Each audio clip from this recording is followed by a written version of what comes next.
Dallas, the Eagle. Howard and the gang still on vacation for the rest of this week, so once again we bring you the best of the Howard Stern Show. And we're going to start off this morning with some more Stuttering John. This time he nails Sonny Bono. It's the best of the Howard Stern Show from 97.1, the Eagle. John, why don't you get in here so we can hear this Sonny Bono tape finally? Let's hope it's good. How could it be bad? Sonny Bono. We wrote like 30 questions for Sonny Bono. Mm-hmm. You had 30 questions for Sonny Bono. Oh, we had 50. We narrowed it down to 30. And I'm shocked that you could think of that many questions to ask Sonny Bono. And then we all looked at each other and said, this is stupid. The guy's going to answer one question or hear one question and walk out. And blow John off. Yeah. But instead, the complete opposite happened. Yeah, he was totally into it. Really? I didn't want to ask him the questions because he was with his kid and his wife. And he's got another wife. Oh, yeah, it's not that Cochise woman. No, Coelho. Susie Coelho. It's not her. Yeah. So I was explaining that. So I didn't even want to, go up to him and ask him until, until a little bit later. But anyway, yeah. So he was into it. What? Yeah, he was into the questions. He didn't get too upset at all. But you waited till his kid left? Well, I was just hoping the kid. Yeah, the wife grabbed the kid while I did it. She, thank God that she. What were you asking that was so horrible that the kid couldn't hear? Oh, but Cher's tattoo and stuff. I see. You didn't want. How old is this kid that he has? Oh, maybe 5. I see. He keeps having these new families every time he gets married. Yeah. It's interesting. Interesting guy. He talks like Mark Chernoff a lot. Does he? Yeah, he has that same kind of like twang. Twang? Twang. Yeah. Okay. Well, let's hear the twang. How'd your date go last night? It was all right. Not great? Yeah. What, did he go out with that waitress? No, yeah. I just showed her the tape with her. He went out with that waitress that he picked up when he interviewed Eddie Murphy, or he tried to get that Eddie Murphy. Oh, no, it was Judy Kahn. No. Yeah, it was at that party. She was cute. You couldn't get anything, huh? No. She kissed you? No.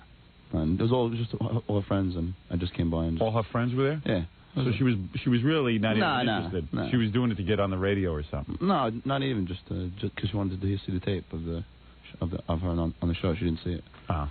So. You win some, you lose some. You know what? What I love is how you guys delude yourself into thinking that the girl wants you, even though you're there with a camera when you pick her up. Hey, did you see my friend who visited me yesterday, Rita? Yes, Rita. Didn't she look like she wanted me? I didn't look at her that long. I was in and out. You can get a lot, man, if you want it. Oh, definitely. Everyone's telling me how good you look on TV. See?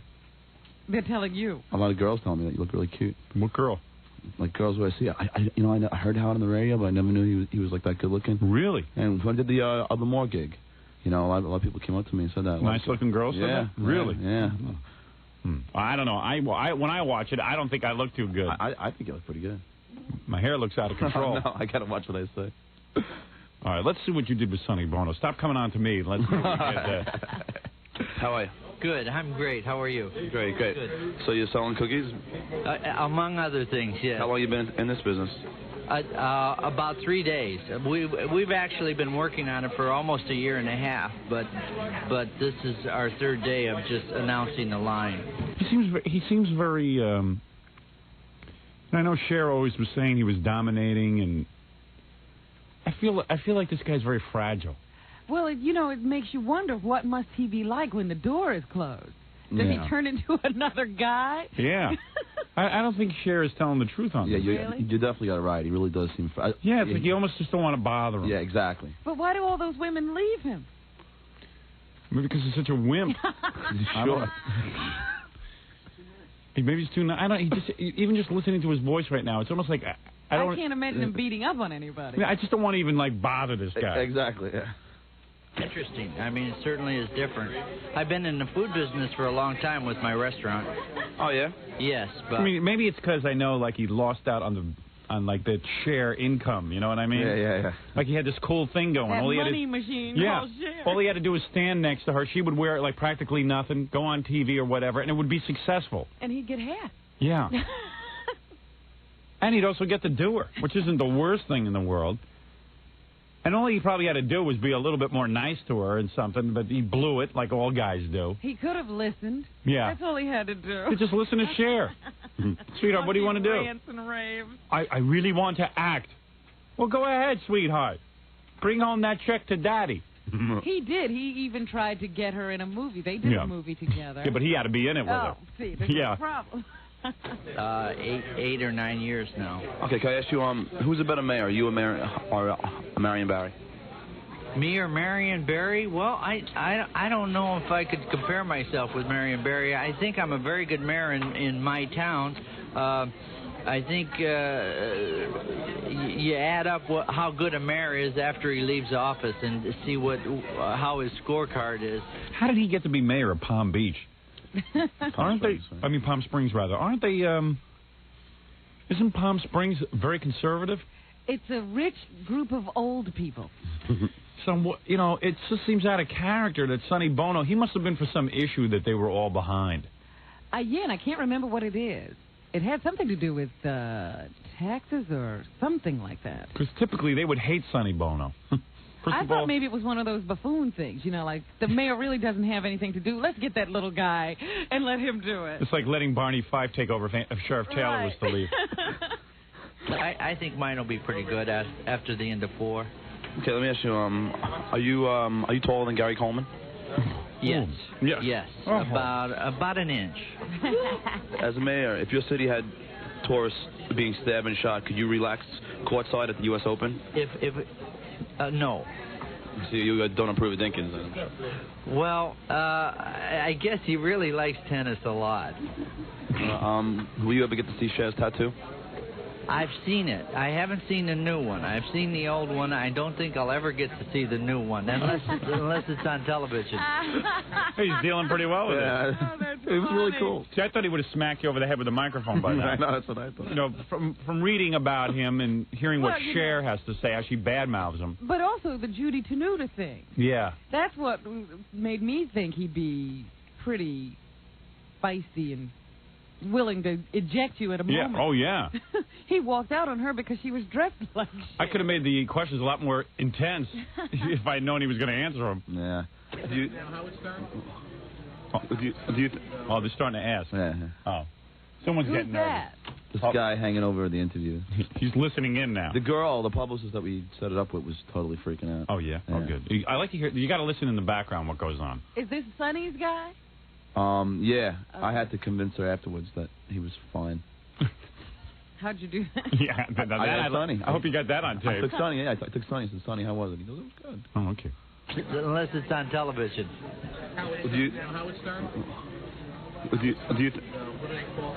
Do you think that Richie Zambora will ever be mayor of... What do they call that? Shock jock. Shock jock. Shock jock is here. What do they call that? Shock jock. Now I'm totally distracted because the guy in the background is making me... Yeah, I can't... What did John just say? I'm listening. I don't know. If he thinks Richie Zambora. You have to... There's a new rule. Always turn and ask questions to anyone who's freaking out. Because it's going to be too distracting anyway. Okay. Yeah. We want people freaking... Sonny's handling it all too well. His people are funnier than Sonny. Do you think that Richie Zambora will ever be mayor of Palm Springs? Do I think what? That Richie Zambora will ever be mayor of Palm Springs? No. Maybe Anaheim. Do you still smoke pot? No, I never did. No? No. What's the wildest thing that ever happened? It's all right. Sonny's assuring them it's all right. Calling them Oh, man, what's it? Now you're getting nervous, right? I bet you some good stutters are coming up. He lost a wife that was good for millions and millions of dollars a year. A few questions aren't going to upset him. I don't think so. This should make him happy. Oh, this is cool. Now everyone's getting nervous because they've seen Sonny freak out before. They were there for the Judy Tenuta incident. Hey, it's all right, man. I'm handling it. Shock, shock, shock, shock, shock, shock. He's what do you call it? Shock jock. What, Robin? What do you call that? Shock jock. That's it. Yeah. Shock Get jock, him out of jock. here. He's in the hands of a shock jock. Shock jock is coming. Jesus! Oh my God! We let a shock jock in. Shock, shock, shock, shock, shock, shock, shock, shock, shock, shock, shock, shock, shock, shock, shock, shock, shock, shock. I'm here. I'm Shock Jock. Shock, shock, shock, shock, shock, shock, shock, shock, shock, shock, shock, shock, shock, shock. Yeah. Go for it. That is the funniest thing I've ever heard. He said, "What do you call it?" He said, "What do you call it?" A lot about the Messianic faith. Oh, wrong guy. Sorry about that. Sonny. That doesn't sound... Here's Sonny speaking freely to John. Well, I said like this here. You done it, you know, they gave you drugs. Well. All right, so... That's him dropping all pretense. That's right. Sonny, right after Cher left him. Well, no, what you said before, but drugs, man. And no kids, I don't know what. All right, here's a brilliant man. Sonny, do you do drugs? Well, I said like this here. People say, I did like this, yeah.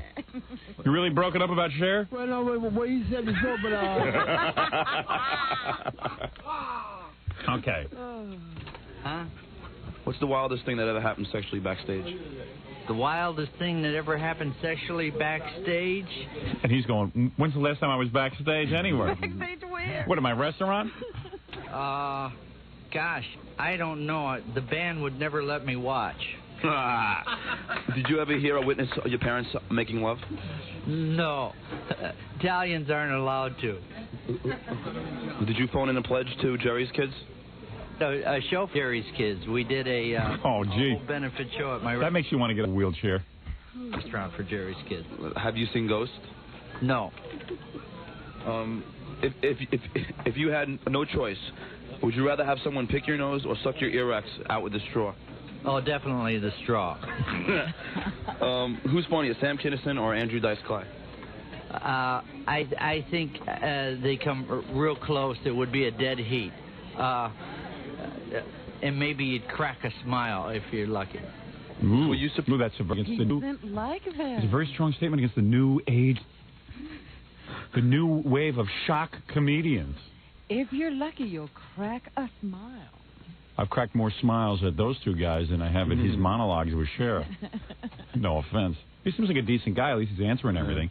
I think he's one of those guys that could have easily flown off the handle or just somehow done a complete turnaround. At this point... And probably his wacky press people are like, Jesus, Sonny's handling this. Maybe, yeah, it's a good day. Sonny's okay. Sonny's all right. So it's a good day for us. It's like at this point I could have asked him anything, and he wouldn't. Really? He just would have been cool about it, you know. Surprised to learn that Johnny Carson beat his wife? The question was, were you surprised that Johnny Carson beat his wife? Did he beat his wife? Yeah. He did? I'm surprised. Did you have a nose job?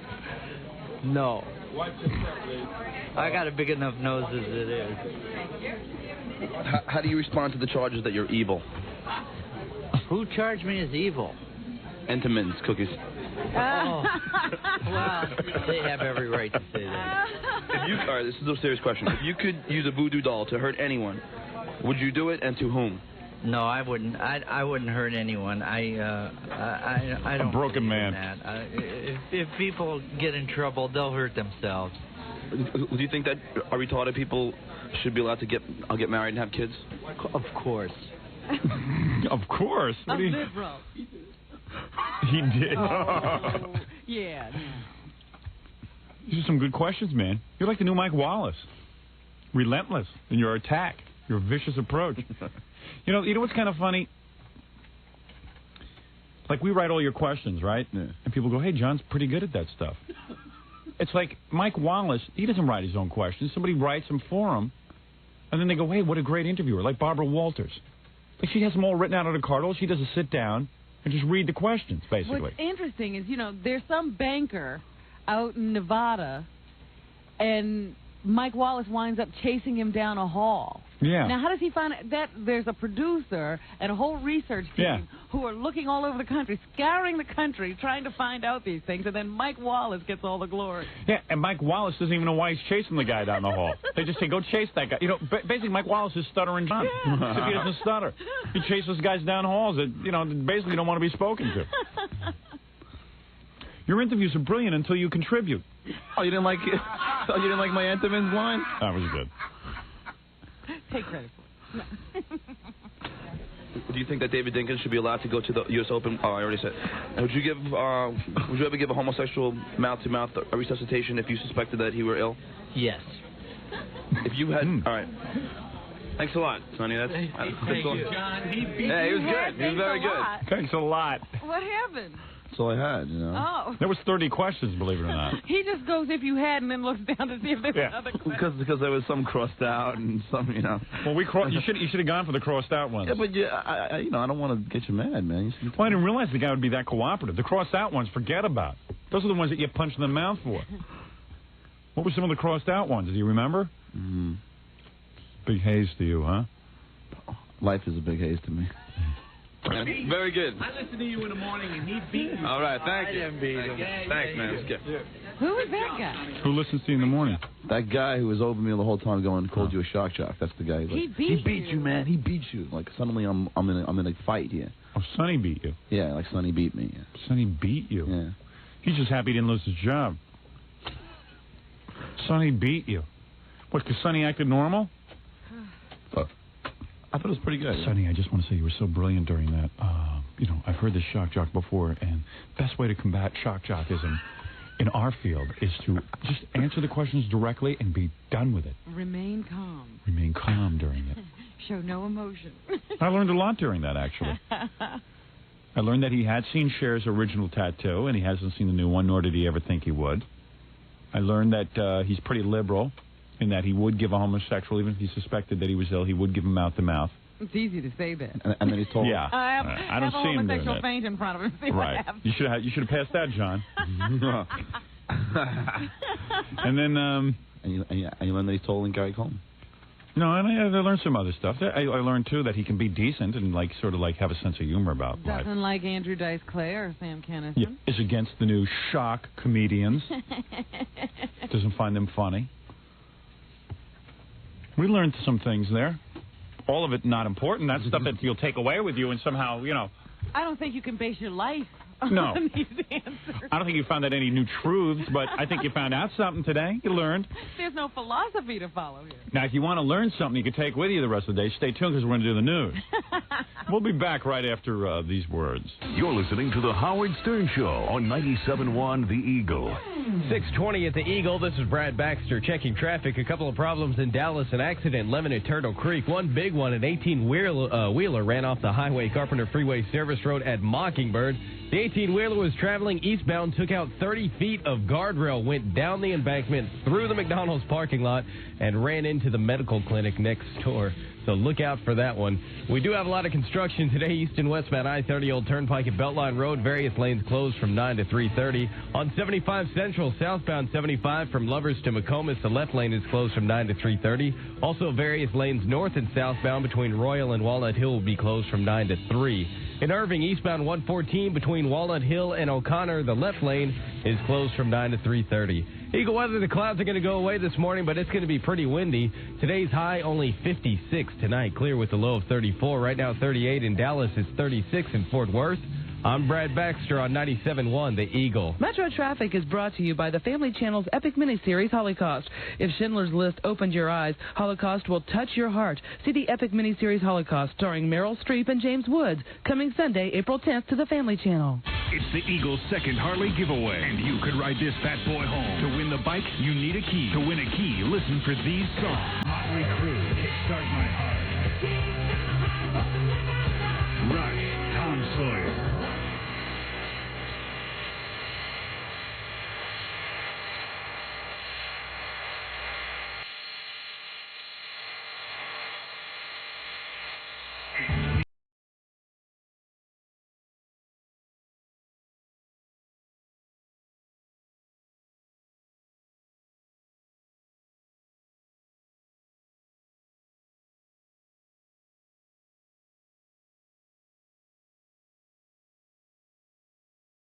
Songs B-Color 9 at 7871-971. You'll get a key that could start that 1994 Harley-Davidson Fat Boy. And keep it on the Eagle to find out where you can go to see the bike for yourself. Harley trailer courtesy of CNS Trailer World, your full-service trailer dealer. It's Harley Giveaway number 2 from 97.1 The Eagle.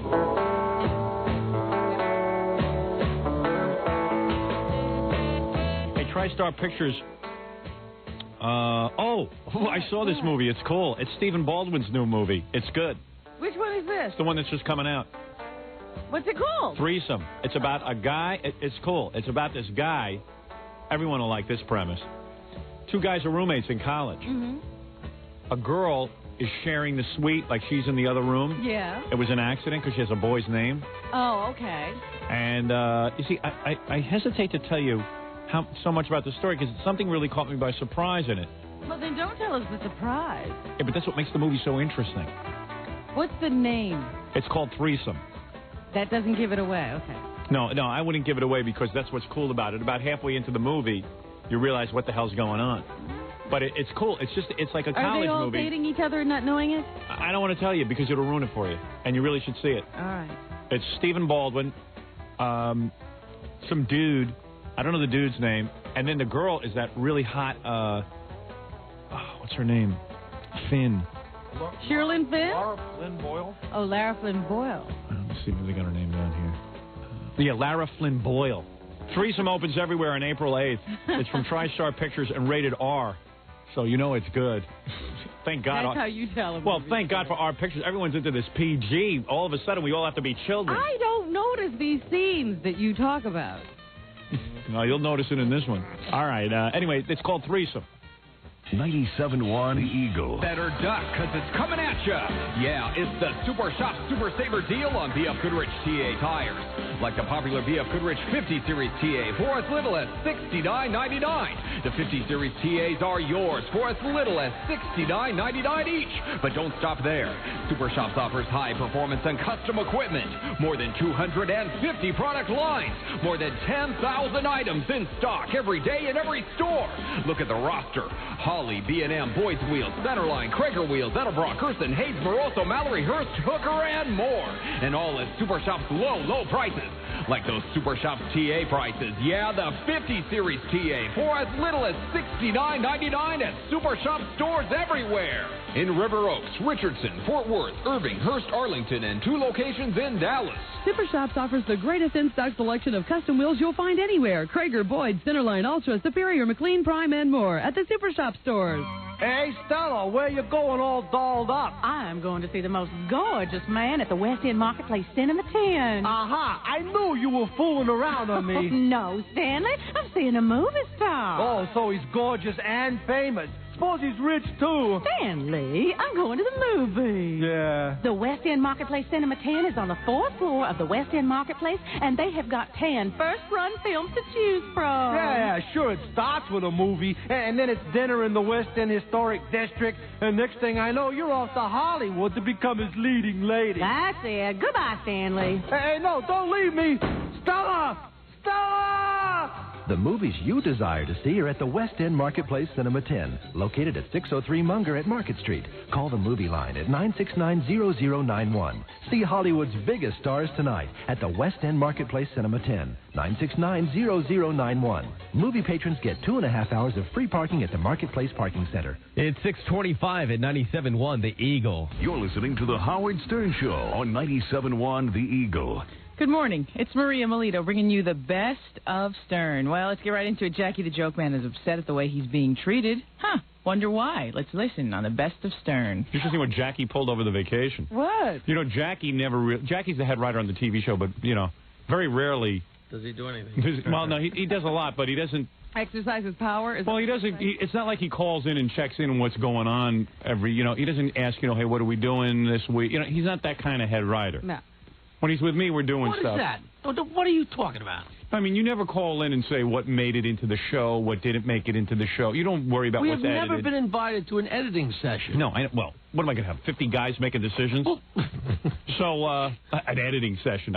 So what? It annoys me. I got to do that as it is. I have 50 guys over. So what are you talking about? Remember Calling up to find out what made it into the show. So remember, on vacation especially, Jackie never gets in touch with me because we're all trying to vacation. We're not trying to be with each other. So evidently, Jackie was upset that they showed a couple of clips of his live act. Remember we did that? Do you remember before we went on vacation we taped a TV show? Yeah. Where after Kenneth Keith Kallenbach, Jackie was on? Right, yeah. So evidently Dan went ahead and pulled some of Jackie's comedy act. And Jackie was all upset about it. I saw his face at the time they, popped up on the screen. I thought you liked that. I called Dan. Yeah. Which he never returned my call. Right.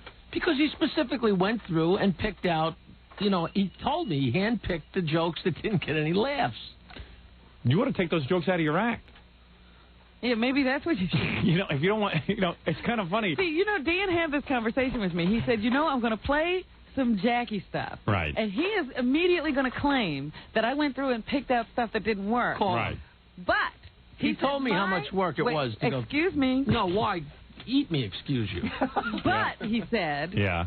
This is still Dan talking, Jackie. Okay, Right, I wasn't finished before you interrupted me. I'm sorry, He said, Robin. my Did I talk while you were talking?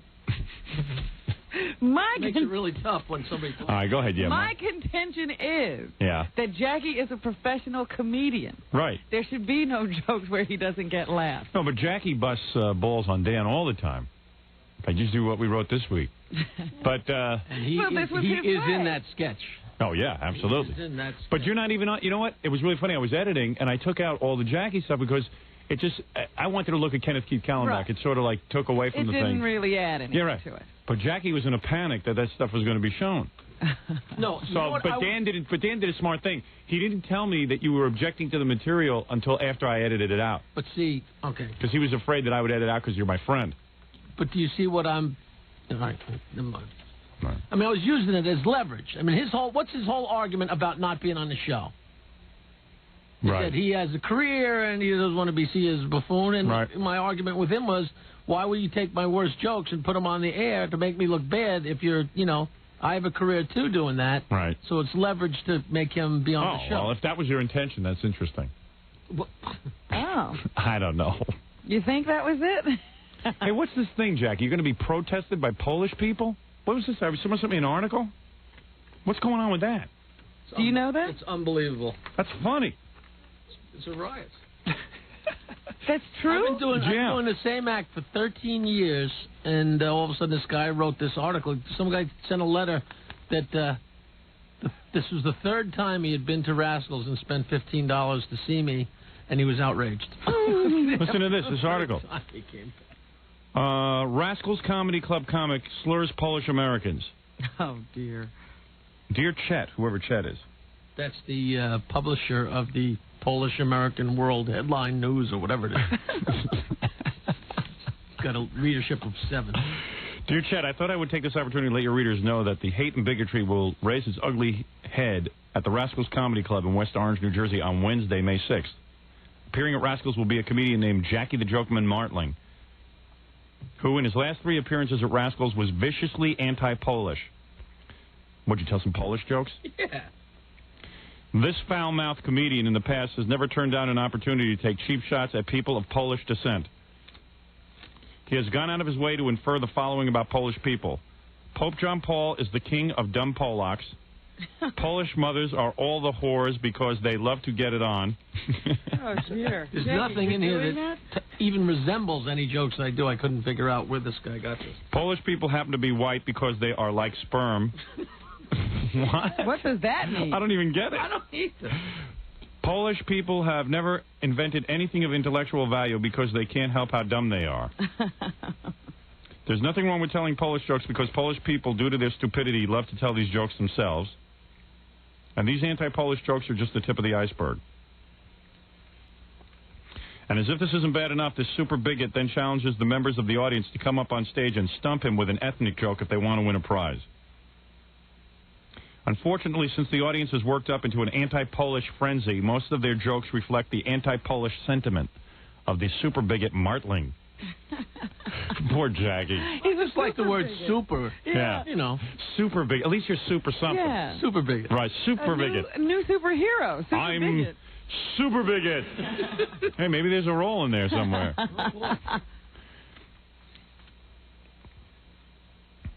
Although most of his jokes are demeaning to Polish people, he does take some cheap shots at other Christian nationalities, such as Irish and Italians, by referring to them as mix and wops. 2 words I've never used.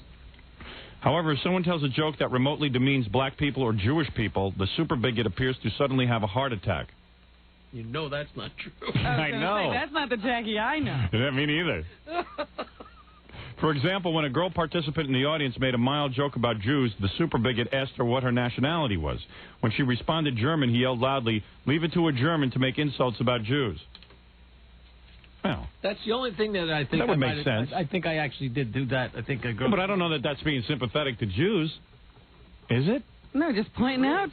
Point out the obvious. I mean, you know. Yeah, it was, you know. When another member of the audience made... Well, where is your boy... Oh, I see. Your boycott's coming up here. When another member of the audience made a joke about black people, the super bigot screamed, "Hey, watch what you say because we need good race relations in this country." I can't imagine that was said with a straight face. No. Sounds like a joke to me. In response to this super bigot's use of comedy and humor to push hatred and bigotry against Polish people, I think it's about time that the sleeping Polish giant of this country and the state of New Jersey should wake up and send a strong message to the Rascals Comedy Club. People of Polish descent have never done anything negative to this super bigot. Martling. So what's the guy doing there? For the third time. Poles have suffered enough inside and outside of this country, and it's about time that we demand enough is enough. I think Jackie has a new name. Super bigot. Super Bigot Martling. Yeah, let's call him that. Jackie Super Bigot Martling. In light of this, I propose the all-proud Polish Americans contact the Rascals Comedy Club manager, Dan McKenna. He even gives the time and stuff you should call him. Wow.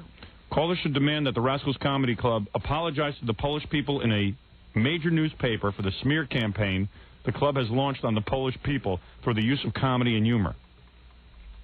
Okay. Fair enough. Yeah, I think I can see Rascals buying a full page in the New York Times. Let Rascals know that we will boycott them and picket them, and we will tell all our friends, relatives, and Polish groups to do the same. Well, you sound like you're in trouble, Jackie. I know. Remember, in this economic depression, even a 5% loss in sales at this club could severely hurt them. And me. Right. I hope all proud Poles will take action in response to this information. If we don't, then this super bigot's message of hate will be broadcast to hundreds of thousands of people, since Rascals always promotes its big shows by TV3 suburban cablevision. Wow. And he said, and he also said for people to come throw stuff. Oh, nice. I don't see that part. I don't have that. I must have missed that already. I got the thing here. As for any proud Polish people who might attend this particular comedy show, which makes no... Why would they attend the comedy show after reading this article? Yeah. Make sure you bring plenty of tomatoes, rotten ones, to throw at the sick jerk Jackie Martling when he starts up with his anti-Polish hate jokes. Hope they do it, because now you can sue him if there's any... what do you call it? If you guys got any money, right? Yeah. You know, I called this guy yesterday to talk to this Chet guy, and I said, I'm married to a Polish woman. He said... Your wife is Polish? I don't know that. And I said, what do you mean you don't know that, you idiot? I just told you that. I don't know that. I don't know that. That's all I know. I told you. She's not Polish, is she? Yeah. Polish. Yeah, Sirianni half Polish, half Italian. Oh. Oh. Wonder why I'm angry. No. No, but I mean, it's really not funny. I've been getting... threatening, really vicious, threatening phone calls. Oh, don't even worry about it. It's just an idiot. I know, but it's like, you should have heard the guy on the phone. He told me how he physically threatened Jerry Lewis and physically threatened Joan Rivers and personally stopped Bob Hope. This guy's been doing this for 30 years. This is the guy that has the little table at, when somebody's having a joke convention, he's got the people lined up signing petitions, anti-Polish jokes, and, I see. Well, hey, listen, anybody who advocates throwing tomatoes at somebody, I don't think is too with it. I would just like to say that if anybody wants to get this campaign started, they should be at the Rascals by the Shore tomorrow night. That's a good way to get it early started. Yeah. Smart man. Guy who knows how to promote. Jackie the joke. Jackie the super bigot Martling. Well, that's right. Yeah. Come on. Jackie super bigot Martling. All right, I got to take a break. I got to take a break from this show. And we'll see you in a few minutes. You're listening to The Howard Stern Show. 97.1 The Eagle. 6:37 at the Eagle. This is Brad Baxter checking traffic in Dallas. An accident clearing Lemon at Turtle Creek. And one other problem, an 18-wheeler ran off the highway, Carpenter Freeway Service Road at Mockingbird. The 18-wheeler was traveling eastbound, took out 30 feet of guardrail, went down the embankment, through the McDonald's parking lot, and ran into the medical clinic next door. They haven't removed the tractor-trailer as they believe the roof might cave in, so look out for that one. Eagle weather today, the clouds are going to go away this morning. morning. It's going to be windy. Today's high, only 56. Tonight, clear with a low of 34. Right now, pretty cold outside. It's 35 in Fort Worth, 38 in Dallas. I'm Brad Baxter on 97.1 The Eagle. Okay, so you haven't been able to get through to score a key. No problem. Sign up to win one at the Skin Art Gallery this Saturday. It's a key that could start that 1994 Harley-Davidson Fat Boy the Eagle is giving away. And the Eagles' T.C. McGuire will be in Arlington Saturday, giving you a chance to register to win it. We'll have the Harley on display there, too, so you can check it out for yourself. Plus, a van load of other prize giveaways, including Ranger baseball tickets. It happens Saturday from 1 till 3 at the Skin Art Gallery, 904 West Pioneer Parkway at Cooper in Arlington. So cruise by and party with TC and 97.1 The Eagle. Airline passengers tell you exactly how they feel. So when TWA took out seats and replaced coach with comfort class to give passengers the most legroom of any major U.S. airline for the same price, we heard about it. I would choose TWA over another airline because of the comfort. I have fairly long legs. I noticed that my knees were not immediately butting up against the seat in front of me. But there's more to comfort than legroom. So when J.D. Power & Associates surveyed frequent U.S. business travelers, their evaluation included on-time performance as well as seating comfort. They also asked about scheduling, ticketing, gate check-in and boarding, in-flight amenities, flight accommodations, and aircraft interiors. Some tough survey. But when all the results were in, J.D. Power & Associates ranked TWA best in overall customer satisfaction for flights over 500 miles. So the next time you hear someone say, I see a bright future ahead for TWA, you'll know why they feel that way.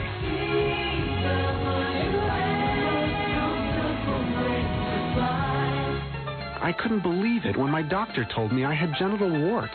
I was embarrassed, angry, scared. Genital warts. Yeah, I was treated, and I thought the warts were gone.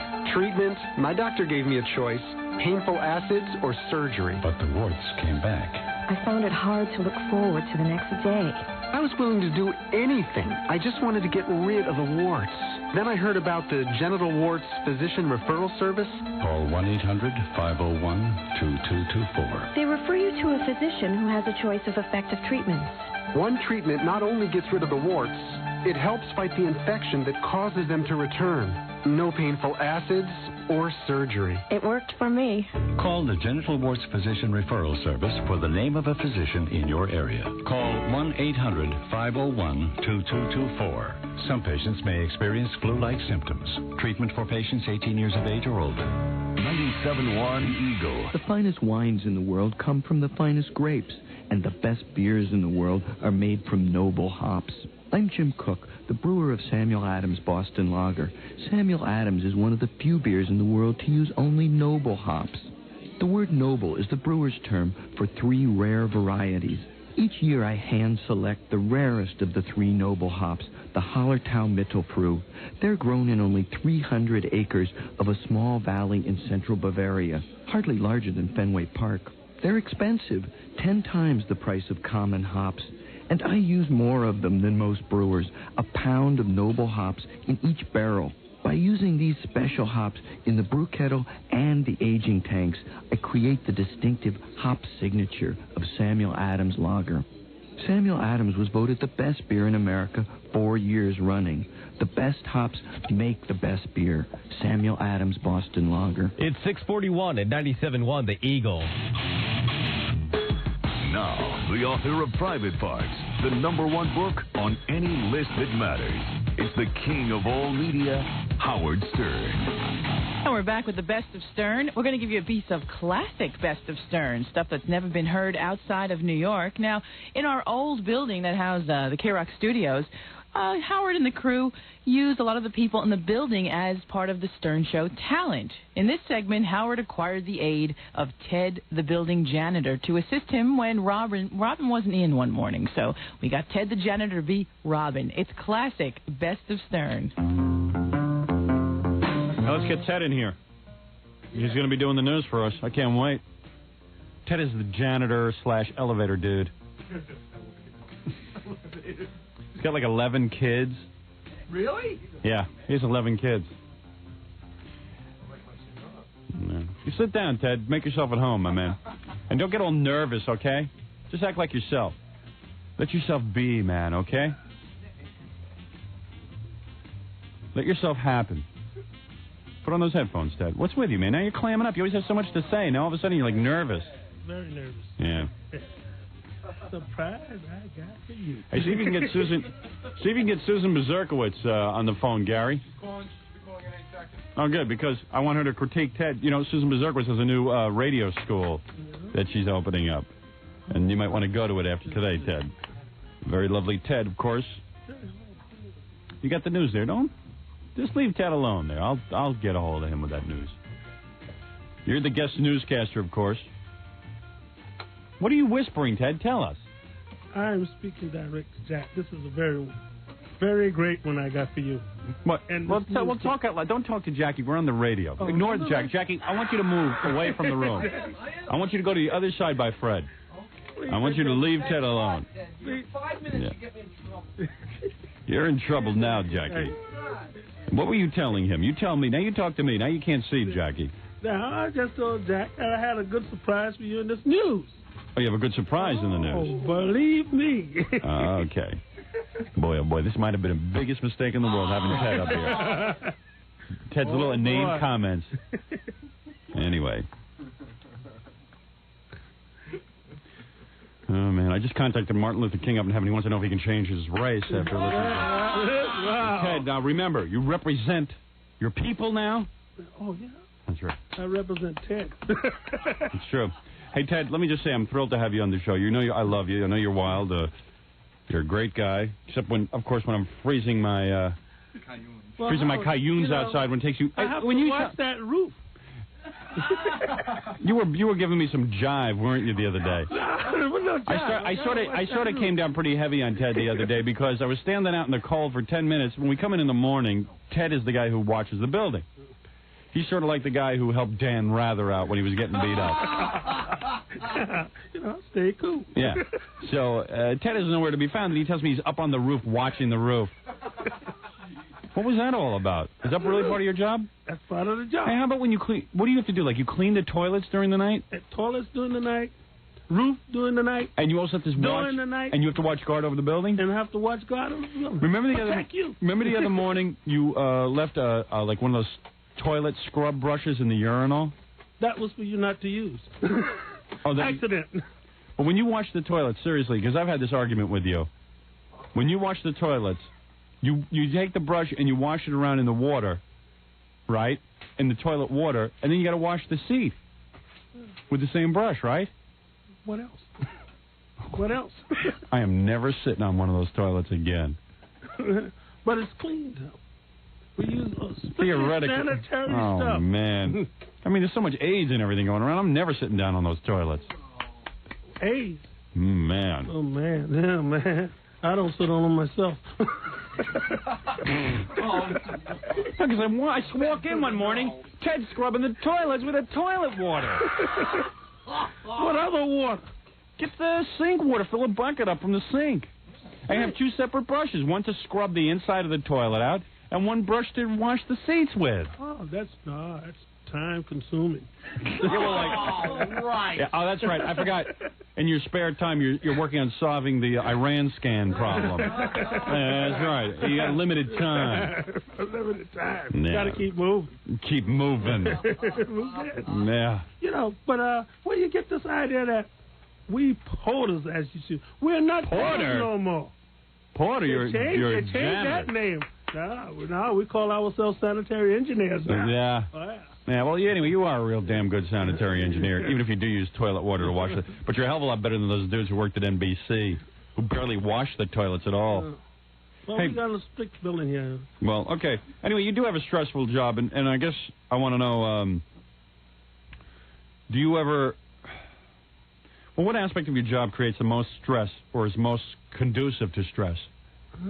Well, every night I walk in here. Yeah, okay. There you go. Looks for a new deal every night. That's right. Here's a man who... anything's done wrong in the building, Ted is it. I love guys who all they got to do is clean a few toilets and open the doors in the morning, and they complain about that it's too stressful, their job. The damn pressure of cleaning those toilets. Pressure.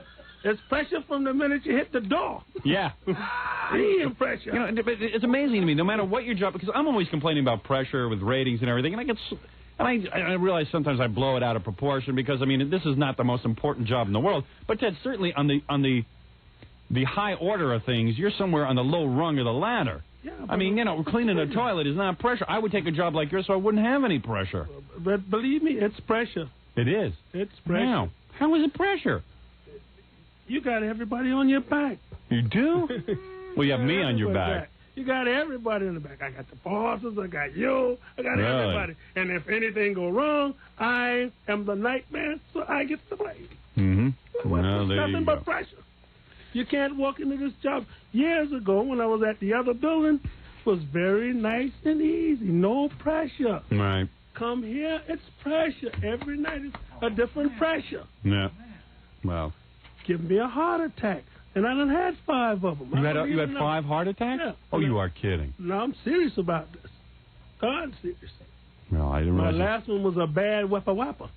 A bad wappa. That's I'll tell you something. You need a less pressurized job. It caused me. You need to be like a senator or something. Senator? Yeah.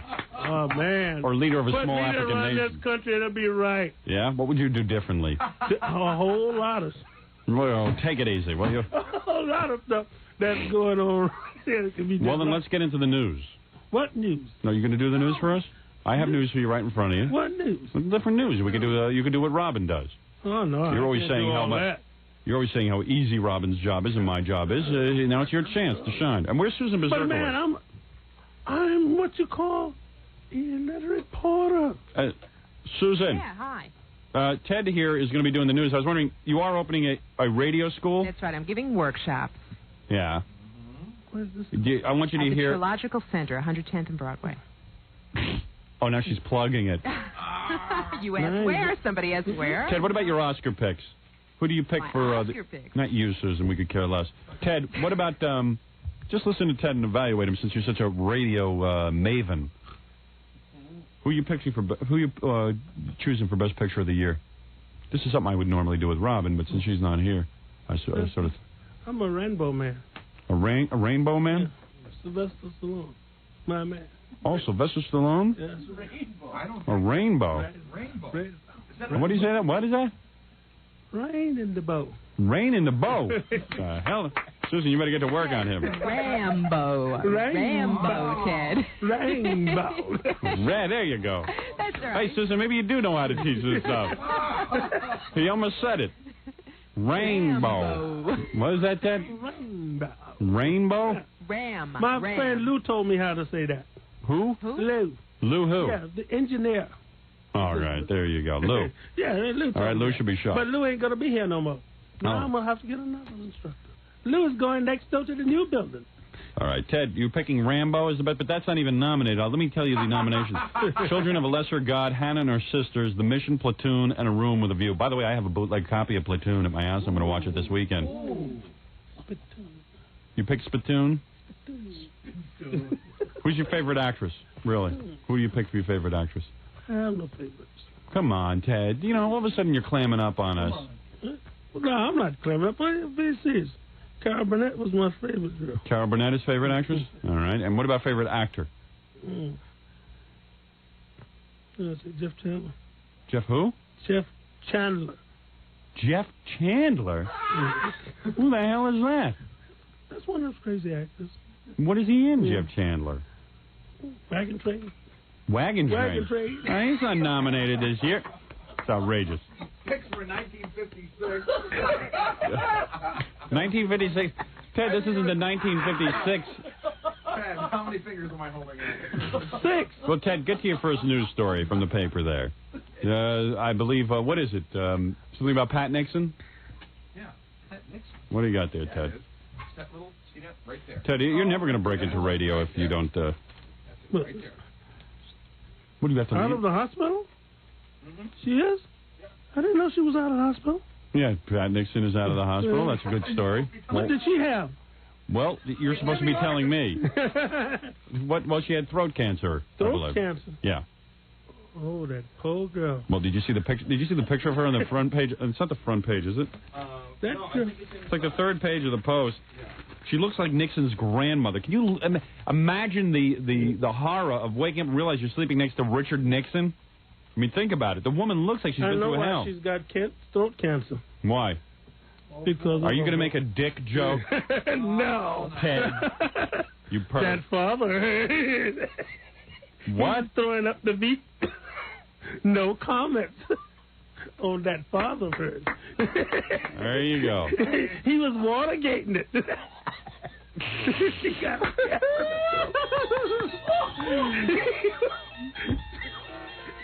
Ted, come on, shape up, pal. We're on the air. Now, tell me, what do you mean? What happened with Pat Nixon? Is anything unusual?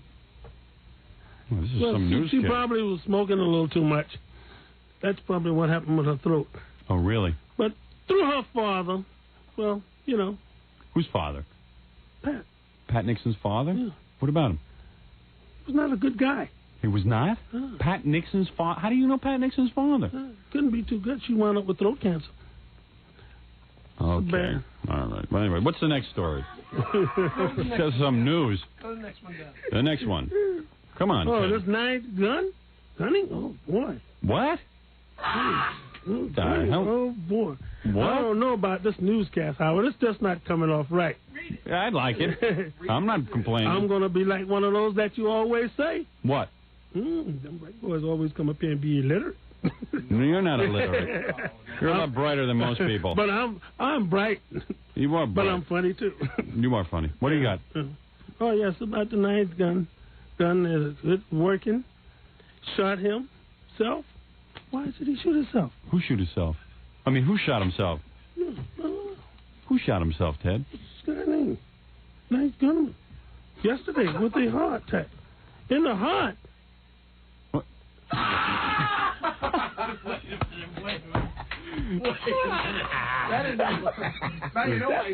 In the head, Dad. Who shot himself in the head? Bud Dwyer? Yeah. Well, why would he do that? Read it, Ted. What? You were doing Bud Dwyer, you guys? No. Now, what is this? This is the guy who shot himself in the head with a staple gun. Staple gun. Oh, really? Oh, I've done that. Yeah. Why?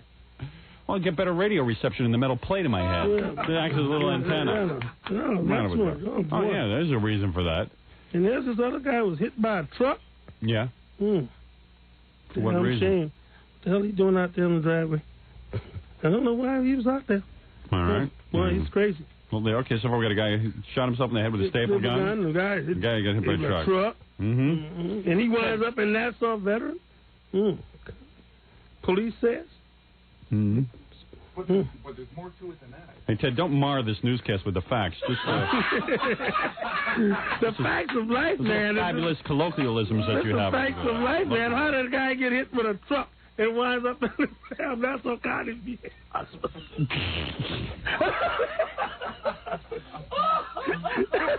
That's crazy. Oh, man. I tell you what, let's do a couple of commercials. We'll come back and finish the news. Don't go anywhere, Ted. You're not done yet. I don't care where you're going. You're listening to a man who is nauseated by both Judy Garland and her loudmouth daughter, Liza Minnelli. Howard Stern. 97.1 The Eagle. 6:56 at the Eagle. This is Brad Baxter checking traffic. A couple of problems reported in Dallas. An accident clearing Lemon at Turtle Creek, and an 18-wheeler ran off the highway, Carpenter Freeway Service Road at Mockingbird. The 18-wheeler was traveling eastbound, took out 30 feet of guardrail, went down the embankment through the McDonald's parking lot, and ran into the medical clinic next door. They haven't removed the tractor trailer yet, as they believe the roof might cave in, so stay away from that one. Eagle weather, the clouds are going to go away this morning. It's going to be windy, though. Today's high is only going to be 56. Tonight, clear with a low of 34. Right now, 38 in Dallas. It's 35 in Fort Worth. I'm Brad Baxter on 97.1 The Eagle.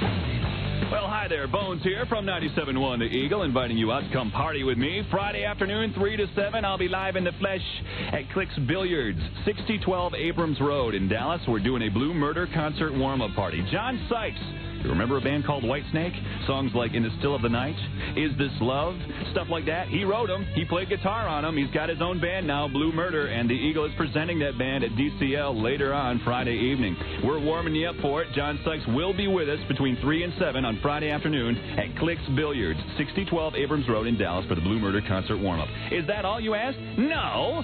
We've got some Ranger baseball tickets to hand out. Also, Blue Murder concert tickets, and as always, cool stuff going on there at Clicks. Find out what it is by showing up 3 to 7 Friday. Clicks Billiards, 6012 Abrams Road in Dallas for the Blue Murder concert warm-up party from your concert station, 97.1 The Eagle. Sure running parts, motor gunning parts, fuel bumping, road bumping, brake stopping parts. Western Auto, no stranger to these parts. Looking for an auto parts store that can give you the right part at the right price right now?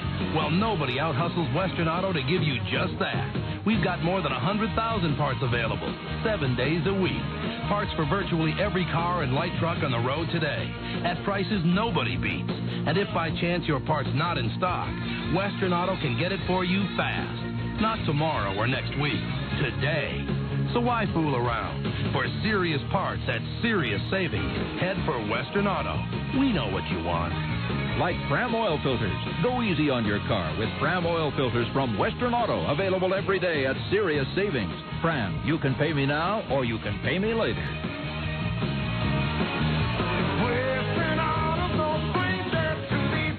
You're listening to The Howard Stern Show on KGL Fort Worth, Dallas. Is your home a bit under the weather? Did winter's cold and snow take their toll on your home's exterior? The solution isn't more paint. It's weather-resistant vinyl siding from Sears. Call Sears Siding now at 1-800-831-3300 for your free in-home consultation and estimate. There's no obligation. Sears Pure Vinyl Siding protects your home and keeps it looking great for years. Its exclusive wood grain texture is guaranteed against flaking or peeling for as long as you own your home. You won't find a paint with that guarantee. And Sears Siding is sold, furnished, and installed by American Remodeling Incorporated, a Sears authorized contractor. License numbers furnished on request. So if your home is looking a bit under the weather, call Sears Siding now at 1-800-831-3300. Get a free in-home consultation and estimate with no obligation. Not available in all areas. So call Sears Siding now at 1-800-831-3300. That's 1-800-831-3300. It's 6:59 at 97.1 The Eagle. The Howard Stern Show. And we're back with the best of Stern and the conclusion of a visit from Ted, the K-Rock janitor.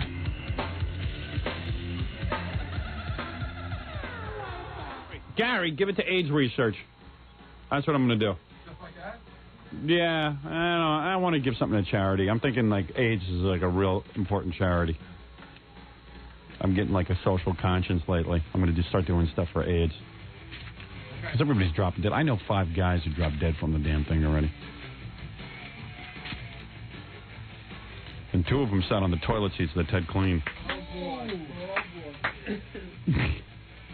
Just kidding, Ted. Ted, what about you? What kind of car you drive? Never asked you that before. Yeah. Oh. You know, this guy's got a pretty... Me, I drive... What kind of car I drive? Well, I drive an 86 Cutlass. You do? Yeah.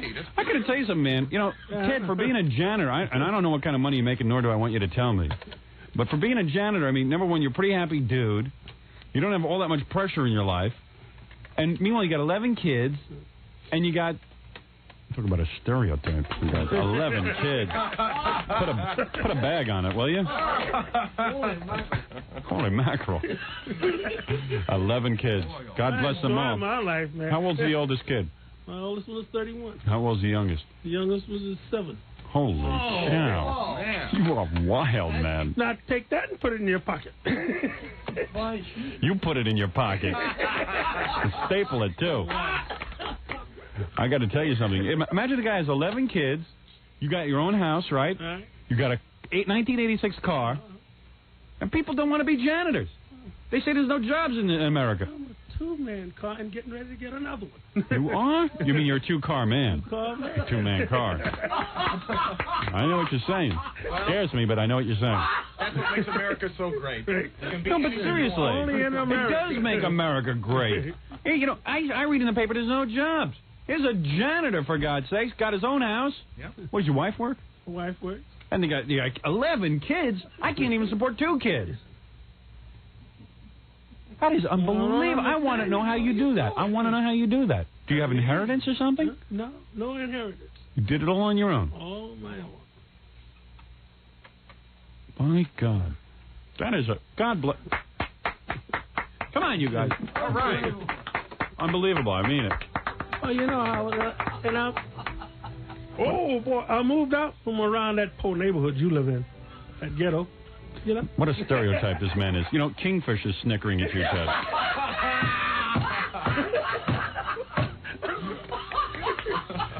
But really, I mean, isn't that amazing? I mean, I think that, you know, I hear these people. They want to be vice president of IBM. Right? They want to graduate school, be vice. Here's a man. He's a simple man, a janitor. And you're happy? Very happy. You got a wife, 11 lovely children, 2 cars. A 2-man car, as you say? You own your own home? Me in the bank. Well, okay, you in the bank. But still, you have a home. God love you. You know, Fred, and you sit and complain, oh, you can't buy a house and this and that. I know what you're making, Fred. You're making big money. Yeah, that's why. Oh, Fred, I'm going to show you how to buy a house. That's why I can't figure out how he's doing it. You could do it, too. You're just afraid to take the plunge. That's all. And you live in, like, a nice neighborhood, right? Right. I mean, he lives in a decent. Fred, you live in a horrible Well, neighborhood. see, I was living in Brentwood, but then I moved to Jersey. See? Yeah, moving in another nice neighborhood. It's like an all-black neighborhood? Well, mostly.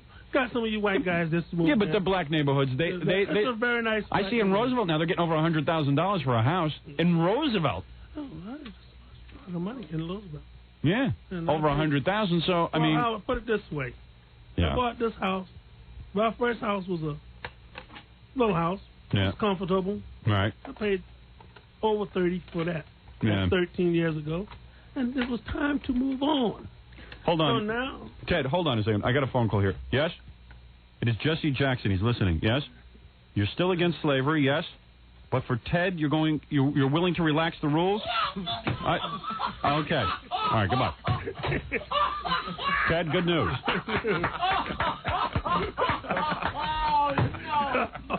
Jesse Jackson's upset with you. I'm moving on, you know. Yeah, but let me tell you something. Fred, you don't want to let loose the money. You got to spread it. Money, because Fred's very attached to the pizza parlor he lives on top of. Hey, man, they shooting them guys in the pizza parlor. Forget that. That he knows. Yeah, that he knows. That news he knows. Pat Nixon, he don't know nothing. You know, every day you come in here, you give me a briefing on the news. It's like, I don't even have time to read the paper. Ted gives me a briefing on the news. Then I get him up here in front of the microphone and knows nothing about the news. You didn't know about Pat Nixon? I give you the paper. With that. I give him a paper. I give him 2 papers every day. What do you do with them, Ted? He goes to the bathroom on them. He knows enough not to sit on the seats that he washes. I got to tell you that. Yeah, well, thank you. That's what I get paid for. You wash seats, I come off with good ones. Kids are doing better than me. Are they? Yeah. Oh, it's not that difficult. You know what I mean? They all got good jobs, and Papa sent them to school on a janitor side. I'll tell you something. I'd rather have a father like you than the one I had, because my father was sort of like real successful. You know, I felt pressure, that I had to outdo him. With you, I'd rather have you, because you can outdo a janitor, right? Oh, no, seriously. But they're proud of their janitor father. Hey, let me tell you something, man. I happen to love you a lot. I'm serious. Ever since they had about 900 guys before you here in this building, and I'm going to tell you something, man. People laugh, but you do this damn job better than anybody. Hey! And I mean that. Thank you. You're pleasant, and you're fun to be with, and you're a good guy. I don't want to come off as a total Hitler. Anyway. By the way, Ted. Yes. Ted's starring in a new movie I'm making, Gone with the Windows. We'll be shooting that in the spring. Don't talk about those windows, because I got to get some for my new house. Oh, that's right. Oh, yeah. Hey, if Jan and Craig are listening, my man Ted could use some new windows for his new house, and I think you ought to do him a solid, okay? Solid. Anyway, Ted, let's get back to the news. You're doing a good job, quite frankly. And then, of course, the phone-in segment, where Ted takes the phones. Tomorrow you shoot me. Monday he's going to shoot me. Anyway, so what else you got in the news, really? I'm curious. Come on, Ted, you're doing great. Yeah. What you doing? You got this or this? Ted's self-conscious. He doesn't feel he's a good newscaster. I think he's doing great. This is Jerry Ho. Who? Jerry who? Jerry Hill. Jerry who? Ho. Jerry Hole. Yeah. Hey, I don't think kindly of the woman either, but no reason to insult her. Just because Mick Jagger calls her that. Oh, man. What about her? What is she doing on drugs, man? Is she on drugs? No, she got busted. On drugs? That's but it was the one down there in the Bahamas. Yeah, but she was set up, she should said. know not to go play with the coconut people. They will jail your bus in a minute. That's right. You better believe that. I've said that often. You play in America, but you do not play there. That is correct. I've said that often, too. Of course, I got locked in a mental institution for saying that, but it was only 2 years out of my life. Coconuts at last. Coconuts at last. Coconuts at last. Coconuts at last. Thank God Almighty. Thank God Almighty. Oh. Detail at last. What's up this? Jerry Hole at last. Jerry Hole at last. What else you got in there? Yeah, Jerry Hall, she's going to be on some kind of trial up there in Barbados. Yeah, I think that a jury of her peers. Of her peers? Yeah. She's going to do some time with her peers. Mm-hmm. Her peers are going to be doing time. What else you got? Was that singer, yeah? What singer? Her boyfriend. Mick Jagger, yeah. Now, you like the Stones. I come in here in the morning. I wonder did he have any of that pop, pop, pop with him, too? All right. You're no Dan Rather, I'll tell you that. Whoa. Although you could work at Channel 12 with their new Cablevision News. That's it. That's all the news you got? Well, there's some more here if you would like. What else you got? One more news story and that's it. Some Valentine's Day story if you'd like. Oh, a happy story for once. Yeah. Or actually, there's two here. One about a male prostitute. Oh, there you one go. about the rest of the stories up here. A male prostitute. Well, that's the one that's first circle. Right up there. The one with the A. That's involved. I can't believe you got your own house and 2 cars, man. Why? I just can't believe it. I figured you're supposed to be poor. And yet, I am poor. Yeah? You really are poor? But you own your own home and you got cars and you got 11 kids. You're poor because you have 11 kids. I didn't get it off of welfare. Let's get that perfectly clear. No welfare. Ever? You've never been on welfare? Well, I haven't been on welfare. No. No, I don't steal. I got no record. You've never stolen anything? Oh, when I was a kid, I used to steal from the candle store. From the candle store? Yeah, from the candle store and the candy store, you know. Oh, the candy store. Oh, I thought you meant the candle store. Sometimes I go in there to candles and take candles. Candle. Yeah, you can't get much money on the street for candles. If you're going to rob something, don't rob a candle store. Wow, good life. Believe me, I had a good life for these 56 years. Well, let me tell you something. You look damn good. God love you. Well, God doesn't have to love you. You got enough luck going for you. I tell you, I can barely support my family. I make a pretty good. I know I'm doing better than Ted, and I only got 2 kids, and I can't save money. Because my wife wants to decorate everything. I bet you your house is nice and simple, the way a house should be. Well, no, learn a lot from you. You should see me when I was in Brentwood. Now you should see me now in New Jersey. Yeah, nice house. I live A number 1. Really? You live A number 1 and you're A number 1. No kidding. No cheapy stuff. Really? I'd love to see your house. I have to buy good because I'm poor and I can't buy every day. That's right. So when you buy something, you buy quality. Quality stuff. Yeah. So, I shop where you shop. I know you like do. Like Roma's and all that good things. Romo's? Yeah. What's Romo's? Roma. Roma Furniture. Roma Furniture? Yeah. Well, yeah, I'm there every day. Yeah. Good stuff. None of them local stuff. Yeah, Roma Furniture. That's where my house is decorated from. Yeah, you got that right. I only wish that was true. My house is decorated with custom-made things here. My wife be going out of her mind. It's gone completely kablooey. Why? Believe me, you've got a good woman there. You better hold on to her. Believe me, this is my second I time don't think around. anyone's going to be stealing her. Oh, yeah? You got a young wife, right? Yeah. How young My is she? wife's 46. All right. I know when you started with new kids. New kids, the second time around. Yeah, you are an animal. Stroke that sweet thing. That sweet thing, come on out there with something. Hey, what happened to that? Show that I'm still operating. Hey, what happened to that first wife? Huh? Did you divorce her? Yeah. You did? And you pay alimony and stuff? No more alimony. Oh, that's it. You're done. That's over with. Imagine this poor guy. Couldn't be making more than 18, 20 grand a year, 25 at the most. And he's paying alimony, no less. No alimony. With 11 kids, 2 cars, and a house. It's outrageous. It's the American dream. I don't want to hear any more about the poor and the homeless. It's absolutely outrageous. How could people be homeless in America? I can't understand that. Exactly. Because they don't want to work. They're lazy in their mental cases. Believe That's that. why. That's all. There's jobs out here. There are. I know there are jobs. I saw a guy on TV on Donahue say he can't find a job. He's got 2 kids. You should take a look at you. You got a job. I got a job. And you got a house. Homeless. Outrageous. They want the best money and don't want to do the job. Exactly. I'll take my porter job any day against anybody's job and feel just as proud. Well, Ted, don't get carried away. I got a paycheck. You did just as proud. I got a paycheck.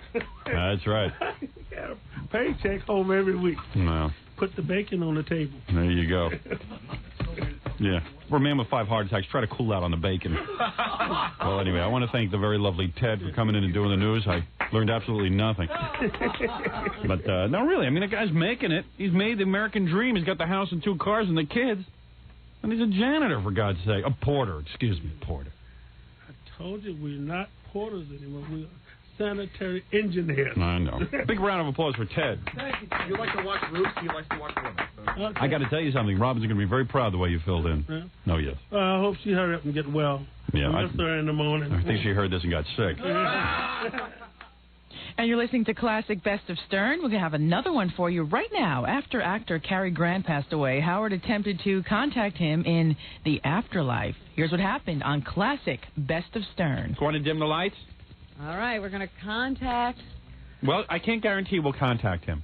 Well, the recently departed Cary Grant is who we're trying to reach. If his spirit is still somewhere between here and heaven, Yeah. then I How won't... long does it take, actually? Usually takes 2 days. Mm-hmm. What day did he die? He died on Saturday. Sunday, Monday. He might be in heaven. All right. If he is, I'll be able to contact him. I am telling you. Okay. Well, let's see. Are the lights down? Where's that silly music that makes a total mockery of a man's death? There it is. See if we can contact Oh, boy. Here we go again. What? You're supposed to be in the mood now. All right, I'm getting in the mood. Cary Grant? Cary Grant? Hold it a second. Cary Grant?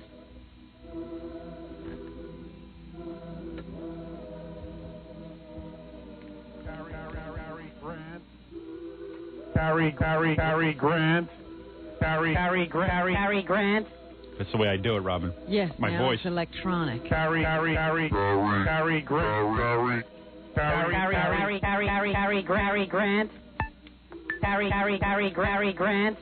Cary Grant. Wow. There's a song in there somewhere. Cary Grant? A second. Have we found him yet?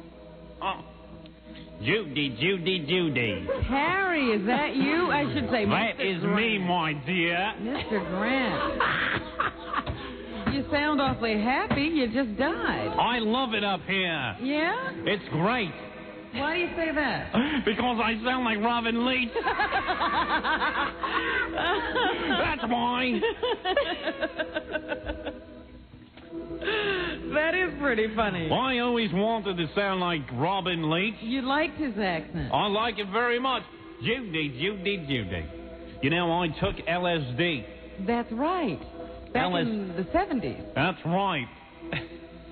Now, why did you do that? LSD had no effect on me. By the way, has my daughter received her inheritance yet? I don't know that they've read your will. Well, maybe she'll be able to get rid of that extra thumb on her chin. Too much LSD. Oh, forget it. I can't do Cary Grant. All right. Whoops. Oh. Well, you almost lost him, Howard. Where is I'm passing through many stages in my death and many voices also. So what's it like up in heaven? Oh, it's beautiful. Yeah? Yes, I love it. I never meant to die in Iowa. No. No, except my agent, Don Buchwald, had me booked into a 3-state tour, that slave-driving bastard. It was a little too much for you. He was working Howard Stern to death, and he wanted me to stroke out just like him. Oh. Uh-oh. You better laugh at this stuff. You're always so damn moody. I was wondering, did you really talk to Cindy Adams about death? The reason I died was so that I could avoid another embarrassing interview with Cindy Adams. Oh, good. I think that you did the right thing. Cindy. Because she claims in the paper today that you couldn't watch that Katharine Hepburn, Henry Fonda film, On Golden Pond. That's right. Cindy, she knows death. Well, she knows Joey Adams, same thing. I couldn't stand Katharine Hepburn. Hepburn? I was half Jewish, you know. I never knew that until now. Thank God I'm dead. I don't have to listen to this lousy impression. There are some good things about death, yes. You know, you couldn't have sex with Katharine Hepburn. Why is that? Always shaking her head back and forth. Oh, very hard to kiss.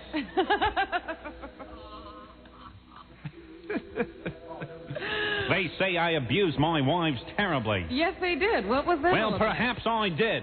Each weekend I made them sit through back-to-back screenings of Mr. Lucky and Arsenic and Old Lace. Don't I sound like John Kennedy? Ask not what you can do. I didn't know you did impressions, Karen. Yeah. I mean, yes. If I felt real sadistic with my wives, I'd throw in Father Goose. Make them sit through that. Oh, boy. What was your favorite film? My favorite? Rambo. Rambo? You liked Rambo? I never would have guessed. No, actually, I liked, did I like? I would have liked it if you'd had an English accent. Judy. Mae West, what a pig. What a pig. She gave you your start in movies. I never said Judy. I said Duty, because of what she smelled like, that fat cow. No. What a man could do with a milk stool and a jar of Vaseline. What? What does that mean? I don't know. I just read what's in front of me. Judy. How's my lovely young wife, Barbara, doing? Barbara, I suppose, is in seclusion now, mourning. Is she stuffing a Negro karate instructor yet? Did I ever talk about the lump on the back of my mother's neck? I didn't know your mother had a lump, Carrie. Well, she didn't have one. I just wanted to know if I could mention that. Your mother was in a mental institution. Yeah. Robin, I love Mae West. Yeah? Oh, she had hooters that made you look like Mia Farrow. I would have liked her, too. My mother was a lovely woman. Yeah. Lovely. Why do you have to say everything 3 times? Helps me get into character. Hey, I heard someone say that I look better dead than Lucille Ball looks alive. Yes, that has been said. I don't know. Well, when you bury me, why not throw some dirt on that old hag, too? No, Lucy. I don't think you would have ever talked like this in life. Women loved my clipped patter. Yes. Women loved my playful elegance, yes. my class. But most of all, they loved my Birmingham meat baton. Oh, really? Oh, yes. Were you a good lover? I was a big man. Oh, yeah. Why do you think I got all those young girls? Why do you keep losing your accent? That's what I want to know. I wish I had something to lose. You know, the women loved me. Yes. Because I'm just like Rock Hudson. I was not a fag, and neither was he. Oh, God, I took a shower with him. Fruity. Why do I say things 3 times? Yes. So people won't confuse me with Karl Malden impressions. I never knew Rock Hudson was that way. Really? You couldn't tell? I always wondered why he kept trying to sit on my Oscar. Oscar. Moody. I never was a homosexual. Well, you were married to a lot of young women. Yes, beautiful women. Oh, man. Anybody buying this? No. I sound like Howard Cosell. And nobody's buying that he slept with a lot of beautiful women. Yeah. Not with that rug. So what do you want to do here, Carrie? Do you want to go to your great beyond in peace? Or Yeah, I got to leave now. I'm losing it. Don't call me a fag. Never. Don't call me a fag. I can't sue, but my executors can. Well, what is it true? I mean, you live with Randolph Scott. Now, that's where all the rumors came from. Now, what was that all about? I never was a homosexual. Don't ask me about dong... What? What? I can't do Cary Grant. I'm losing it. My daughter Jennifer says she'll miss me terribly. But she's trying. Forget it. I'm losing it. Oh my God, I'm back. You didn't go too far away. No, I'm right here.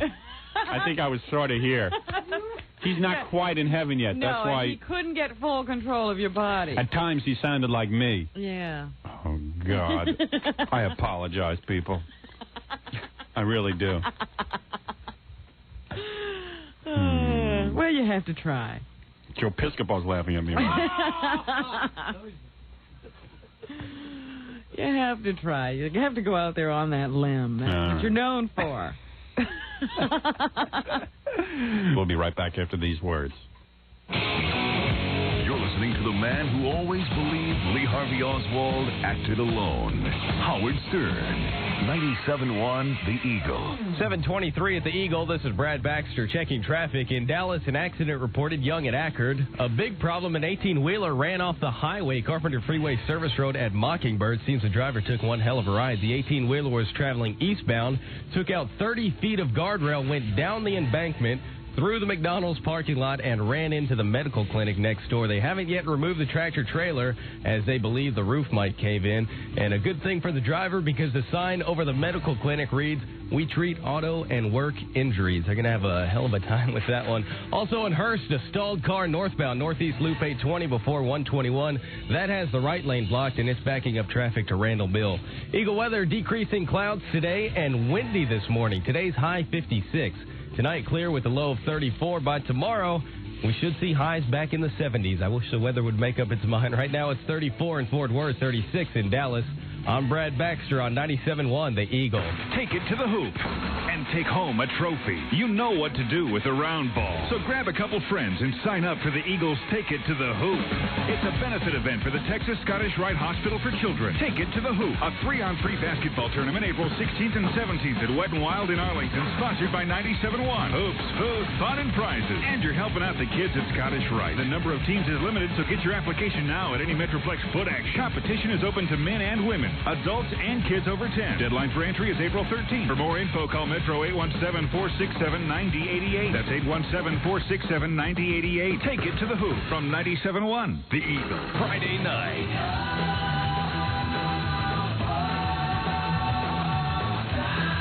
Dallas City Limits is taking rock and roll to the limits and beyond. This Friday night, 97.1 The Eagle and Dallas City Limits present John Sykes and Blue Murder. The guitar wizardry of John Sykes. Former guitar player and songwriter of Whitesnake. Showing his stuff Friday night with Blue Murder at DCL. Get there early this Friday. There will be 3 bands. Local band Tribal Soul. Then Mantissa heats up the stage. Then headliners Blue Murder. Turn on the sirens. Tickets available now at all Rainbow Ticketmaster locations this Friday for Blue Murder at Dallas City Limits. 97.1 The Eagle. Okay, Big D. Snarf some vitamins, guzzle some Java, and get ready to rumble. Because the grand opening frenzy at the newest Sportstown Megastore in Prestonwood continues all this week. That's right. Our monster grand opening sale has been so successful. We're going to let the madness continue. That means thousands of great items still on sale. And, of course, our grand prize drawing for a free trip to Club Med in Mexico. When it comes to selection, it's Sportstown. We're not talking big. We're talking huge. We're talking enormous. We're talking larger than a running back's bank account. Everything you need for every imaginable sport is right here at Guaranteed. Can't get any lower than this prices. So come on, Dallas, let's dance at Sportstown's awesome grand opening sale across from the Prestonwood Mall, corner of Arapahoe and a toll road. Sportstown, we got the goods. Save $14 to $35 on selected Rawlings Pump and Heart of the Hide baseball and softball gloves as all 6 Metroplex Sportstowns celebrate the opening of the newest Sportstown Megastore across from Prestonwood Mall. It's good times with good tires at the Super Shops Automotive Performance Centers. The Super Shops experts will show you the entire TA line in stock, ready for your car and your ride. And with prices as low as $39.95. BF Goodrich TAs, $39.95 each. But don't stop there. Super Shops offers high performance and custom equipment. More than 250 product lines. More than 10,000 items in stock every day in every store. Look at the roster. Holley, B&M, Boyd's Wheels, Centerline, Krager Wheels, Edelbrock, Gerson, Hayes, Moroso, Mallory, Hurst, Hooker, and more. So let the good times roll with performance. The TA Tire, $39.95 at Super Shop stores everywhere. In River Oaks, Richardson, Fort Worth, Irving, Hurst, Arlington, and 2 locations in Dallas. Super Shops offers the greatest in-stock selection of custom wheels you'll find anywhere. Krager, Boyd, Centerline, Ultra, Superior, McLean, Prime, and more at the Super Shop stores. It's 727 at 97.1, The Eagle. We're back with the Howard Stern Show. And it's Maria Melito bringing you the best of Stern. We have another classic best of for you. And this goes back to when Howard became infatuated with the idea of making phony phone calls to people. Here's how it went. One of them went on the classic Best of Stern. As you know, it's time to play back a phony phone call. Yes, this is part of the Stern Means Business contest. Yes. We're contest crazy here at K-Rock. Giving away vacation packages to you people just for sending in business cards. Well, yesterday we had a business card from a principal. Mm-hmm. School principal. And we decided to call him, and I acted as a father with a son with Tourette syndrome. Tourette syndrome is that illness that gives you involuntary movements and makes you say, like releases your inhibition so you say what you're thinking. Yeah, Tourette syndrome is when people just curse willy-nilly. We were reading about this. It's like the kind of disease where you just be talking and all of a sudden you start screaming out obscenities. Yeah. This Tourette syndrome. So I play the father. We called the principal, and the guy fell for it, hook, line, and sinker. All right. And Freddie, of course, plays my son. Does Freddie, a very nice you said job. This wouldn't work. See there? Yeah, Freddie goes, this will never work. This will never work. The principal will never buy it. This principal bought it hook, line, and sinker. I couldn't believe it. Yeah. And Freddie's yelling out all kinds of crap at him, and the principal's just taking it. It's great. I can't wait to hear this. Freddie's yelling out, you suck. Don't you tell me this crap. And he's like screaming like a retard, and the guy's just buying the whole thing. Right. I thought when I called him a fart nose, that was going to be really good. Yeah. This is real cool. Let's hear it. All right, here we go. Hello. Is this Mr. Benford? It is. Mr. Benford, hi. Peter James here. I had a particular problem. I don't want to take too much of your time up, but my son is in private school. Uh-huh. And we're thinking of transferring him into a public school. Right. The school psychologist where my son presently is, my son has a problem with Tourette's. Are you familiar with it? No, With Tourette's syndrome. It's a, I don't know if you've read about it. It's been getting a lot of attention in the press lately. Huh? My son is normal for all purposes, but occasionally he utters out obscenities. Okay, I am familiar with it. Okay. Yeah. Right. He's done well in the private school. We've given him medication. He's done well on drugs, but occasionally he does have outbreaks. Uh-huh. And I'd be interested in, I don't know, maybe your feelings, I guess, more so than anything. It's... God, that's something I've never even thought, never come across. Huh? I know. Are any of the kids, I guess none of the kids in your school have Tourette's. Is he classified because of that or what? Well, yes, he is. The school feels that with the medication that he's on now, the new medication, he's Hey, Robin, see, at this point in the phone call, when he kept asking me if the kid is classified, I just kept saying, yeah, he is. I don't know what that means. I don't know either. And he can hear at certain points in this phone call, I start to laugh. I mean, but I cover it up, but just listen for it. All right. Okay. Find it with a new doctor that there's been some success made with him. Huh? Shh. Harold. Please. That's my son. Oh, okay. It's a little embarrassing. Where are you calling from? Well, right now, don't even ask. I'm calling from the doctor's office now where he got the medication. I was talking with the doctor, and the doctor does have this under control, he says, with the medication. Huh? That's why. In fact, I was going to put the doctor on with you. Huh? Just to discuss the possibilities of doing it. It kills me that he can't be with normal children. I don't see any reason why he can't. Yeah. Out, please. I'm on with the school now, please.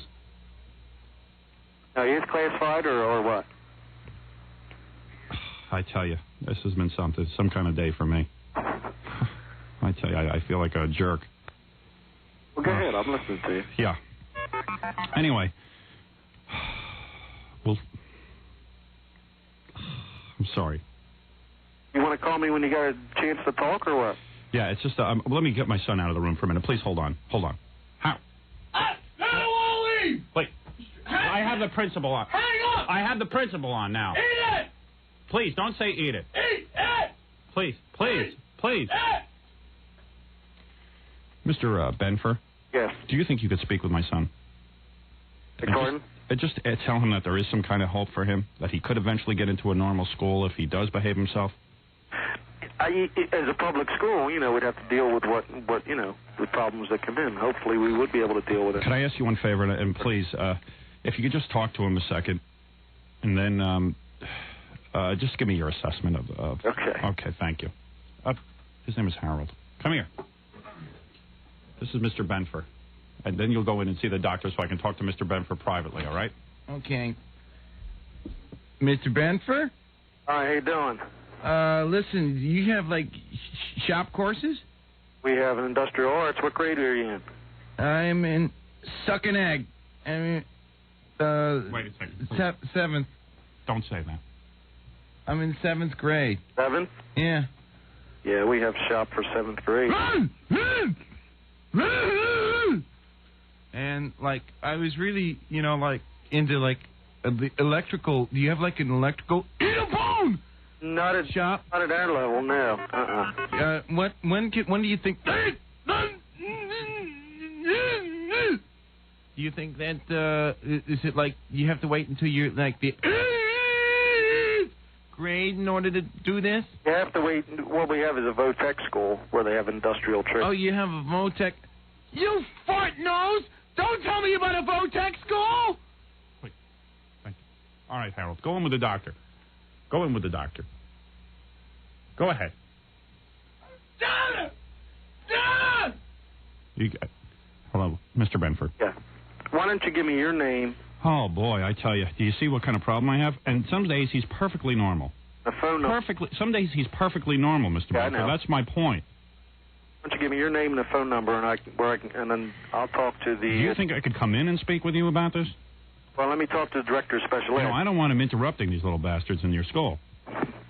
Why don't you give me your name? Would it interrupt the little bastards? Give me your name. Okay. Hold on.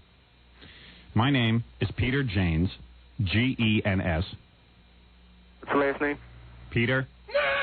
Please, quiet down. No. Quiet down. No. Now you quiet down. He's a fart nose! Peter Janes. Yeah. Give me a phone number. Would this interrupt the little bastards in your classroom? Give me your phone number. Okay. 212. Yeah. We're in the Manhattan now at the hospital.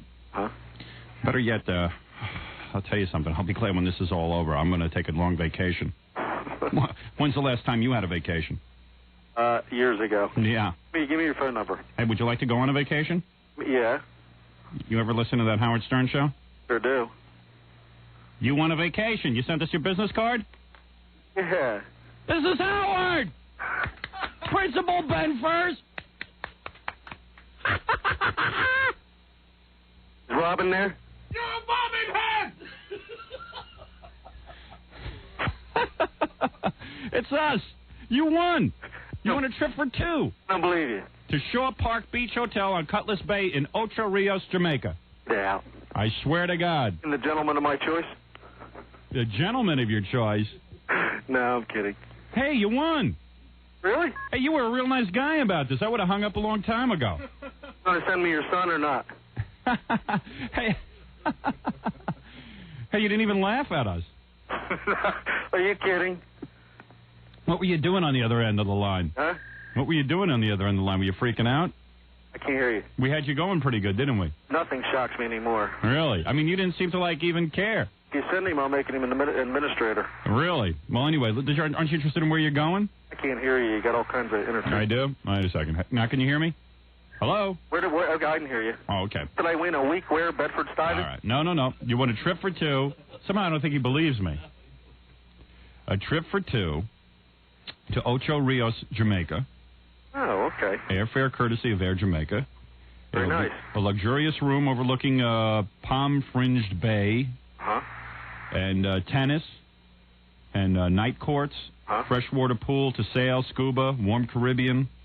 What do you think? Candlelight dining, live entertainment. Trip is for 5 nights. Lost you again. Sound good? Now, what I can hear it does, yeah. Well, the bad news is my son is going with you. Fair enough. I'll take it. Hey, you happy? Oh, yeah. It's wonderful. Thank you. Okay, thank you. Appreciate it. Thanks a lot. All right, and have fun on the trip, and we'll have someone get in touch with you from the station. Okay, thanks a lot. All right, thanks a lot. Bye-bye. Great, huh? Whoa. Yeah, pretty good. That was too much. Yeah. You know, we should leave our microphones on during it because you were laughing so hard. I was laughing so hard I was crying. And we were laughing pretty hard, too. And I was there doing it. I don't know how you kept a straight face. Well, if you heard on the tape, if you could tell, there's a couple of times. Remember when I was going... Yeah, right. I was laughing. And I kept going... Yeah, to cover it up. Yeah. That was pretty wild. That and the stuttering one are two good ones. Oh, yeah. Yeah. These are like... Stellar. Right. They're right up there. They're the best bits ever. What kills me is the principal of the school, and a principal of the school can't laugh at any problem. Right. This guy kept a straight face the whole He's time. Good. Yeah. Because I would have hung up on you so fast. Yeah, I know. That's principal. That guy deserves an award. Principal Jerry Benfer. He must be a good educator. At the Bridgeton Middle School in Bridgeton, New Jersey. Incredible. So... We got to play that again. Oh, yeah, for sure. At least three more times. You know, I'm ready to listen to it right now. Yeah, it is pretty good. And Fred, good job, man, as a kid. I'm telling you. Some 7th grader, though, huh? Hello? Eat a bone. Eat a bone. All right, let's take a break. When we come back, we'll do the news for you, and we got a whole bunch of stuff for you today also. 92.3 K-Rock and WYSP. To the Howard Stern Show. 97.1 The Eagle. 7:39 at the Eagle. This is Brad Baxter checking traffic. In Dallas, an accident Northwest Highway west of the tollway. An overturned car isn't blocking any lanes of traffic. An 18-wheeler ran off the highway, Carpenter Freeway Service Road at Mockingbird. The 18-wheeler was traveling eastbound, took out 30 feet of guardrail, went down the embankment, through the McDonald's parking lot, and ran into the medical clinic next door. They finally removed the truck, and if you aren't listening earlier, the sign over the medical clinic reads, "We treat auto and work injuries," and that's a good thing. In Irving, an accident eastbound 183 before Story. The left lane is blocked. The backup is past Esther's, and a stalled car in Hearst northbound Northeast Loop 820 before 121. The right lane is blocked. The backup is to Randall Mill. Eagle weather, the clouds are going to go away this morning. It's going to be windy, too. Today's high, only 56. Tonight, clear with a low of 34. Right now, 36 in Dallas. It's 34 in Fort Worth. I'm Brad Baxter on 97.1 The Eagle. Metro Traffic brought to you by Monarch Dental Associates. Dental emergencies happen. Call Monarch Dental Associates before 3 p.m. and they'll see you that business day. For all your dental needs, call 1-800-4MONARCH. Locations everywhere. It's the Eagle's second Harley giveaway, and you could ride this fat boy home. To win the bike, you need a key. To win a key, listen for these songs. Motley Crue, Kickstart My Heart. Rush, Tom Sawyer.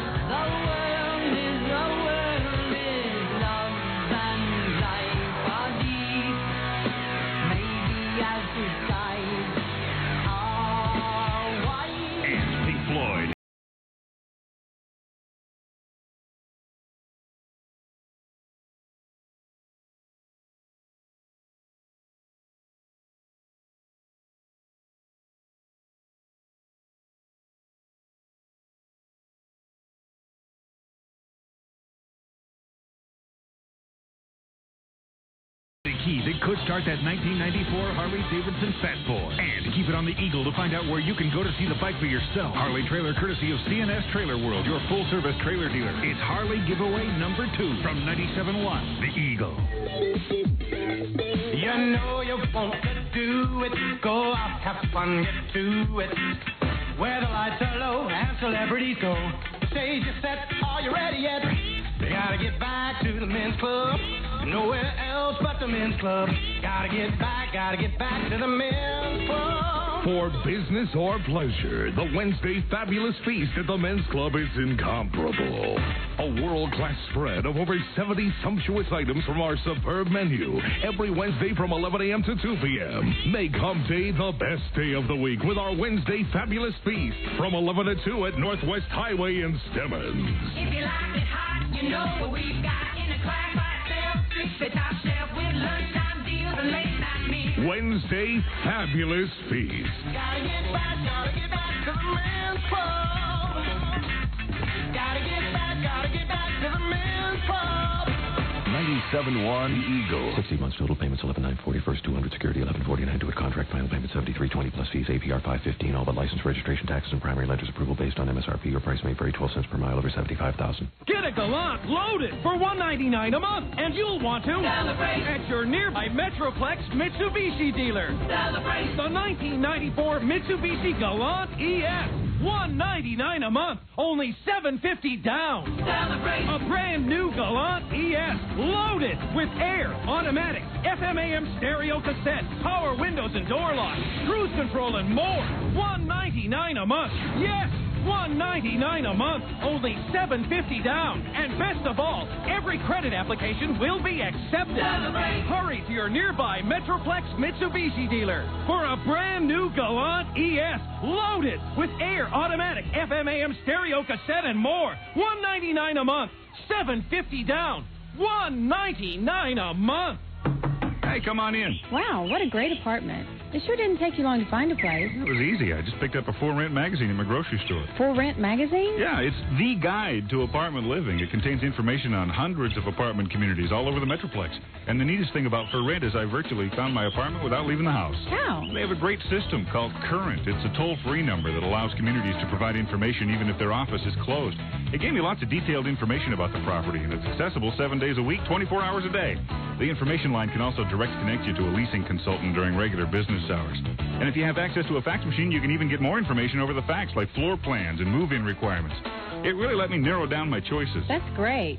Hey, my sister's moving to Denver next month. Do you think For Rent magazine can help her? Yep, there's a number in the magazine she can call, and they will gladly send her a Denver edition. With Current, she can start looking for an apartment now, right here in Dallas. And with Current's toll-free number, it's free. Thanks. Pick up your free For Rent magazine now at any major supermarket and other select locations. For Rent magazine, clearly the leader in apartment rental magazines from coast to coast. They help people rent apartments. It's 7:44 and 97.1, The Eagle. We're back with a man who was luckier than Lou Gehrig, Howard Stern.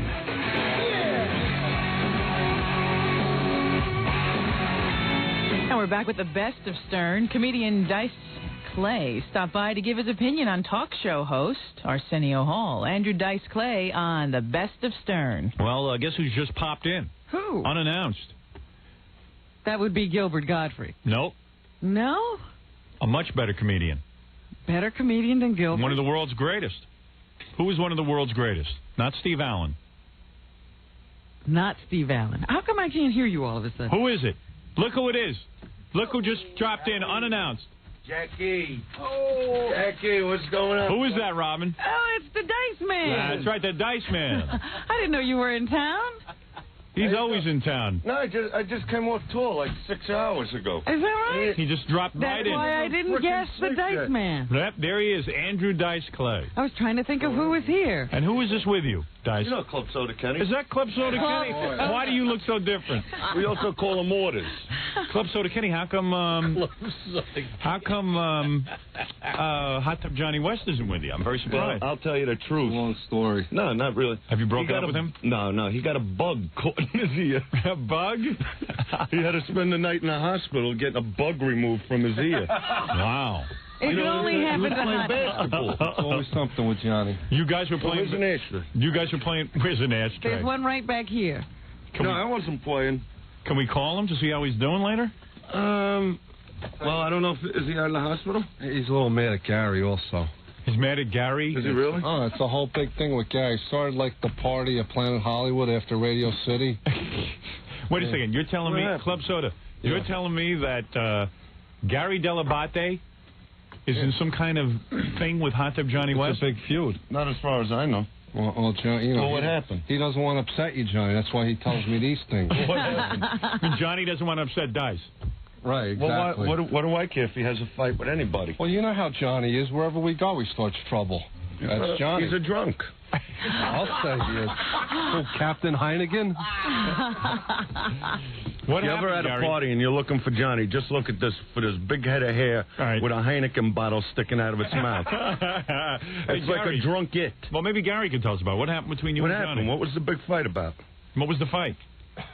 This is news to me. Maybe he's, you know what? Yeah, what was the fight, Ken? Well, Dice, weren't you mad at Johnny for not bringing Gary over to you? Yeah, no, that upset me very much. Right. You know, I got sick over that. I threw up. Hey, Dice, you know who does a good impression of your friend Hot Tub Johnny West? Who? Gary. Gary, do it for Dice. So we were at the party, and Hot Tub Johnny said something funny. And I said, hey, Johnny, you know, you're a funny guy. And he goes, thank you very much.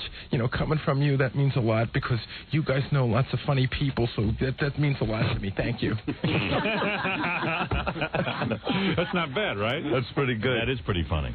Well, Dice is here. It's always fun when Dice... why don't you give Club Soda a chair and let him sit down and relax? Sit down, stupid. There you go.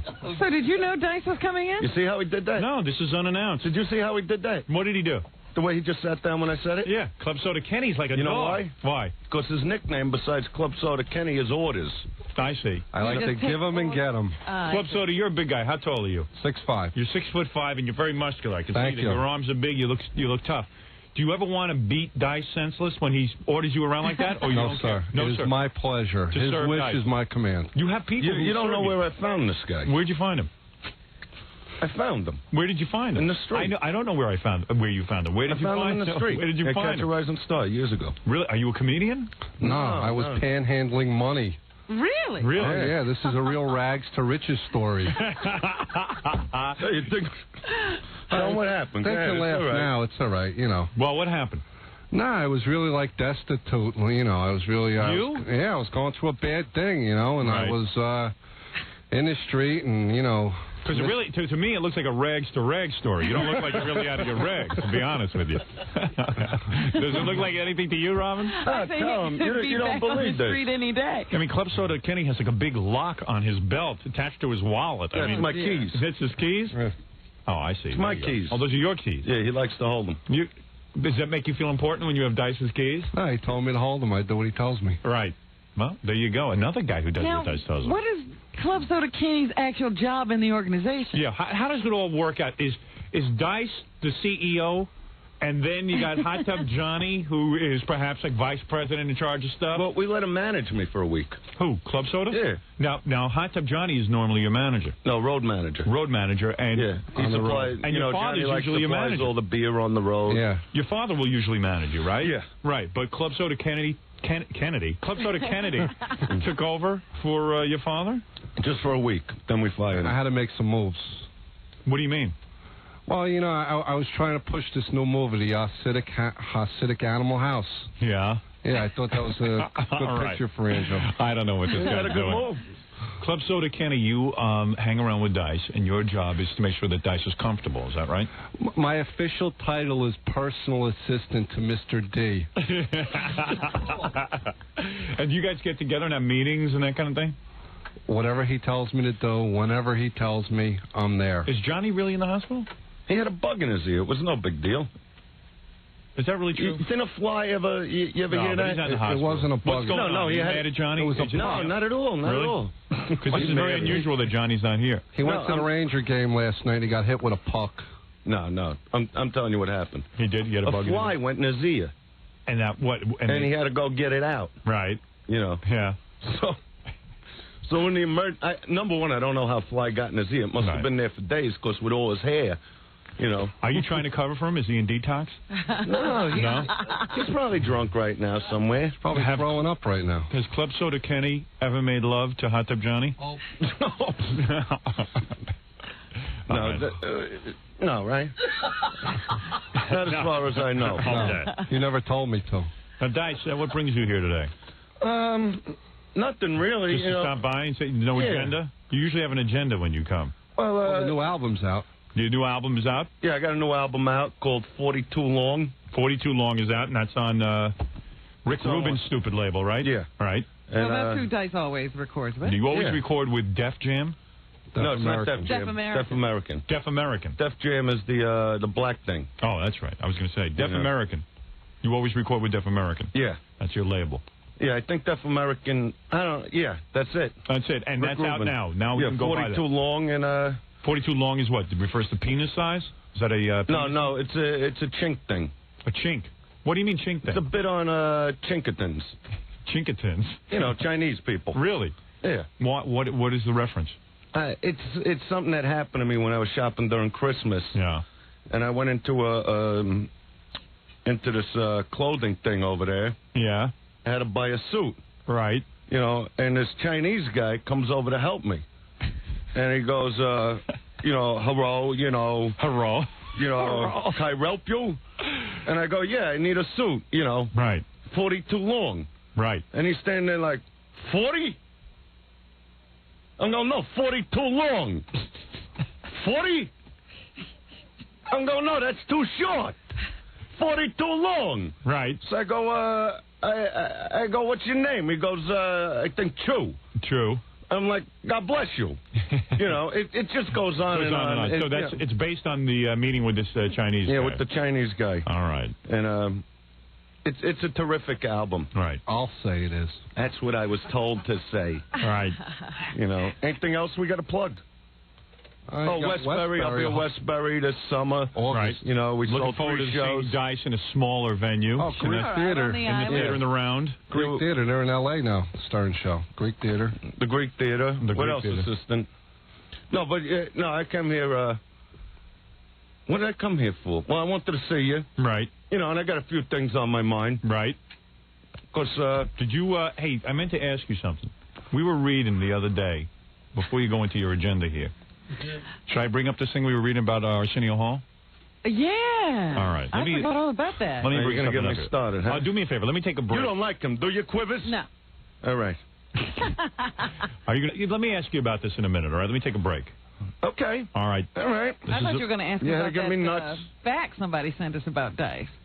Oh, yeah, I got to ask him about that, too. What? Oh. And also, hey, as long as we have Dice here, we'll do the news with Dice. And maybe take a few phone calls for Dice. Yeah. Maybe some phone calls for Club Soda Kenny as well. Yeah, we'll see. All right, do your break and we'll come back. We'll be back right after these words. You're listening to the only man who still believes that Orson Welles wasn't thinking that 1938 Martian invasion.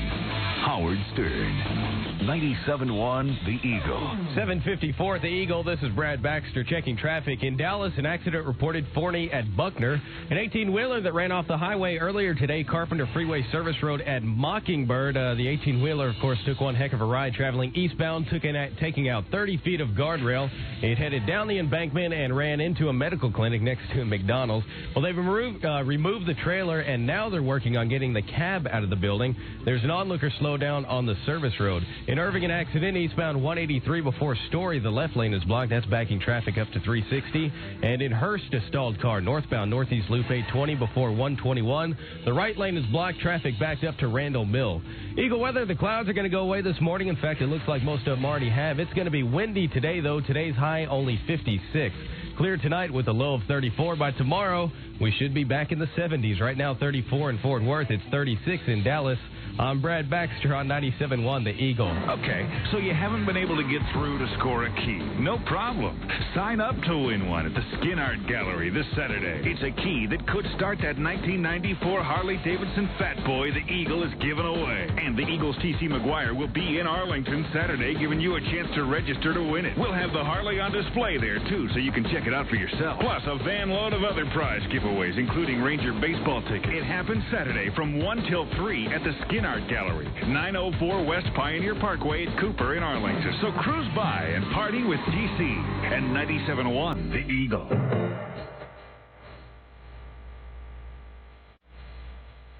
All right, threesome. Oh, okay. Where's Robin? I want to talk to her about this movie. There's a movie. In fact, Stephen Baldwin's stopping by later in the show, but... Oh, something for me to look at. Yeah. He'll sit on your lap. Little beefcake. Ask him to take off his shirt. In this new movie, Threesome, it's Steve Baldwin, this other dude, and... you don't know who the other dude is? Let me see. They got his name listed here. Josh Charles from Dead Poets Society. And Lara Flynn Boyle. Yeah. From Twin Peaks. So... And the... the Temp. The Temp, that's right. She is gorgeous. So here's the plot of the movie. I've seen it. It's coming out on Friday. It's about these two guys. They're roommates in college, and Lara Flynn Boyle moves in with them.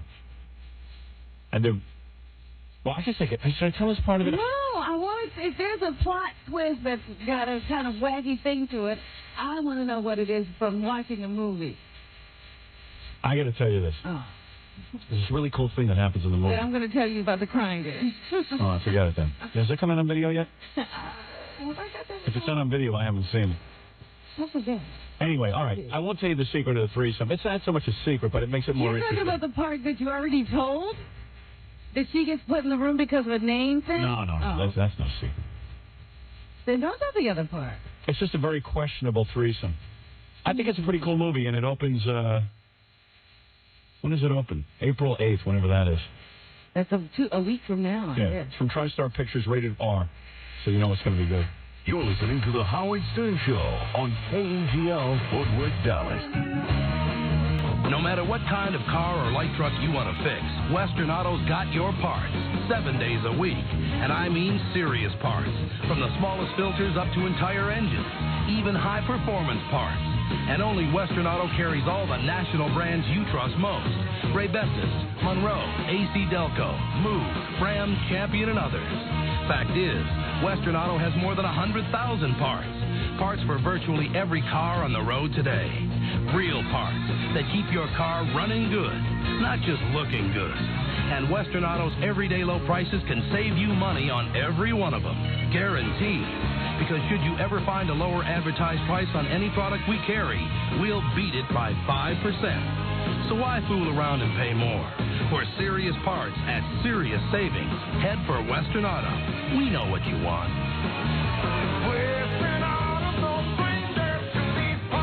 Okay, Big D, snarf some vitamins, guzzle some Java, and get ready to rumble. Because the grand opening frenzy at the newest Sportstown Megastore in Prestonwood continues all this week. That's right, the great items still on sale. And of course, our grand prize drawing for a free trip to Club Med in Mexico. When it comes to selection at Sportstown, we're not talking big, we're talking huge, we're talking enormous, we're talking larger than a running back's bank account. Everything you need for every imaginable sport is right here at Guaranteed. Can't get any lower than this prices. So come on, Dallas, let's dance at Sportstown's awesome grand opening sale across from the Prestonwood Mall, corner of Arapahoe and a toll road. Sportstown, we got the goods. Now, save big on all Easton baseball and softball bats for players of any age. Sale price is good at all Metroplex Sports Towns during the grand opening celebration of Sportstown Prestonwood, corner of Arapahoe and the toll road. It's 8 o'clock at 97.1 The Eagle. We're back with the only man that Cher finds more repulsive than Sonny, Howard Stern. Jackie Platinum joked Paige Martling to order Jackie's wild new comedy CD or cassette. You get 78 raunchy minutes and a free full-color Jokeland catalog. It's only $10 plus $3 shipping and handling. Call 1-800-323-5464. And Saturday night, April 16th, Jackie has one big show at Club Benet in Sayreville, New Jersey. For info, call 516-922-WINE. We have more with Dice on the Best of Stern. Andrew Dice Clay here with Club Soda Kenny. I'm just waking up. It's nice that they stopped by just to say hi. And, you know, I was going to ask you. Yeah.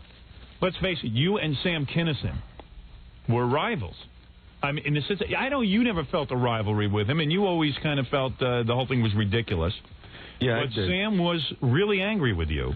And people must have been calling you as soon as Kinison died. People must have started calling you, right? Yeah, it was the publicist, the whole thing, and everybody wanted a comment from you, right? Well, I didn't want to, get press off of something that horrible, and I'm not going to say great things about Sam, other than he was a great comic, right?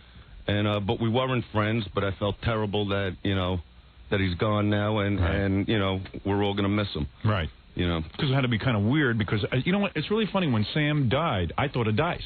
Yeah, so did I. Because every time Sam was in here, before Dice came on the scene, Sam was obsessing on Goldthwait.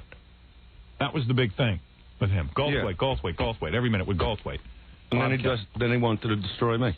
Yeah, then he went after you. But that's all right. That was his thing, But and, I did say this on the air. I don't know if you know this. I said to Sam once, what are you with this Dice thing for? You guys have very different acts, and it's why are you so upset by him? He says, well, tell you the truth, I'm really not upset with him. I'm just kind of jealous because he did steal a lot of my thunder. I was the one big shock comic, and then when he came on the scene, he stole a lot of my thunder, and there's a jealousy there. So I mean, that was a pretty honest revelation, right? Yeah, but he was great. Now I'll tell you the truth, even with all the bashing, that we did to each other, I mean, for a while I let him just go on, and then I gave it back a little. But he was great, and I'm not going to, say anything bad. I mean, we even used to listen to his albums on the bus, on the tour bus. Right. Which if he knew it, he'd say, no way. Right. You know what I'm saying? But, he was a certain way, and I'm a certain way, and, I felt bad. Right. That's it. Now, let's get back to this. We were reading this in the... Entertainment Weekly. Yeah. So we're reading a lot of news was made because Arsenio did an interview where he said he's going to kick Jay Leno's ass. Oh, yeah. Right? I saw it. Yeah. He's a big shot now. He's going to kick Jay Leno's ass. And what's that all about anyway? But then I'm reading through the thing, and they say to him, are there any guests you won't have on? So he says, I won't have on Andrew Dice Clay. Now, I found this to be quite bizarre because I always noticed whenever he had rating sweeps going, this Arsenio, he used to call you to come do the show. Time. All the time to do your show. Time. But now, all of a sudden, he won't have you on. Now, what the hell is that all about? Arsenio is basically, am I allowed to say kiss ass on the show? Right, you could say kiss ass. You know what I mean? He's a kiss ass, and he goes with the wind. He's trying to please like all the gay people now. Right. So he's trying to keep his ratings up. I mean, that's why he's doing all the press now. Yeah, but my point. I mean, you don't see Jay Leno doing all the press. Right. You know what I mean? Jay Leno ain't afraid. Right. Arsenio's got to go on every magazine cover, Right. But this is the first time that I think they did put a horse on the cover of Entertainment Weekly. Yeah, he does look like a horse. You've referred to him as the Black Mr. Ed. Well, right? I got that from you. You told me he was the Black Yeah, but Mr. since Ed. you did the joke, I'm going to give you the credit. All right, good. There you go. He's also known as Horseshoe Head around the stable. You know that. You call him Horseshoe Head. Well, I call him a lot of things. Right, yeah. I mean, look at the guy. No, He's got ears like pot stickers. Yeah, but wait a second. You met Arsenio years ago, right? Yeah. Before he became this big talk show host. Yeah. You met him in the comedy club. Yeah. All right. You met this guy. You were friendly with him, I assume? Well, we didn't really we've had a few moments where we hung out. But why does he have to attack Dice? I mean, if you're going to say that Dice is not politically correct, then how does he rationalize being Eddie Murphy's best friend and having Eddie Murphy on? Well, I mean, the same thing you make jokes about is the same thing that... Well, you see, Eddie takes no prisoners. Yeah, Eddie doesn't. Eddie. Well, you see, that's the thing. You see, Arsenio said in that article that he didn't like my kind of material, right? Or whatever he said about the cripples, this and that. I see. Like I'm not allowed to talk about these things. Right. That's what gets me mad. That people will actually, think these things when they see 90 handicap parking spots. But if I say it as a joke, just to loosen it up. Are you annoyed by the fact that there's so many of these handicap parking spots? I know I am. Well, I park in them anyway. I don't care. You do? Oh, yeah. I didn't know that. Yeah, I pull right in. I pull right sideways. in. You don't care. I take 3 spots up. Really? And you pull? Yeah, I mean, they ain't showing. You know what I mean? Maybe one guy with a limp. Right. A lot of the security guards come over there oh, you can't park there. This is for the handicapped. And I'm looking at them you saying there's nothing wrong with me. Yeah, hey. What's wrong with you? I hear you. Right. I'll suck out your eyeballs and stuff you in a vent over there. But the thing is, How can he say something like this about me? Would you take that cigarette out of your mouth? I can't. I can't. You hear me now? He is handicapped. But then again, maybe he hasn't heard his boss Eddie Murphy's material, which is similar to mine, right? Right. But then again, Eddie is his boss, right? Which everybody knows. And when your boss tells you to kiss his ass, you do it. I mean, that's the only reason that Arsenio's on the air. But because let's face it, he's an ass-kissing fool who thinks he's very important. Right. Well, you know something? This is something I've said for years. And I used to say to Dice when he'd go on that Arsenio show. Well, you told Dice not to do it. I certainly You always did. advised him to stay away from Arsenio. Did I not say not to go on Arsenio? You said it. All right. All right. What should I do? Take me to prison with this? Right. Okay, yeah. I mean, how can Arsenio say these things about me? You know, his boss, Eddie Murphy, yes, came on the show when I happened to do the show a few years ago, one of the first shots. Right. And he came on the show to, like, validate what I do. Right. He's sitting there going, yeah, I'm going to see Dice, who at that time I was playing the Universal Amphitheater. Right. And Arsenio's looking at him like, no way, you won't be, like, going down there, you know the way Arsenio talks. Is that Arsenio impression? Yeah. And go ahead. And his boss, Eddie Murphy, looks over and says something like, hey, ass kisser, was I talking to you? Right. I think Dice is funny. All right. Now go hook yourself up to the buggy, put the bridle over your head, and trot me home. Now, wait a second, Dice. Well, he's a horse. You have got to be a little bit miffed over Arsenio Hall because I don't think you defended him. You befriended him. Hey, let me tell you something. I got nothing against him personally. I mean, he's the best talk show host to ever look through a bridle. Oh, through a bridle. Okay, go ahead. You know what they should do? They should put a blanket over his gums and walk him around the winner's circle. Yeah. But I understand when you wake up one day, you're in the barn, your oats aren't ready. Right. You know what I mean? It gets you cranky. It perturbs you. Right. Listen, I'm going to tell you something. I knew that guy would burn you. In other words, out of all of the guests in the world that he won't have on, he's saying Dice. Over the wide spectrum. You know why? Because you become this, for the politically correct, you become this punching bag. Am I correct? Don't you see that? Yeah, I've been destroyed by everybody. No, you know what I'm saying. And I destroy back. Well, it's just very, very frightening. Yeah. I mean, this guy, he's so taken with himself. He's lost all concept of reality. Were you shocked to see that in the magazine? Yeah, I was. You were? I was. You didn't know you were persona non grata on the show, did you? No. What does that mean? Well, it means that you're not allowed back on the program. Won't be a guest. I care. Now, it said in the article you called Arsenio Hall up on the phone and asked if you could come on the show, and he said no. Number one, I never did that. You never did that? Yeah, I never call him. You never call him? No. He would call me. And ask you to come on the show. This guy's out of his mind. Right. I mean, and people should really know. This guy stood in the back of the Comedy Store after he cut his hair like a chafing dish. Yeah. You know what I mean? Yeah. And he's telling me, you know why I do this, Dice? Because when people see it on TV, it's going to start a trend. And I'm looking at him like that's a trend. Retards are doing that hairdo for years. Yeah. Isn't it funny how you picked up on it? So, in other words, he's so full of himself that he feels if he gets a new hairdo, the whole country will move in sync and get a hairdo like that. He thinks everything he does. The only thing that horses listen to him. That's it. Well, let me tell you something. He will. He goes to the dentist. The dentist is afraid he's going to get hoof and mouth disease. Well, I'll tell you something. He said he's got to be careful what he presents to America. One could only hopefully someday he'll break his leg and they'll shoot him like a horse. You know what you ought to do in order to... Famous Amos has more to say than this guy. Well, you know what you ought to do? First of all, he's a horrible stand-up comedian, Arsenio. He's not a comic no more. He's not. He used to be a comic. Right. You know, he used to tell jokes anyway. Yeah, right. You know, now he's like just one long commercial in between like news stations. Well, let me tell you something. But wait a minute. Didn't you guys read the article? He says, I can't think of one joke that I have told on this show that wasn't handwritten. Wait, let me say, I remember that quote. Yeah. I think what he really meant to say is that while one hand, I love that a joke wasn't written that he didn't like have a hand in. Yeah. Right. That's certainly interesting. Now, have you spent time with this guy? I mean, have you ever spent time talking to him off the air? And well, you know, when you talk to him, it's like talking to another person now. Really? I mean, he's very taken with himself. Right. Horseshoe head. Yeah. I mean, there were other quotes. You know, a quote I love. He goes, wait, this is a good one. Yeah. This is a good one. All right. You know, like, number one, he comes on and he was talking about, like, throughout, like, his first year. Yeah. You know, that he read in one place that he was too black. Right. You know what I mean? Right. You know what I mean? You're saying that the reason he was, in other words, people were complaining that Arsenio was too black on the air, and you're saying because... No, this is what he was saying, like one of his quotes. And then he continued to say that Spike Lee, you know, in another place said he was an Uncle Tom. Right. Now, the only thing that gets me crazy with that is that Spike said it before me. You know, because when Spike get down with the truth, you know, because Spike is going to diss a homeboy, he's cold. That's right. You know, Dice. Because I'm black. You know Dice, that. No, seriously, you speak... I got a lot of black in me, believe me. You speak the black jive talk. Did you just hear That's that? right. Did you hear because that? I am a black man. Would you do that Spike Lee impression again, please, if you don't mind? With Spike get down with the truth, because when Spike is going to diss a homeboy, he be cold. Well, there you go. That's right. It's like having a black guy in the room with you. Close your eyes. The blacks love me, believe me. Let me close my eyes and hear that again. The blacks call me D-Money. Really? Well, let me take a break here, Dice. I can see you're really worked up over this. I can see you got... I'm not finished with him. You're not? I even got a closing statement when we're done with him. All right, you would like to make a closing statement. All right. But we're not done with him yet. All right, we'll be back with MC Clay in just a minute.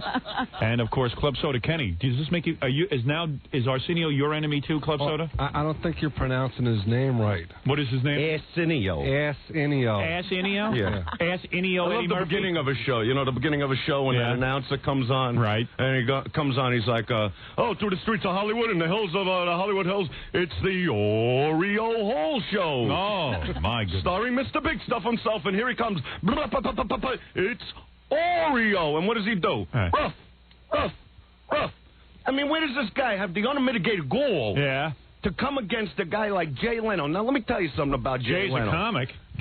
Jay despises me. He hates my guts. Right. He thinks I'm the worst comic to ever heard. Right. And I respect him for that. Right. But the one thing he never did is use me for ratings, you know? Right. But the one thing I know about Jay, when you turn on, you know, his show, I did a tribute to him on my new album, 42 Long, by the way. Right. I know you rip him a new a-hole, but... But that's what we do. Right. But he never told me to come on his show to build his ratings. In other words, you're saying Jay never used you. He's not a hypocrite. Right. You know He says he hated you, and that was it. He despises me, and I can't blame him. I despise me. Arsenio used you in rating sweeps to get huge ratings, right. and now all of a sudden he hates you. But in the meantime, that big-headed bastard Jay Leno comes out every night, got a solid monologues of jokes. Right. What is it? Monologue? Monologue. He's got a solid monologue of jokes. Yes. Everything right on the money. I mean, this guy goes into concert, he could do 2 hours, he draws people, and Arsenio comes out and he barks. Right. Ruff. He's the barking horse. Ruff. You know, that's all what? Jay Leno, he just went to the hospital. What do you mean? Yeah, he had a chin enema. Yeah, I mean, what happens? Club Soda, you know what happens when Jay Leno falls? When Jay Leno falls, people go, Chinberg! So, in other words, you respect Jay because he always was up front with you. Yeah. And Arsenio lied to your face. Arsenio is a liar. Arsenio's a liar. But, you know, that's not right, Robin. When at least... That's what I get for going on a horse's show. You call him the horse? Yeah, when he does a really good show, his trainer gives him an extra lump of sugar. Right. You know what I'm saying? I understand what you're saying. I wouldn't do that show. I did the show with him once when he was working for the Fox Network. I created more history in 1 year than this guy will create in his whole life. Yeah, that's Unless he wins the Derby in a few weeks. Oh! All right, listen here, Dice. That's right, Oreo. Are you listening to me, Oreo? Well, now, when you say Oreo, you mean that he acts like a real, Uncle Tom. He's an Uncle Tom. Yeah. Now, that's a very controversial thing for you to say, that Arsenio... Everybody knows it. Look at him. I see. Well, there you go. What do you think of him, Quivers, or you don't want to be involved in this? Well, Robin has stated her I've always opinion. said I don't like Arsenio. I think he is the new Sammy. Right. He's like a Sammy. Yeah, but Sammy was a talented guy. Well, Sammy was talented. You know, I don't know what's worse, his teeth or his nose. You know what I mean? You evidently said the right thing. He's on to something else. I don't know what's worse with Arsenio, his teeth or his nose. Is he the front? His teeth. By a nose. Oh! Is he the front of the horse or the back of the horse? He's everything of a horse. All right. You know, if I got to keep my car in the shade, I park it under his ass. All right, let me take a break here. Obviously, this is a very big feud going on between you and Arsenio. This is one of the great show businesses. I'm taking him down. I am taking him down. You are. That's it. Yeah. He's over. When I get done with him, he's going to wish to God he never even met me. Well, there it is. Well, then he'll have to make up with you. That's right. I don't want to make up. Will you ever make up with him? Let me tell you something. If he came crawling back to you, let me tell you something. Would you make up with him? No, let me tell you something about talk show hosts. Okay, right? go ahead. When I made it big, right? Go ahead. When you hit the big time. Yeah, when I hit the big time. Right. No talk show host wanted to have me on. Would David Letterman have you on? No. Would Johnny Carson? No. Would let me ask you this: Would nobody wants me on that show? Don't you understand it? So I come to Arsenio. You know why? Why? Because he's a jerk off. Right. That's why. He is a jerk off. So you went to him. You knew he was. I'm a jerk sorry off. I called Letterman a jerk off because he's the jerk off. I see. That jerk off. All right, Dyson. Now listen. But I'll tell you, when he does tell a joke, it comes right from the horse's mouth. Oh! All right, let's take a break. And we'll be back with Andrew Dice Clay. We'll have the news for you this morning. Take a few phone calls for Dice. We'll be back right after that. You're listening to a caring, sexual non-smoker, Howard Stern. 97.1 The Eagle. 8:16 at the Eagle. This is Brad Baxter checking traffic. Some signals flat that ran off the highway. Carpenter Freeway Service Road at Mockingbird. The 18-wheeler traveling eastbound went through the guardrail, down the embankment, and into the medical clinic next to a McDonald's. The trailer has been removed, but the cab remains embedded. There's an onlooker slowdown on the service road. A few accidents in Irving, O'Connor at Union Bower, Irving Heights at Shady Grove, and eastbound 183 before Story. Only the right lane's getting through there. The backup to 360. And in Arlington, an accident westbound Pioneer Parkway near Center. Eagle weather, windy today and cold, a high of only 56. Tonight, clear with a low of 34. Tomorrow, we should be back up into the 70s. Right now, 36 in Dallas. It's 34 in Fort Worth. I'm Brad Baxter on 97.1 The Eagle. Well, hi there. Bones here from 97.1 The Eagle, inviting you out to come party with me. Friday afternoon, 3 to 7, I'll be live in the flesh at Clicks Billiards, 6012 Abrams Road in Dallas. We're doing a Blue Murder concert warm-up party. John Sykes.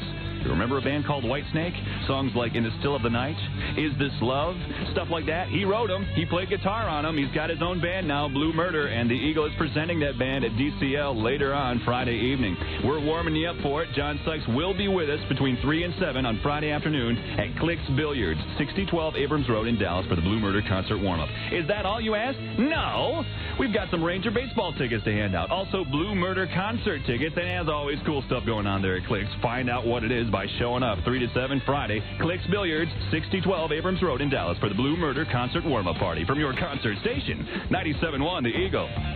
Let the good times roll. Let the good tires roll. It's good times with good tires at the Super Shops Automotive Performance Centers with wide 50 Series TA tires, priced as low as $69.99 each. But don't stop there. Super Shops offers high performance and custom equipment. More than 250 product lines. More than 10,000 items in stock every day in every store. Look at the roster. Holley, B&M, Boyd's Wheels, Centerline, Krager Wheels, Edelbrock, Gerson, Hayes, Moroso, Mallory, Hurst, Hooker, and more. So let the good times roll with the wide 50 Series TA tire. $69.99 at Super Shop stores everywhere.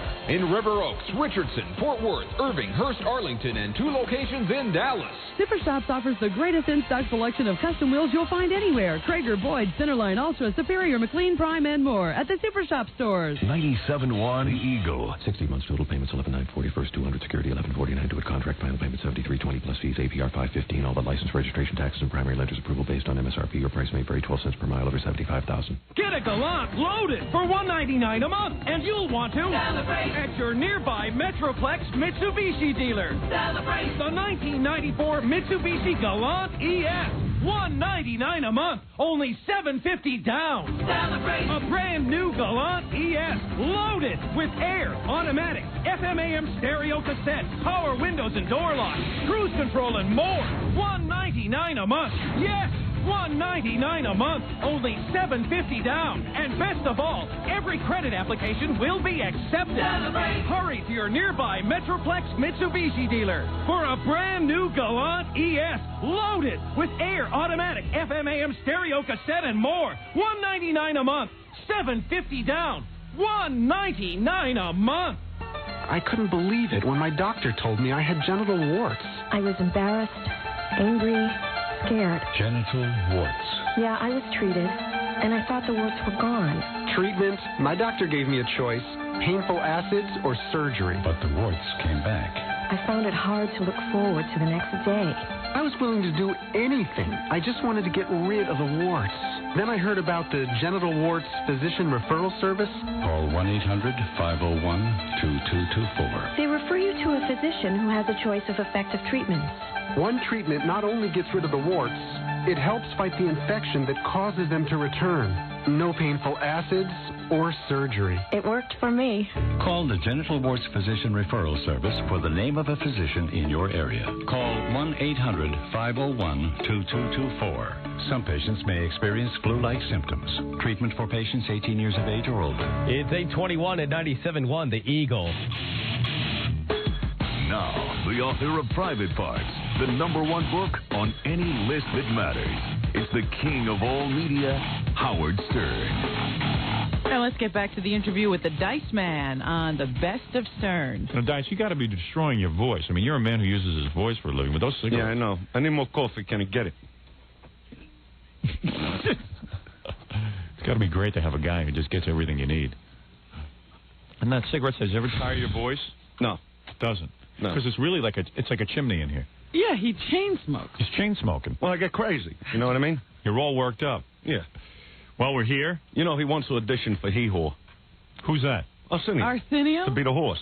Is that right? Yeah, he didn't get that, but he did get that part in The Godfather. I didn't realize that. Yeah, that was him. Well, anyway. They didn't even have to use makeup. Oh! In case you're just tuning in, Dice came in this morning. I just happened to ask him about Arsenio. And he has gone completely off the wall here. Yeah, he's totally off base. I mean, he buries himself in articles, basically. I see. And but, you know, years from now. Did you ever see him on the Oprah show? He was on the Oprah show, and it was... I never saw two people kiss each other's ass. What a love fest. What a love but fest. You know what the thing is? He talks about, you know, not having that, like, black attitude. Right. You know what I mean? And when he comes out on his show... Yeah. You know, he's like, well, today in New York City. Right. And then the minute he's on Oprah, he's like, yeah, well, I remember when we and Mama used to have rent parties. Mm-hmm. Yeah, everybody get together, put the rent together. Whoever had the most rent would get that money paid that week. You're saying that he's one way on some shows and another way on another show? Yeah. I see what you're saying. He'll kiss whatever ass is in front of him. Right. You know what I mean? He's a big-ass kissing horse face. Yeah, All exactly. Right. But years from now, when he's not so famous, believe me, he'll probably, like, do some kind of syrup commercial, you know what I mean? Right. They'll throw him in overalls, put a straw hat on him. What would you like Oreo's sticky stuff. I see. Well, man, you are obviously very, very angry with him. I can see it. I can see it in your face. You're completely red in the face. You know, it just gets me, you know, that he thinks it's all right that his boss, Eddie Murphy, could curse all day. Right. You know, because he's black. Right. You know, but I'm the racist. Well, do you think it's because he's black or because his friend?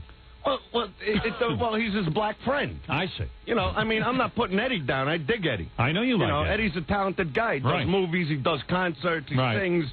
You know, he does everything. Right. You know, this guy don't tell jokes, Arsenio. Right. He don't sing. Right. He don't do nothing. Right. You know what I mean?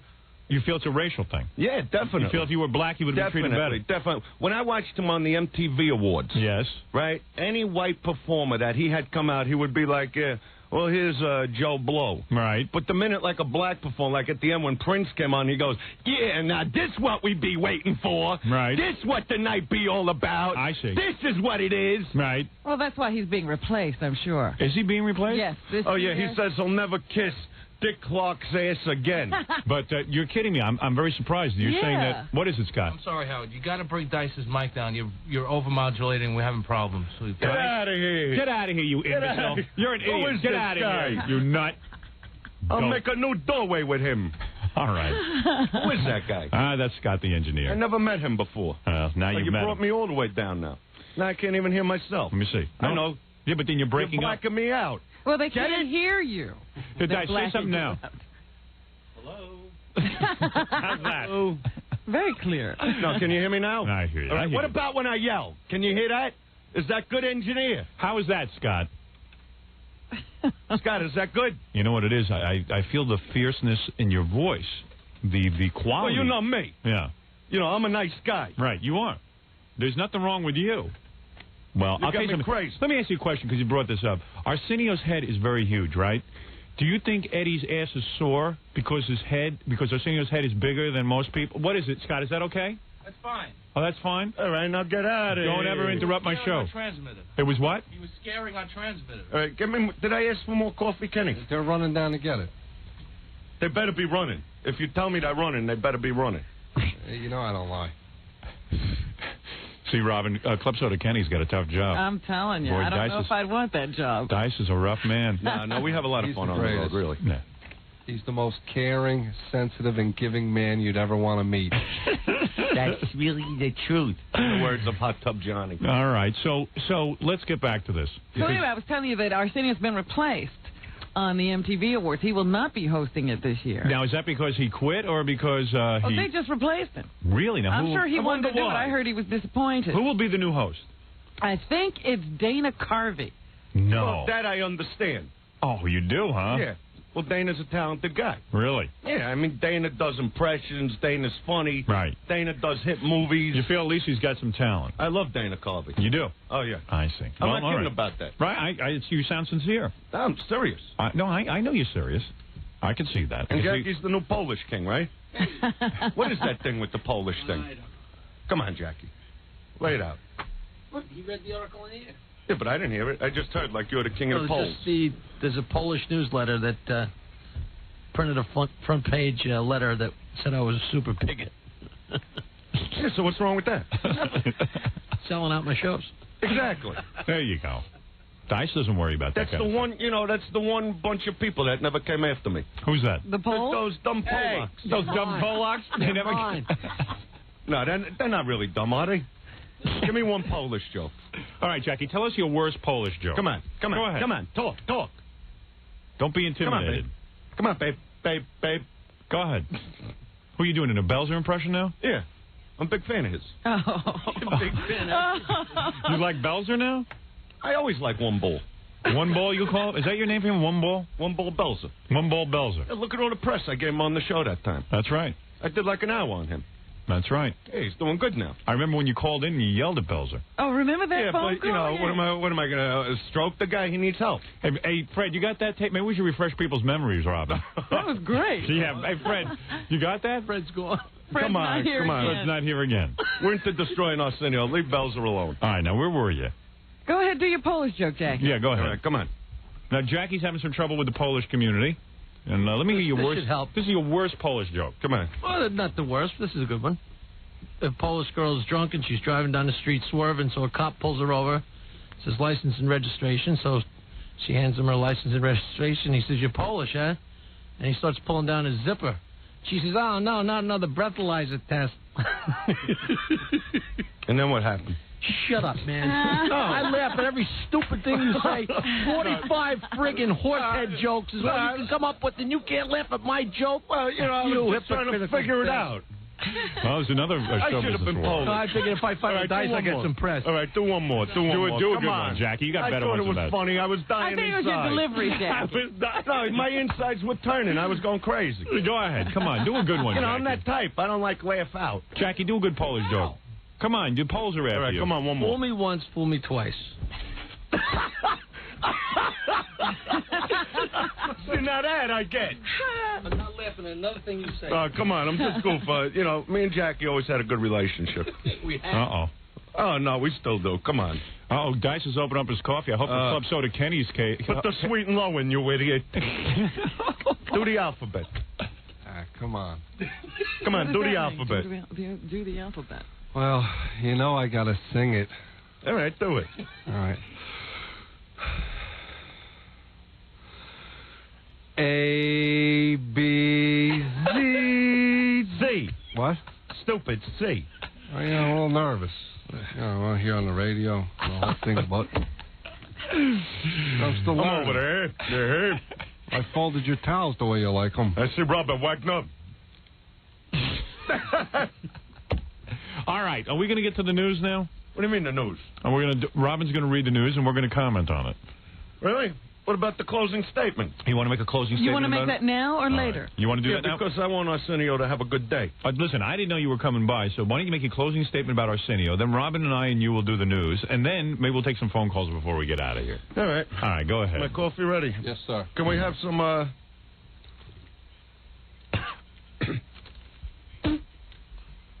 some music?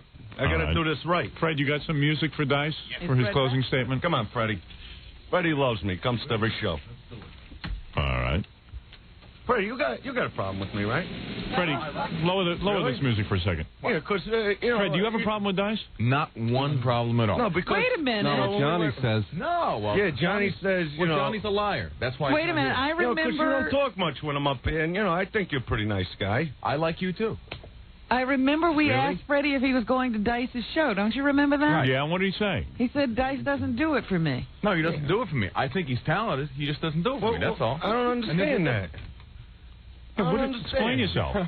Explain myself? Is it too brutal? Yeah, it's pretty brutal. No, I just, you know, I like Dice. I think he's very talented. It's like, you know, it just doesn't do it for me, that's all. Oh. What can I say? Well, maybe I'll put in a bit about killing 10,000 Jews or something, you know. There you go. Now you got me. You do that character, right? Yes, I do. All right, so what are you talking about? So Fred, everybody you don't. This comes as a shock to me. Are you in Arsenio's corner? Is that it? No. No. Are you taking Arsenio's side in the feud? Not in the least. Does that mean when you see Arsenio, you're not going to call him Horseshoe Head? I don't even watch Arsenio. Can I tell you something? Oreo Hole. I'm going to tell you something. I'm going to do you a I little think when favor people see him, they should, like, throw carrots at him. I have only been waiting for you, Dice, to come on the team and finally blast this guy, this Arsenio. But, you know, with me, I give everybody a chance. Obviously. You're much more caring than I am. You know what I mean? And then, when they come against me, they got to pay. Well, let me tell you something. I think, as a favor to Dice, in light of his feud, every time you see Arsenio on the street, you call him Mr. Ed. What do you think? Mr. Ed. Mr. Ed. Mr. Ed. Is that agreed? Robin, is that agreed? Or do you Absolutely. like Mr. Ed? Or do you like Oreo Hole? I like Mr. Ed. I think people should call in and cast their vote. Well, we'll do that after the news. You know what I mean? All right, make it Because close. I have to know if I have a news story what I should refer to him as. Right. All right, Mr. Ed. Mr. Ed it is. All right, very good. Horseshoe teeth. Horseshoe teeth. Rubber gums. Well, so to Kenny. Rubber gums. Rubber gums. Fred, what will you call him? Horseshoe Head, I like that. You like Horseshoe I Head? like Horseshoe Head. I can't believe you bummed out Dice. Now, when I do this thing... Yeah, what do you mean you don't like Dice? I thought you liked Dice. I like... What are you talking... You see, you're putting words in my Well, mouth. he thinks I'm a personable person. I think he's a nice But he guy. hates my act. You don't like Dice's act? Dice doesn't make you laugh? It's not hate. See, that's the thing. I wish I could say that I hated it. Yeah. Then it would be clear to me. You don't know Come why on, you're feel. a closet Dice fan. All right. A lot of closet Dice fans out there. You can't worry about Fred. Well, you can't worry about I'm going to Fred. talk about myself a little in this thing because it does build up to a point that I want to make. All right, go ahead. You know what I mean? Right, the So, microphone is yours. Go ahead. You're in a show business feud. Robin and I will take a step back now and allow all you. yours. We're going to allow you to make a statement. Watch, I'll screw this whole friggin' thing up. Yeah. Now the pressure's on you. All right. Go ahead. Say what you have to say. I don't like the music. Oh boy. It's not the right music. Fred. It's got to be like if I was an attorney. Oh, Perry Mason. Oh, Perry Mason. That's not bad. All right, go ahead. Go ahead. All right, here we go. Where do I come in? You come in anywhere you want. You know what? I don't think you're prepared to make a. No, I'm prepared. All right. I'll stand. Go ahead. Hey, you bastard. You can't stand. You can't stand. I can stand. All right. How's that? Now he's ready to address the jury. No. Look at this. I got to address the jury. I'll do it Now he's down. sitting down. Maybe you should stand. No, this is good. All right, here we All go. right, go ahead. I don't want you to overmodulate. Go ahead. In my nearly all right, Your Honor, Jackie Mottling, Fred Norris, and Quiver. In my nearly 14 years of comedy, I've met some of the rudest, cutthroat, mean-spirited people I've ever met in my life, other than a few exceptions. These people are called comedians. I'm not talking about their acts on stage or their stage personas.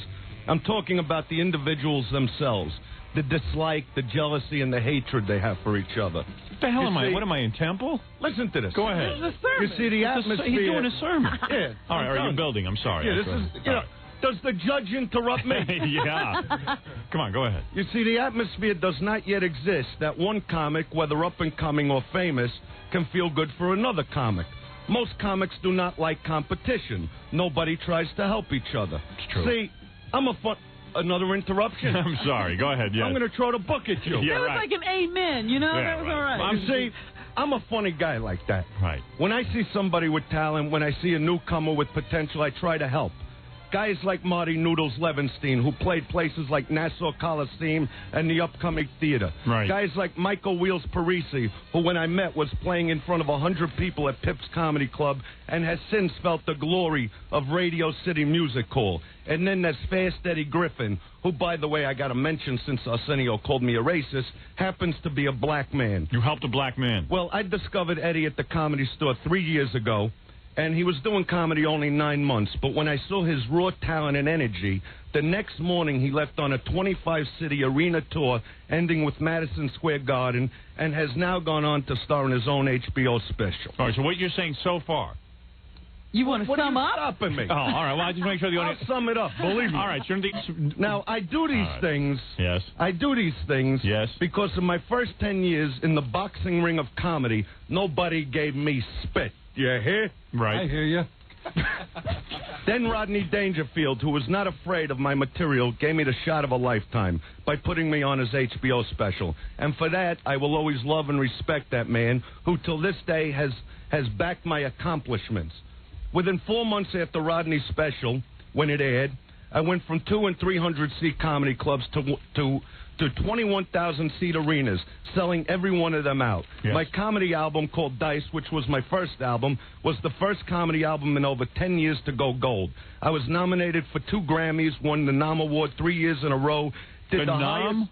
The NOM Award, like for albums, like selling the most albums, comedy albums. All right, I'm just trying to clear You're breaking me down over here. Yeah, but this is like a eulogy. He was on a roll. Well, no, Robin. No, believe me, you're going to love the payoff. All right, go ahead. I mean, this is like a resume for He guys. really is all serious. of this, Oh, yeah, he's very serious. Yeah, but through all this, yes, through all the protesting against Dice, through all the media bashing, half the cast leaving the show when I hosted Saturday Night Live, which, by the way, to date is the highest-rated Saturday Night Live in history. Yes. So through all that, I kept my head together. Can I just say one thing? Which now Yes. brings me to Arsenio Hall. All right, go ahead.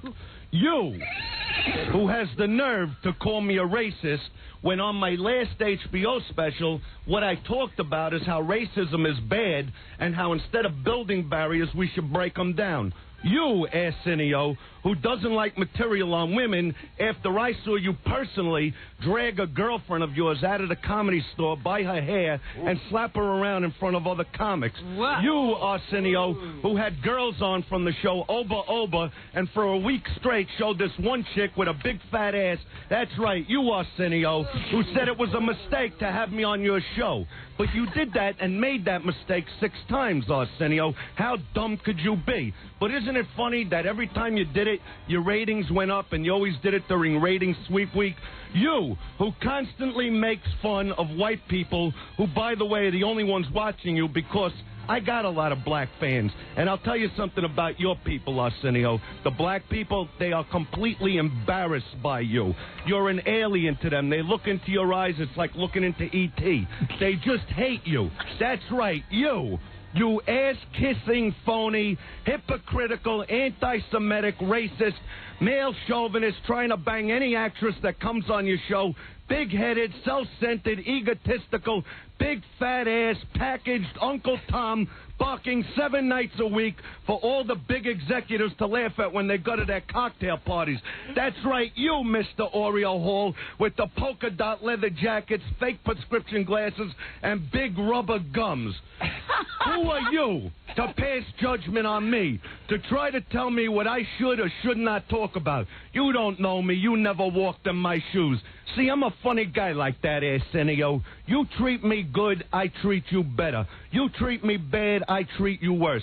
So I'll tell you what, Talkie. Get together with your 45 writers and come after me. Because since you tried to rain on my parade, I'm going to show this country what a ballless pussy you are. You don't like what I'm saying? Too bad. It's rough when somebody sticks a mirror in your face. You know what I'm saying? So I'll tell you what. You want to come after me? Fine. Because I'll be waiting, Oreo. The defense rests. Wow. Your Honor. Wow. Ooh. Whoa, wait a second now. All Wait a I know second. is you got to laugh out of Fred. Oh, my. Let me first say something. Not only Do I bet Fred likes you now? But I do want to mention that Club Soda was in tears during the entire eulogy. Oh, that's beautiful. Wow. Wow, look at it. Guys, I don't know what to say right now. I'm completely speechless. I think you summed it up.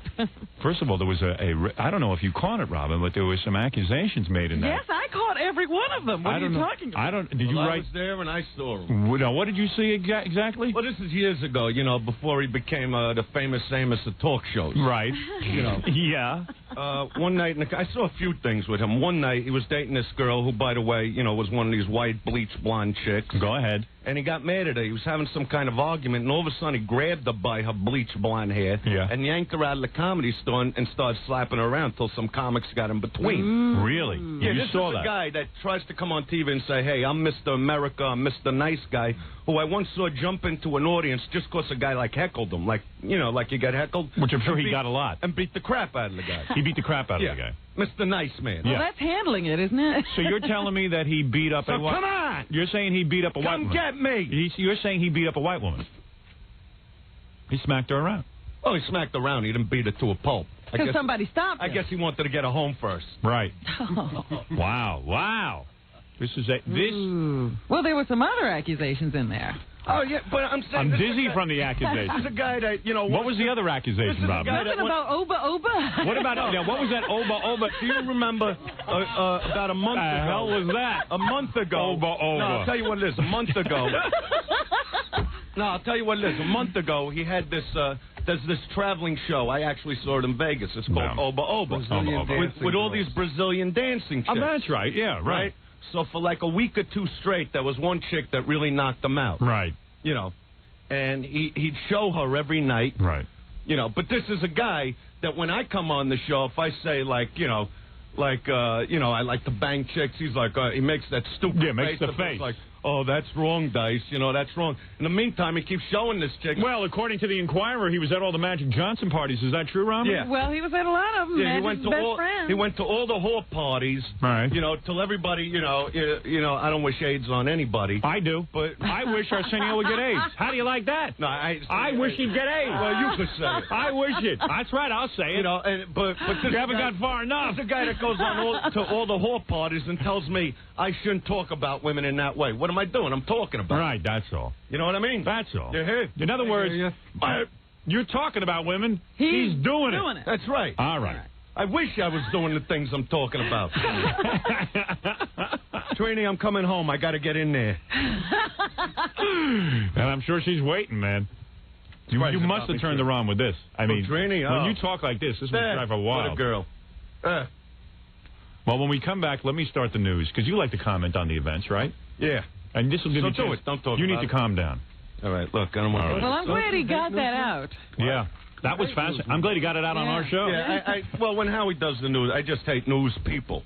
All right, we'll be back right after these words. You're listening to The Howard Stern Show.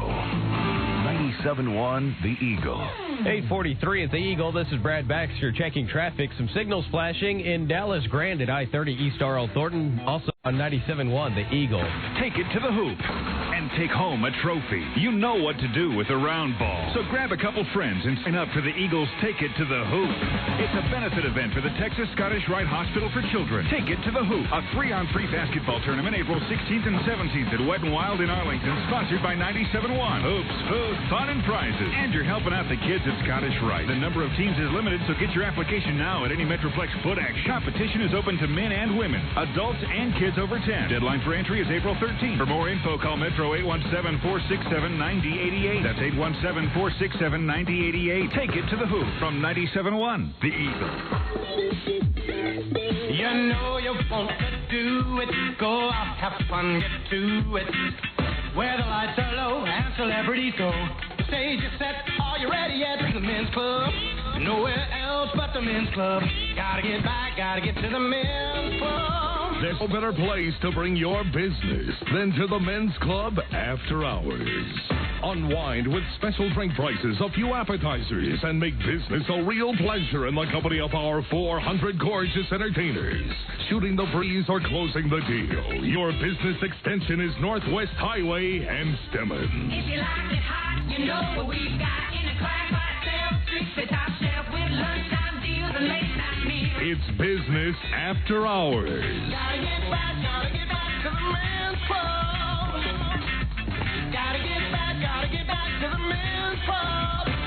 97.1 Eagle. Months total payment 76.32. First 200 security 859. Do it contract option at N5133 by APR 508. 53 payments plus 47.57 plus fees, license, registration, tax, and primary letters approval based on MSRP. Your price may vary 12 cents per mile over 60,000. Lease by 67.5. Get an Eclipse for $159 a month, and you'll want to celebrate at your nearby Metroplex Mitsubishi dealer. Celebrate the 1994 Mitsubishi Eclipse. Still $159 a month and only $500 down. Celebrate our lowest payment ever on the Mitsubishi Eclipse. $159 a month. Buy it or lease it.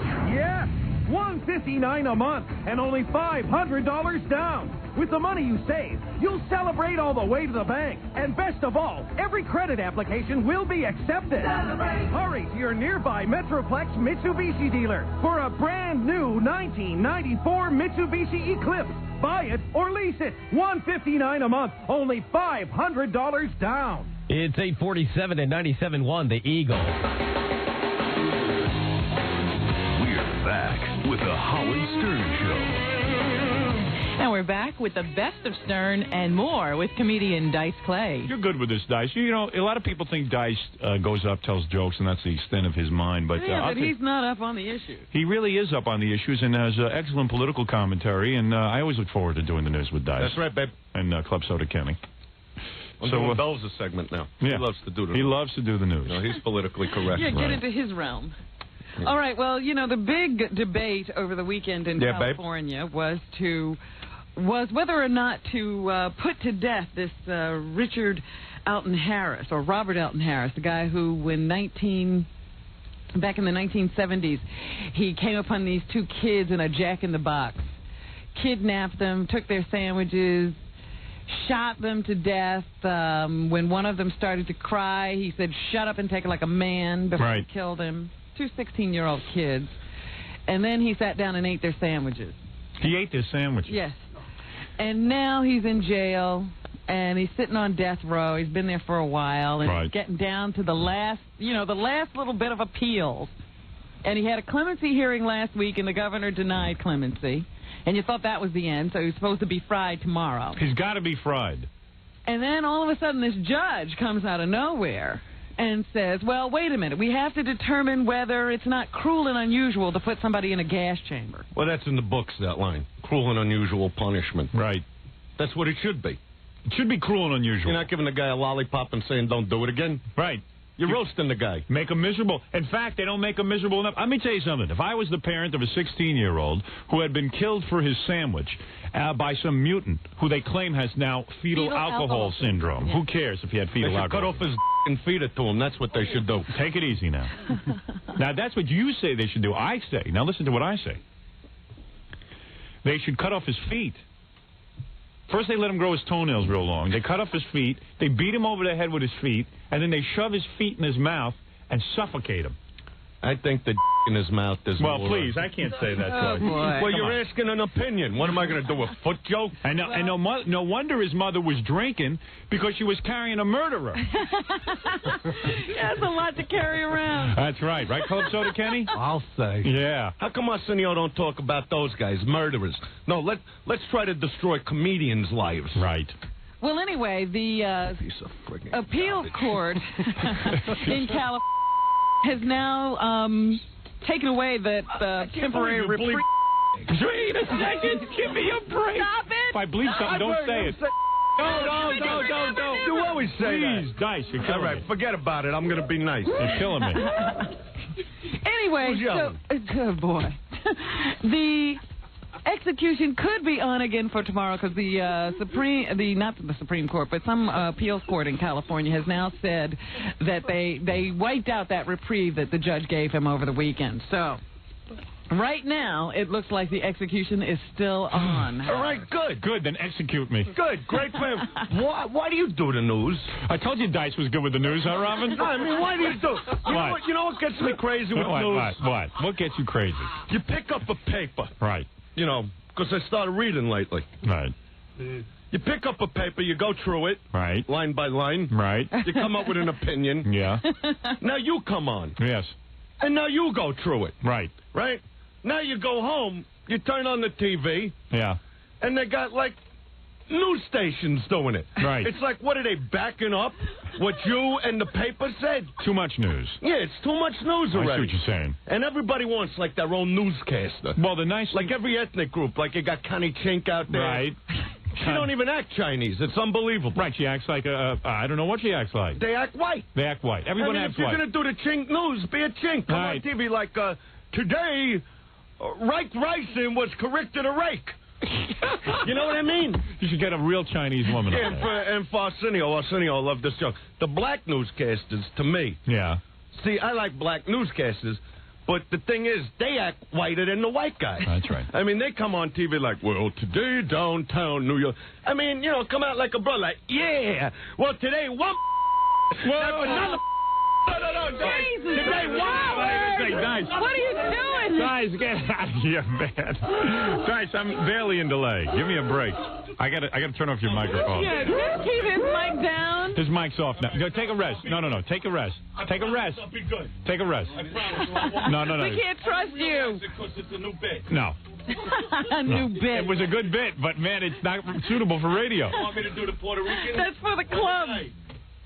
Yeah, that's clean. You're going to do a Puerto Rican newscaster? That's clean. That's clean. That's a good bit. You want to know? Turn me on. What? Turn me on. I'm not turning you on yet. No, do it for him first. Wait a second.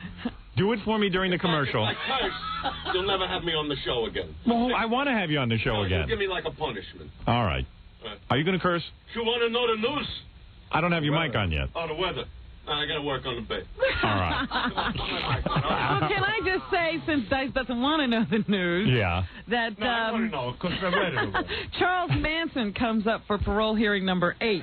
Johnny will like that. Tomorrow as well. That's Johnny's hero. Is that right? Yeah. He loves Manson. Now, what do you He's say? got his album. All right, let him do the Puerto Rican weather forecast. I trust him now. No, I'm not going to do it. I'm not. No, go ahead. If I slip, you'll get mad. Yeah, you got to give me a break. No, I won't curse. I mean, this is my I'm not job. going to do them now. But, I mean, it's just so stupid, you know. Right. All the news. I mean, whatever ethnic group you are, right. Don't be afraid to be that person. This is the point I bring up. I know what you're saying. You know what I mean? I see. Don't be afraid to be your own person. Right. You need some ethnicity in the newscast. That's why if Arsenio came out anyway, yeah, we got a great dough for you to see tonight. Yeah. You know, then I could say, this guy's funny. Right. You know, I mean, he still does do the crotch grabbing. Yeah, He's always grabbing his thing down there. Who, Fartsinio? Yeah. All right. Oreo man. All right. He's always grabbing his crotch. Always. That's all he does. All right, let's go on with the news. Come on, Doug. Anyway. How do you think he gets out of bed? He pulls on his crotch to pick him up like a sit-up. 8th parole hearing for Charles Manson, They can't let him out. who escaped the death penalty back in 1972 when it was outlawed. Never hit the delay so many times in my life. I know. I think it's broken. I didn't mean to even say nothing. I mean, no. So anyway, let me just read to you a letter. USA Today requested an interview with Charles Manson. Go ahead. And here's what he wrote back. What a voice she's got. Yeah. Well, Robin? I got to call her. You hear that? I must go to another committee to get the cuffs off. So I'm 2 heads down in that parole board's chamber of a dead bird in yesterday's movie land. He wrote that back? He's never going to get a parole. That's worse tirade than Dice's Arsenio summation. All right, Robin. The parole board should be scared. They're sure that this is just a formality and there's no chance of him getting off. Did his lawyer read that letter first? Let me hear that letter again, one more time. I'm trying to just give it to you so that you understand how he's written it. Give it to me, baby. She's hot, man. How haven't you? I must Robin? go to another committee to get the cuffs off. So I'm 2 heads down in that parole board's chamber of a dead bird in yesterday's movie land. Chamber? Chamber. Wow. Who's his lawyer, Mike Ganji? Does anybody read that stuff? Quivers, you still dating that actor? Well, we're just friends. Yeah, all right. Okay, babe. I don't think if I had sex with Robin, though, it would ruin the relationship. No, it wouldn't. We'd start fighting. That Right. would be true. Wouldn't have been right. Just fire her. There you go. Fire her before you do it, and then hire her once it's over. There you go. It's Say, true. hey, you know, Robin's very I'm feminine. not giving you the high, hard one anymore. Come back to Come work. back to work. Okay. All right, let's take a break. We'll do more news when we get back. When we come back, the abortion battle in Albany. See that? I'm pro-abortion. There you go. Actually, it's Buffalo. Abortion battle this week. All right, right If after they had these words. abortion years ago, Arsenio might not be here now. We'll be back right after this. Pro-abortion. You hear me? It's Mr. Red. You're listening to a musician whose piano teacher committed suicide. Howard Stern. 97.1 The Eagle. 8:56 at the Eagle. This is Brad Baxter checking traffic. A couple of accidents in Dallas, one Jupiter at Kingsley. Also, Elmwood Griffin, a pedestrian struck there. Signals flashing. Grand at I-30, East Earl Thornton at Irving. A couple of signals flashing. Valley View at O'Connor. An accident in Irving clearing eastbound 183 before Story. Now getting through. The backup is unwinding from Esters. A couple of accidents reported in Irving. Westbound 183 Service Road at Carl Road and O'Connor at Union Bower. And in Arlington, a couple of them. Westbound Pioneer Parkway near Center and Arkansas at Matlock. Eagle weather, windy today and cold, a high of only 56 tonight. Clear with a low of 34. Tomorrow we'll be back up into the 70s. Right now 35 in Dallas. It's 34 in Fort Worth. I'm Brad Baxter on 97.1 The Eagle. It's the Eagle's second Harley giveaway, and you could ride this fat boy home. To win the bike, you need a key. To win a key, listen for these songs. Motley Crue, Kickstart My Heart. Rush, Tom Sawyer.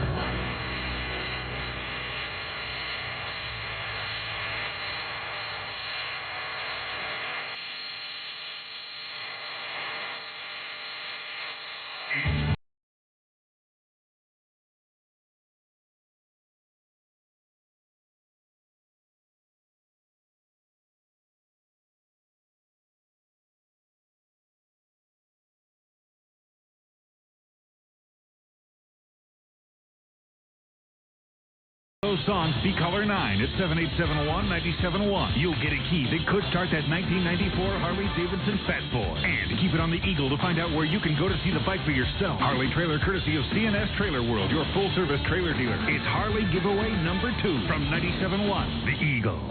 Okay, Big D. Snarf some vitamins, guzzle some Java, and get ready to rumble. Because the grand opening frenzy at the newest Sportstown Megastore in Prestonwood continues all this week. That's right. Our monster grand opening sale has been so successful. We're going to let the madness continue. That means thousands of great items still on sale. And, of course, our grand prize drawing for a free trip to Club Med in Mexico. When it comes to selection at Sportstown, we're not talking big. We're talking huge. We're talking enormous. We're talking larger than a running back's bank account.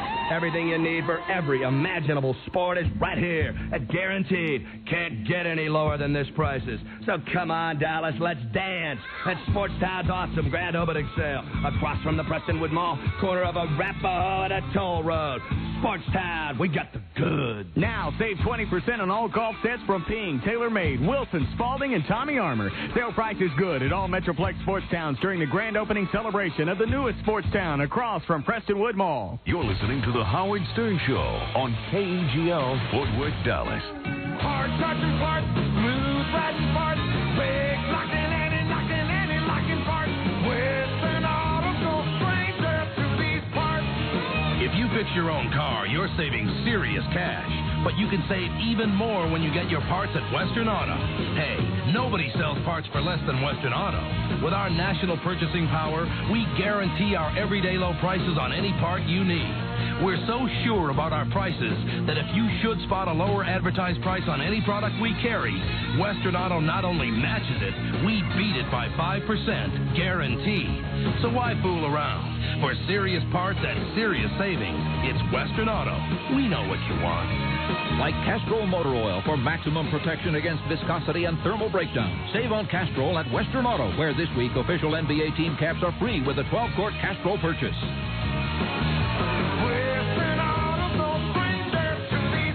It's 9 o'clock at 97.1 The Eagle. We're back with The Howard Stern Show. And we're back with the best of Stern. Well, this time, Joe Piscopo and his fiancée, Kimberly, phone in as we conclude the Andrew Dice Clay interview on the best of Stern. Robin, somebody wants to say a quick hello to us and say hello to Dice. All right. 1 second here before we get right back to news. It happens to Is be it Arsenio? No, it happens to be Joe Piscopo who wants to say he don't have Joe Piscopo. Yes. Oh. Now Joe wants to say something bad about Arsenio. That's why he's calling in. Joe. Hi, Howard. It's Kimberly. Oh, Kimberly. Get off the phone. Put Joe on. Hey, Dice. Who's Kimberly? Kimberly This couldn't is. possibly be Kimberly. This isn't Kimberly. It is. Robin, No, it's me. How are you guys? Wow, Kimberly, how come What you sound happened to you? You sound so up tempo. I sound what? You sound so up tempo and great. Hey, I'm great. I'm living great. Joe's great. We're having a great time. We're in New York for a couple of days. You sound like you're on speed. Joe Hey, got you on come drugs on. now? Hey, Hang on 1 second. Joey's right here. Did Joe drug you?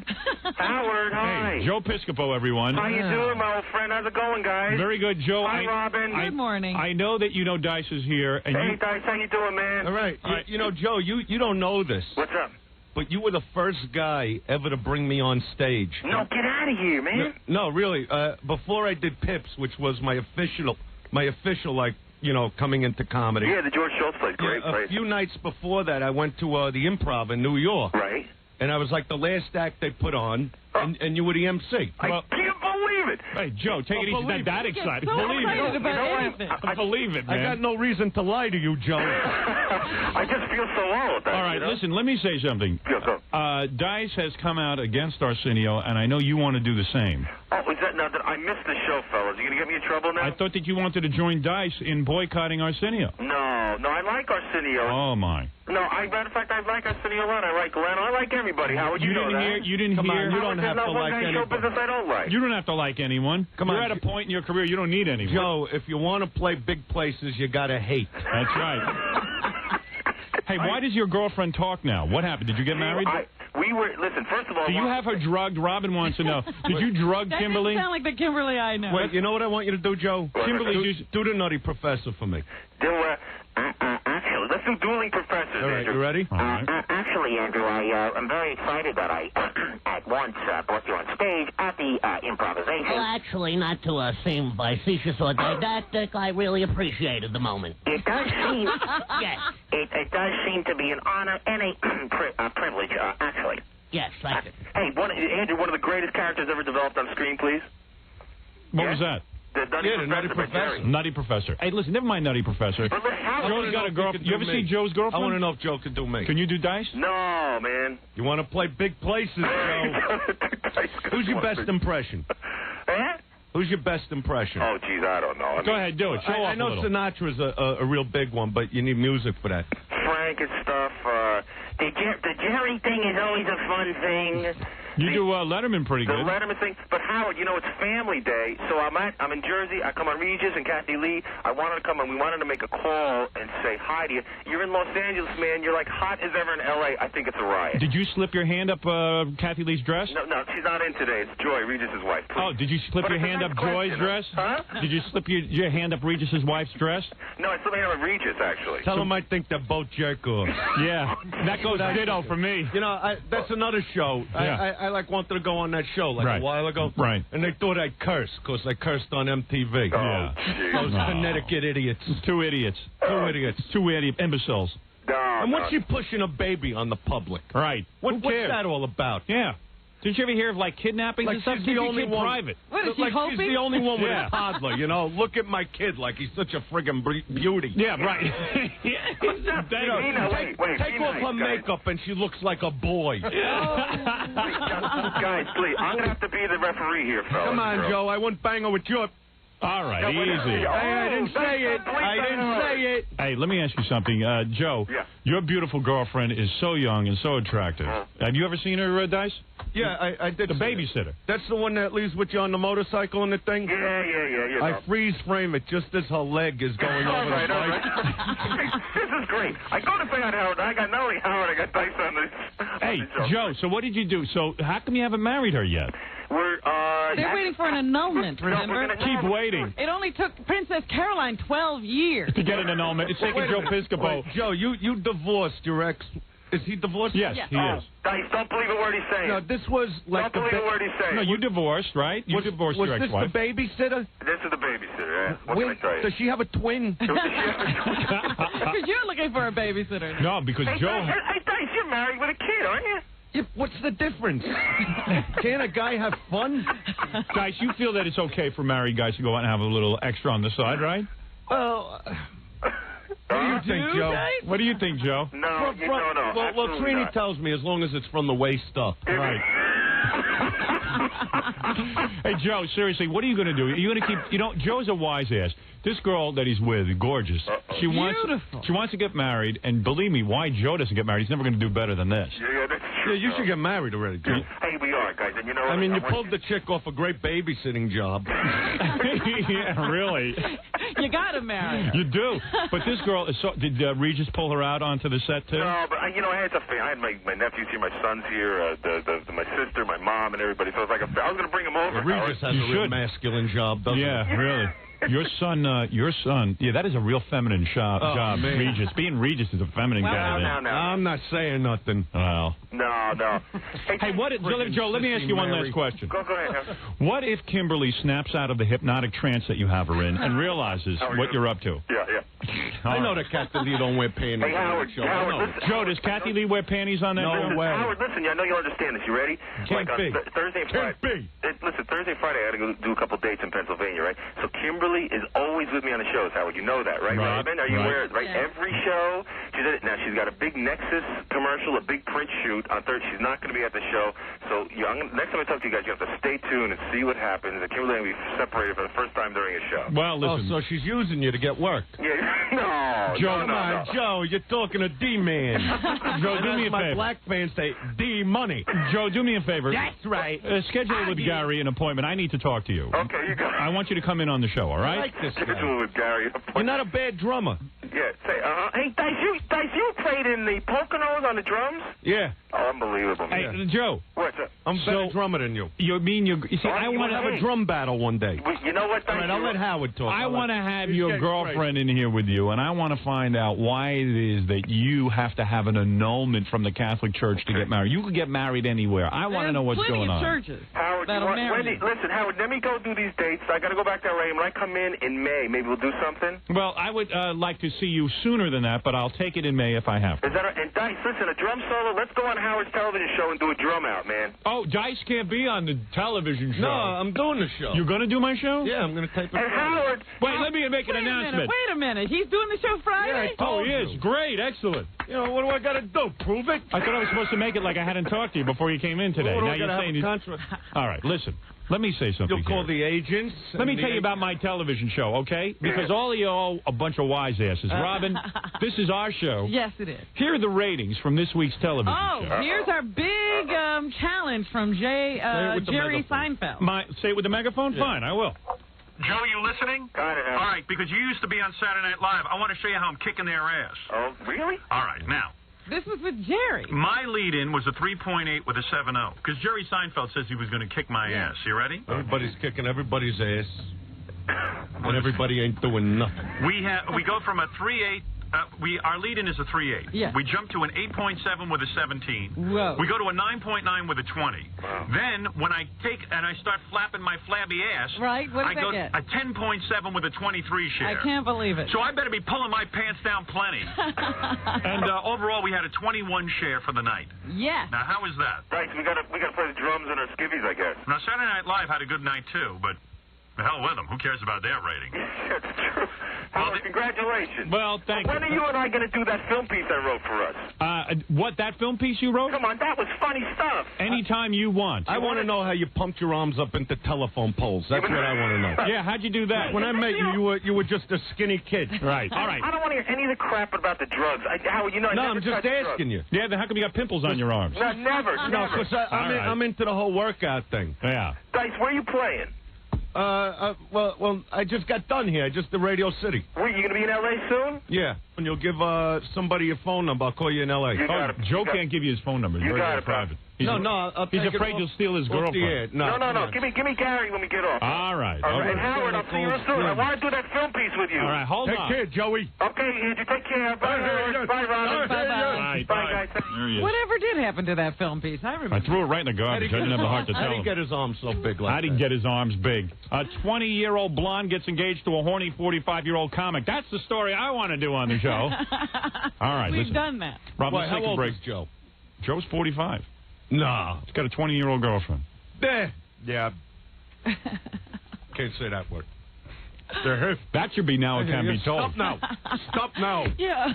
Why don't I do Geraldo investigate that? Why don't I do a Geraldo impression on the TV show and we do a Now It Can Be Told and we investigate Joe Piscopo and his girlfriend? You get a little girl in like one of those little Catholic uniforms and you show Joe in the Corvette picking her up after school. Yeah, we do a demonstration of that. And then you put him on the phone and have him pretending to be her father to make excuses for her I to like leave Geraldo early. Riveri. I don't know how Joe got that girl dies. Robin, we'll be back with the news right after this.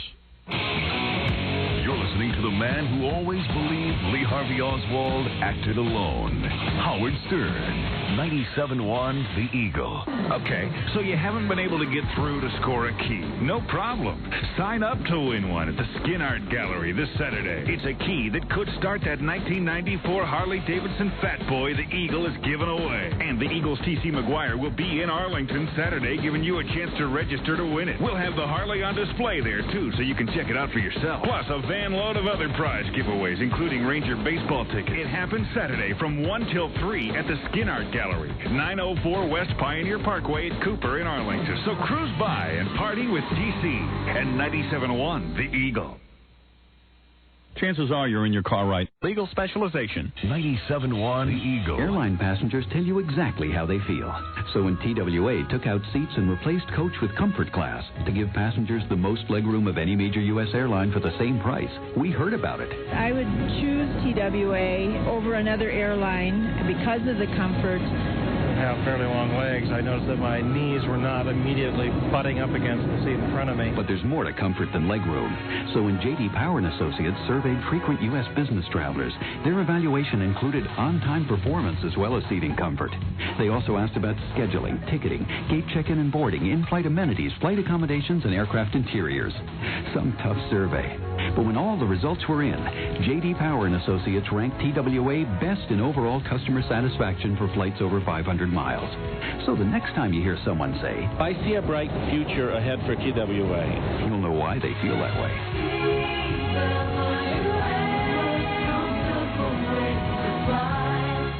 .97.1 The Eagle.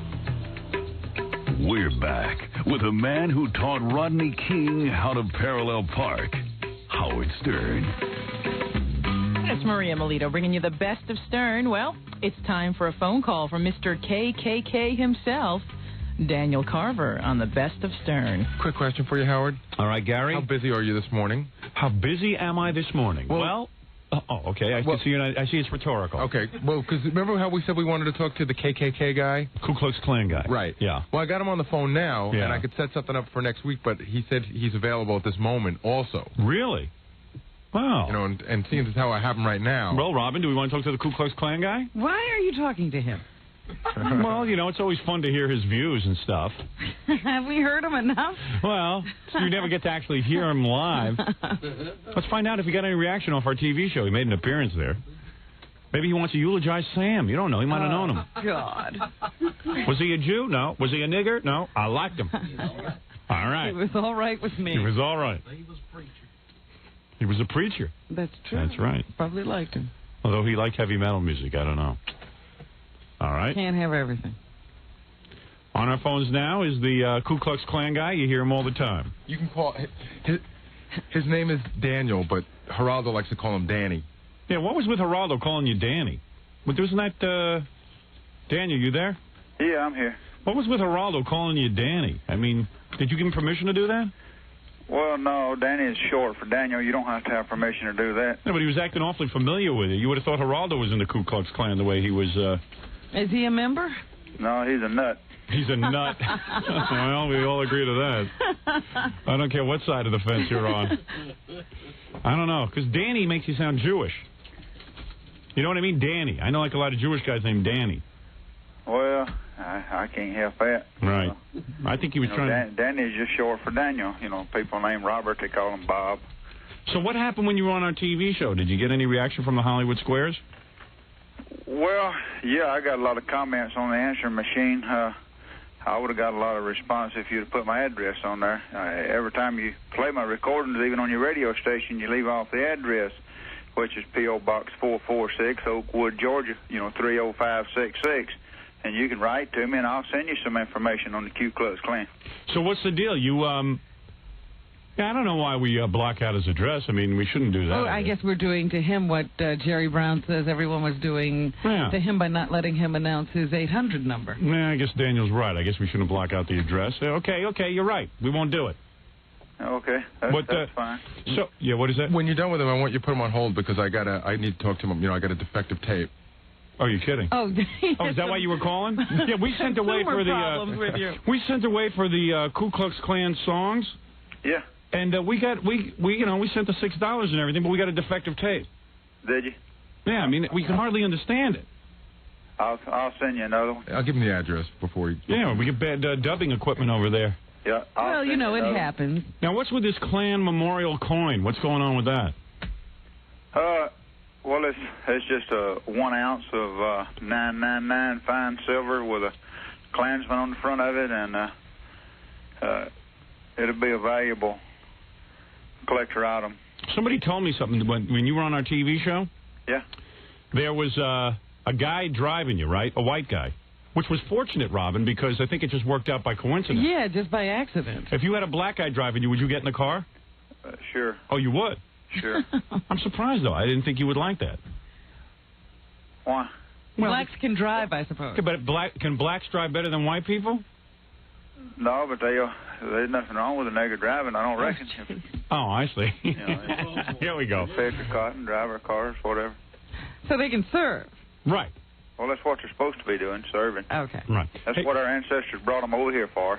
Yeah, but driving, though, is kind of a skilled thing. Like maybe, how about if a black guy gets so mad at you, he crashes the cars to get rid of you? You know what I'm saying? Well, that would be kind of stupid, wouldn't it? Well, but he's saying that black guys aren't smart. That's true. You know what I mean? They're not smart, and black people were not equal to white people until they got the right to vote. Our ancestors never treated them as equals. They wouldn't drink out of the same water fountain with them. They wouldn't use the same restroom. They wouldn't eat in the same restaurant. They only became equal when they got the right to vote, and the politicians started catering after their vote. There's got to be some black people who are smart. Like, you take, like Sinbad or something. You know that guy Sinbad? The guy with the orange hair? I don't know him.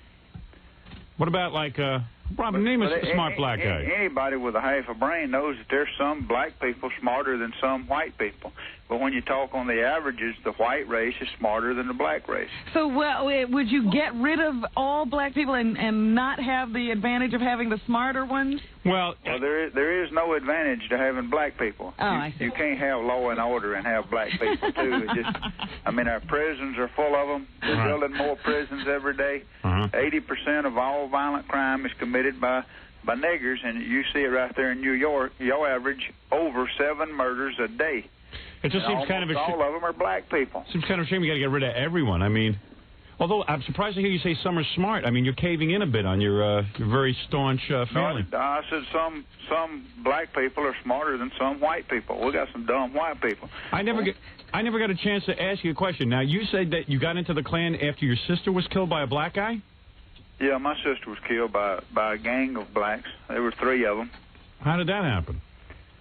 Well, she worked at a store in Houston, Texas. It was robbed by 3 black men. There was 2 girls there. They shot them both. The other white girl lived, but they never did find out who done it. But the other girl said it was 3 black men. They just come in. I think they got $40 and went to shooting. Wow. Just natural. So you can't believe you didn't get a lot of reaction off the Hollywood Squares, although you say you did. Yeah, we didn't give the address. Yeah, well, I see that. Did you hate one of those dumb white people, I suppose. I know. I think I'm one of the dumber white people. But there's got to be... No, you're doing what you're getting paid to do. Right. You do what you get paid to do. Did you enjoy it? Put my address on your show, I'll get thousands of letters. People will send donations. They'll ask for souvenirs. We'll regain members, and that's not your job. Hey, you know what? We were shocked to find out that the Jews were lower than the blacks. Before we met you, we thought that you would definitely think the blacks were lower than the Jews, and yet you shocked everyone with that revelation. Well, you shouldn't be shocked to find it out. If you read the Bible, King James Version, John chapter, tells that Jews are the devil. The Bible says, talking to the Jews, you are of your father, the devil. Wow. So you would, what would you do? Would you kill the Jews or ship the Jews out of the country? Well, I'm not a violent person. I'd just ship them out of the country. Send them off to Israel? Send them send them back to their own country over there. Right. And then the blacks we'd send back to the jungles, or put a barbed wire fence around them and make Which would you prefer, the barbed wire or send them out? I'd prefer shipping them out. I see. Now, is Hitler one of your heroes? No, Hitler wasn't my hero. I didn't even know him. I mean, do you idolize him or anything? Do you find him an attractive personality? No, I don't even know him. Well, I mean, you can't know him. I don't think he killed 6 million Jews. Do you think he killed anyone? Well, he probably ordered them killed, and they should be people killed. A lot of people are alive today because it's illegal to kill them. Right. There you go. Well, that makes sense. That's the problem with the law. But what do you do for fun? You never seem like you smile or have any fun. Well, this is fun. Doing the radio thing? Well, being in the Klan. Can you go to, like, Klan events and meet girls and stuff? Klan girls? Like Klan girls? I bet you there's a lot. Are you pretty high up in the Klan? Or are you just like a regular guy in the Klan? Well, I'm just a regular guy. I'm pretty high up, I guess. Well, I mean, like, the higher up you go, I'm sure, like, there's, like, Klan groupie girls. You know what I'm saying? No, I don't know what you're saying. I mean, like, There's women in the Klan. Yeah, you know how, like, the rock stars get certain girls? You know how guys, even in business, who go up the corporate ladder, once they get to, like, the vice presidency? I've been married for 25 years, got 4 children, 3 grandchildren. So you can't take advantage of that whole thing? Well, I don't even know if it'd be an advantage or not. Well, you know what I mean. With the way age is going around, it's dangerous to do stuff like you're talking about. Now, how do you figure AIDS got started? I read that it came from a monkey over in Africa, but I think they're just trying to put the blame off on a monkey. I believe the niggers started it. Now, how did they start that? Well, by being so immoral. I've got movies here, documentaries from Africa where they have sex with cattle. Oh, man. I mean, I've got it on tape. It ain't something the Klan made. It's a National Geographic film. You're saying you got tapes of African people making love to cattle? Yeah, it's natural for them. The tape says they think more of their cattle than they do their women. Really? Yeah, I never heard that before. Get a copy of that. Yeah, why aren't you marketing that tape? I've got tapes of guys making love to pigs, but it's in Germany. And they're white. And they're white guys. I'm serious. Well, we've got people right here in this country that's doing it. Yeah. But I mean, it's history for them.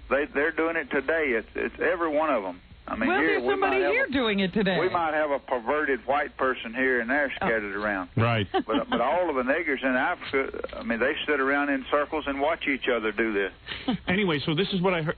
I'll show you how real Daniel Carver is. So we have him on the TV show, and they, he has a white driver and stuff. So Daniel's sitting in the back of his car, getting his ride.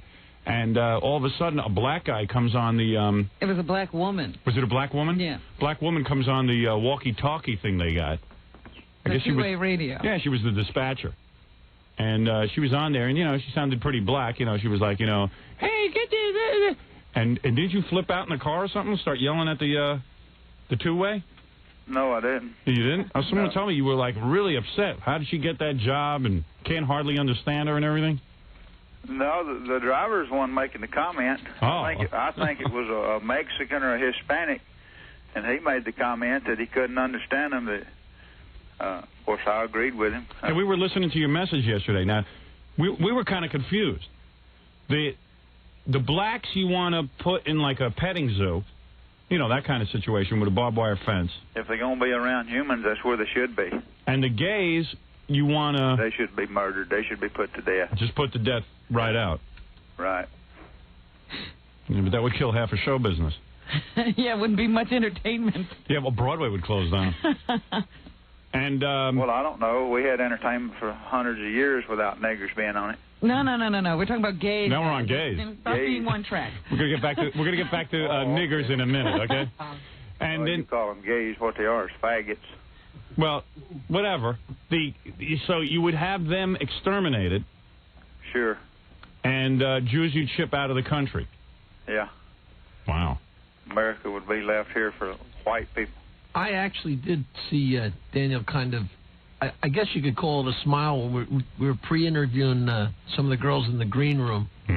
And, you know, there was like 3 or 4 girls standing around in bikinis, which is a pretty comfortable situation. Yeah. We just kinda... That didn't happen in no room I was in. Well, I mean, no, they weren't naked. They were just in bikinis. No, they weren't no girls in no bikinis in no room where I was at. Here, Jackie, what are you saying? What are you trying to do? Guy's a married man. No, you know, on our show, there's always... They didn't do anything. It was just there were girls walking around in bikinis. No, not in any room I was in. Oh. Well, there goes your story, Jackie. I guess I was wrong. Yeah, you was wrong. All y'all brought in the room I was in was a guy that eat the worms. And you liked him. You said he was the most... There was a girl with him there but she had on normal clothes. She wasn't wearing no bikini or nothing. I think she worked at a massage parlor or something. Y'all was going to let her sit in, but I never did see her again. Yeah. Well, Jackie, what are you saying? Daniel was having... I stand corrected. All right. So what's your stand on Buckwheat? He was a great entertainer. He was? He sure was. You can't argue with that. What about Eddie Murphy? You got to like him. What about him? You got to like him. Well, he makes his living telling nigger jokes. Right. Let a white person tell one, see how quick he gets off the air. Huh? What happens to any white person who uses the word nigger and makes racial slurs? Eddie Murphy and Red Fox got rich doing it. Right. So what's your point, that a white guy should be allowed to say that? They should be allowed to say anything they want to. Well, that's different than... But any time a politician or a white sportscaster or anybody high up in politics makes a racial slur or tells the racial truth that blacks are inferior, they get kicked right out of office. Hey, who are you going to vote for in the election? Well, I voted for Pat Buchanan. Oh, you did? Of course. Yeah. What about David Duke? I guess you couldn't vote. I guess he wasn't on the ballot, wherever you are. No, he's not on the ballot in Georgia. I see. Well, we don't have equal rights down here where anybody's got a right to run for office. We pick and choose who's going to run, or our government does, and they chose not to let David Duke run in Georgia. I see. Well, Robin, any other questions? Did we get it cleared up?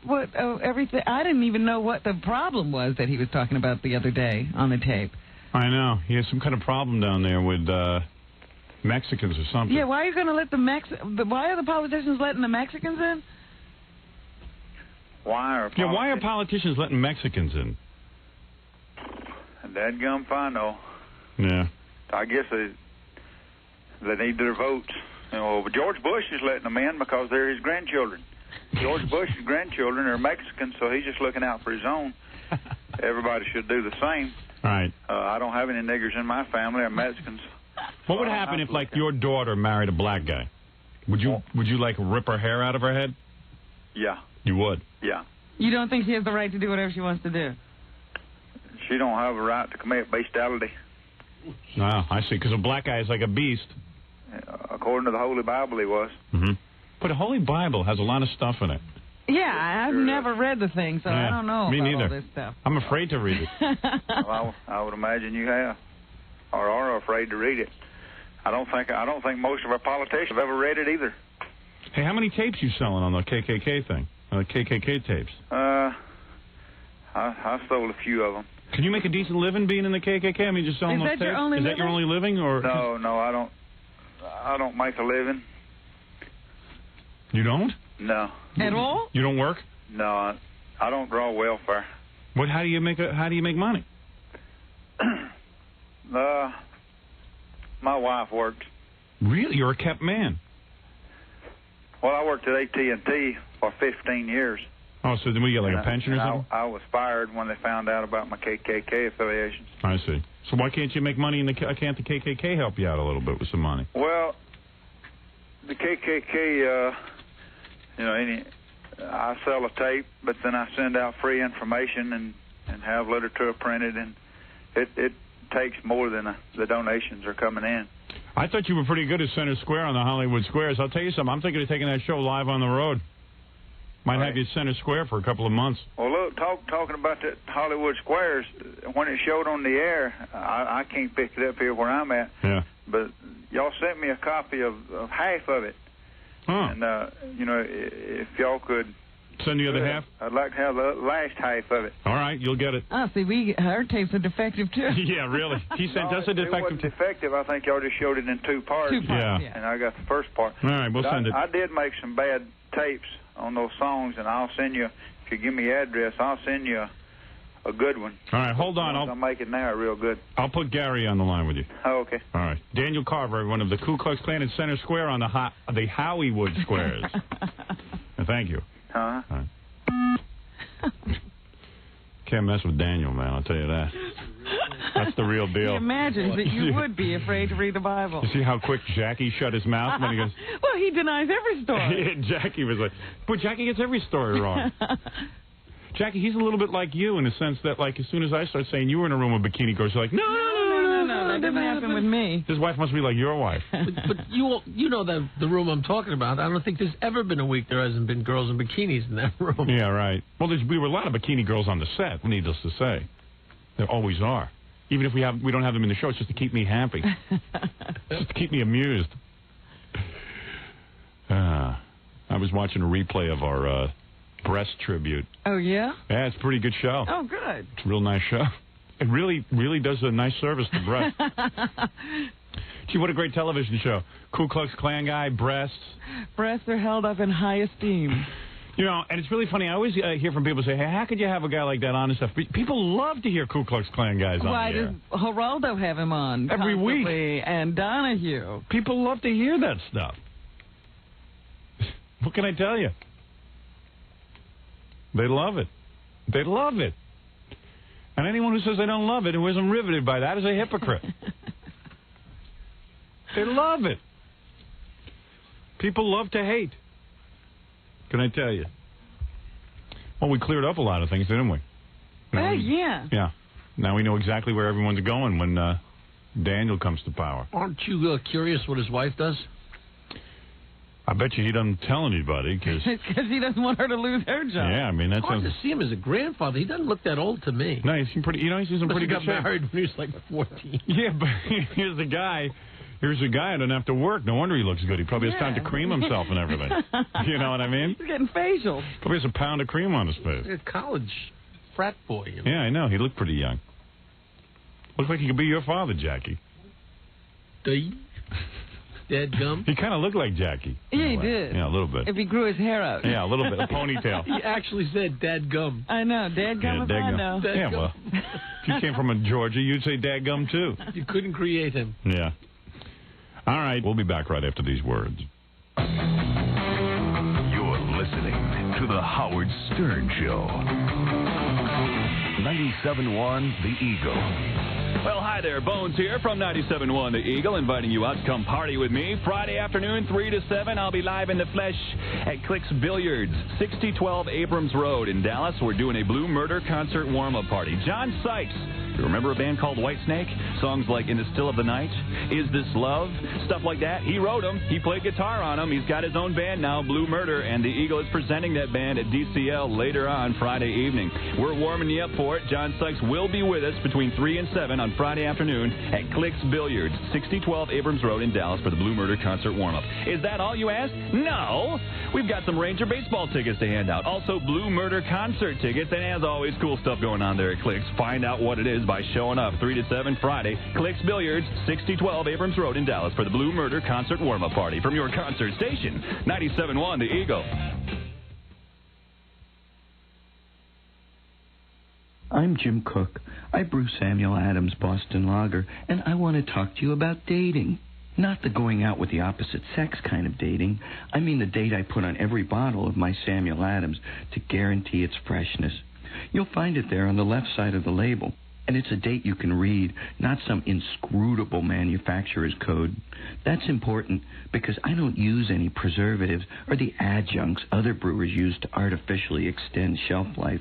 I use only traditional ingredients, put my Samuel Adams in brown bottles to protect it from light, and pull it off the shelves if it's past its prime. That way, you're always sure to get the big, full-bodied, fresh from the brewery taste that made my Samuel Adams the best beer in America 4 years running at the Great American Beer Festival. So maybe other beer commercials want you to think that if you drink their beer, you'll get lucky. But I can guarantee that with Samuel Adams, you'll always get a date. 97.1 Eagle.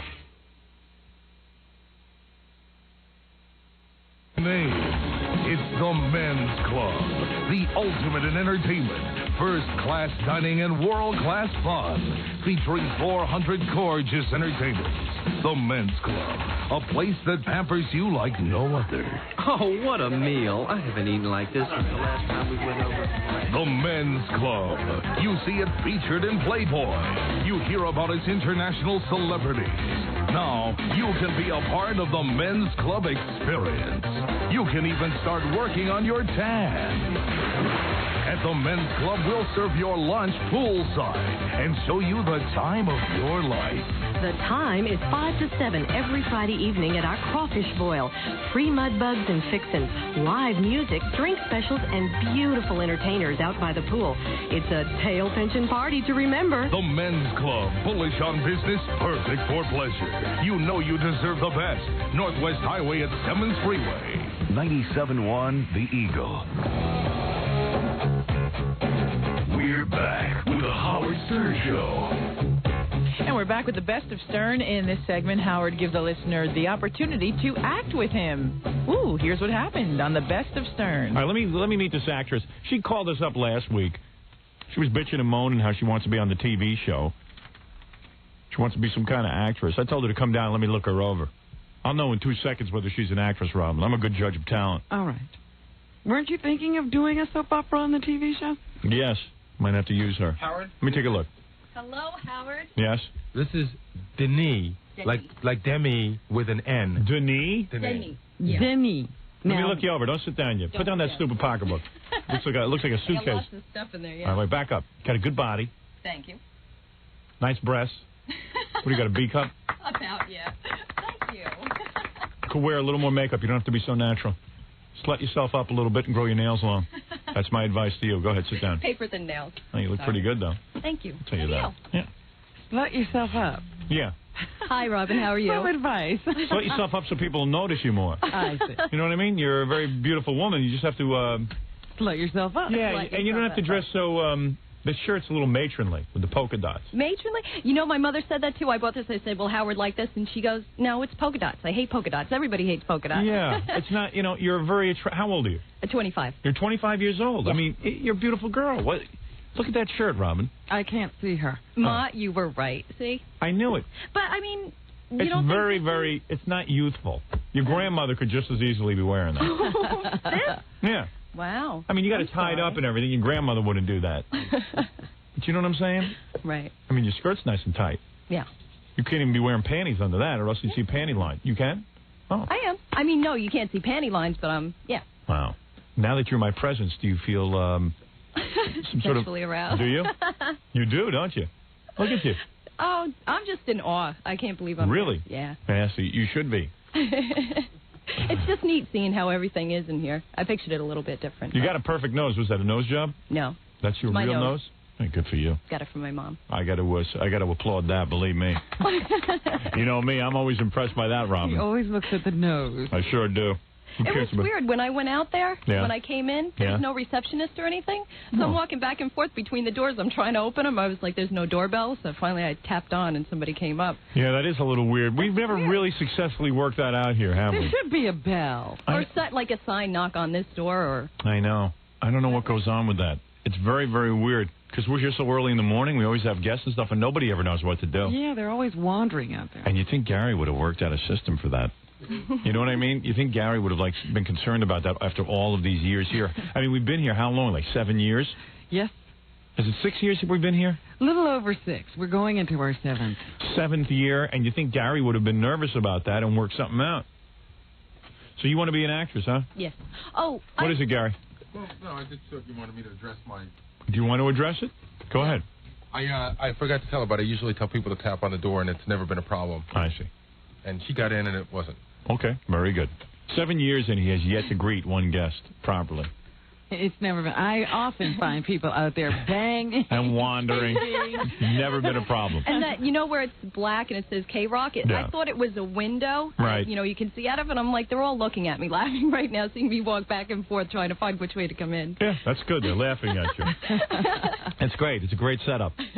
And Howard. Yes. I don't know if you can do anything with this, and maybe you already saw it. I don't know if you can. It was a thing I found in the Star Ledger about Chevy Chase. It's a little article on him. I don't know if it'll do you any good if you want to read through it or whatever. All right, I will. But I thought I'd well, thank you. It's very nice of you. You're welcome. All right. Now take your clothes off. No, I'm just joking. Just kidding around. Now you are very I serious. won't take my. I understand. Now you're a very serious actress. Yes. You got a boyfriend? Yes. Oh, you do? Yes. Yeah, I figure someone as cute as you got to have a boyfriend. Yeah. What kind of acting has she done? She hasn't done anything. Well, I mean, I haven't done anything famous. Like, I did 2 extra parts. I did an extra part in Soap Dish, which I was seen for about 5 seconds. Right. And I was also in Awakenings, which they cut out everything I did. I did 3 days of work, and they cut it all out. And I did, you know, student films. You sound like you got the same career as Jackie's wife. Right? Doesn't it sound like the same kind of resume? Yeah, I was an extra, and then they cut everything out. And then, well, Soap Dish I was seen in. right. So. My wife has done movies. Your wife has done movies. That is true. What is the name of her movie again? Home movies. Ghoul School, thank you. Ghoul School, right. Oh, yeah, she had a starring role. Oh, yeah. You got to see that. Name was above the title. Yeah, it was some movie. I got to tell you, I've never seen Everything anything. was above the title. You're not kidding. The gaffer was above the The title. guy who made the costumes was above the title. All right. All right. Ghoul School. I could have shot that in my house.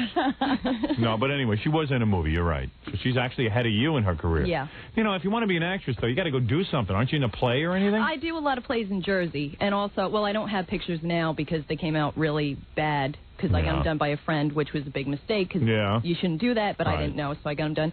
So I have to get new pictures taken, and I send them out, you know, through Backstage, try and send to agents and things. All right, I'm going to try and help you right now because I don't have a lot of time this morning. We have a lot of show to get to, but I did promise you I would help you and look you over and everything, see how you act. I'll do a scene with you. So this is like an audition. An audition, in a sense. And the next time I have something to do on the TV show that calls for a woman. You see, on our TV show, though, all the women, even the women who act, wear bathing suits and stuff. That's what I was trying to tell you. But maybe there's something. I mean, also, I'm not afraid to get goofy or ugly if you want to put me in makeup. No, we don't want ugly girls. We got enough of that on our TV show. You know what I'm saying? We don't want... Every scene that we do with a woman, she's in a bathing suit. Am I right? Unless she's older. Yeah, unless they're old women. Well, maybe you can find something, you know. Yeah, I mean, anything, Howard. You don't wear any sexy outfits when you act? I mean, if you're offered a part in a movie where you have to be in a bathing suit, you won't do it? Yeah, that I'll do. Oh, okay. So, well, that's what I'm offering. Yeah. If you're good. Got to be a good actress. In fact, it doesn't even matter if you're a good actress Well, on our show. sometimes we have needed the spokesmodels to be good actresses. And they never are. And they are. No. Remember when we did the MASH thing? Right. Not only that, there was that, remember when we did the 900 number thing? Right. That I saw. I saw that, and I was like, I could have done that 10 times better. Those girls were really good, though. I don't think so. And they had a really good look. Well, they had a good look, yeah, but Right. And they're not. It took forever to get those performances out. Yeah, but those girls weren't even actresses. That's why I'm saying if they had had actresses, it would have gone 1, 2, 3. And they did a good job.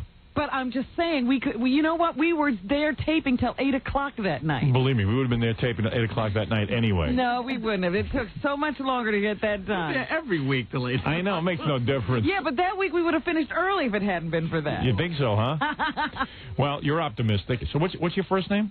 Denis, and I'll explain it to you. It's not a stage name that I made up. Your name is Denis. Denis. That's my nickname. It's D-A-N-I accent mark.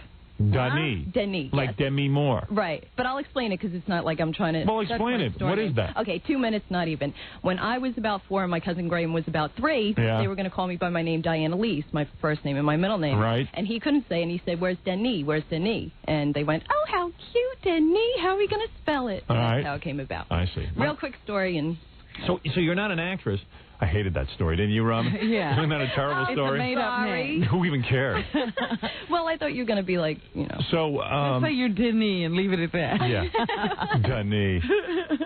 So, Denis. Yes. You want to be an actress, but you work some weird shift? Yeah, I work the third shift, not as an actress. Right. That's, unfortunately, I work as a midnight dispatcher for a automobile club. Well, you got a long way to go. 10:30 at night till 8 o'clock in the morning. I got you. Well, all right. All right. Well, this is your big break. Give her a copy of the script. Oh, Let's no, see now. Jackie, did you write this? Well, of course. Oh, no. Red, Is it Please be kind. We threw it together fast, so I didn't have time to write in sound effects, but Mr. Norris has read the script and probably will... Fred, will you be putting in sound effects?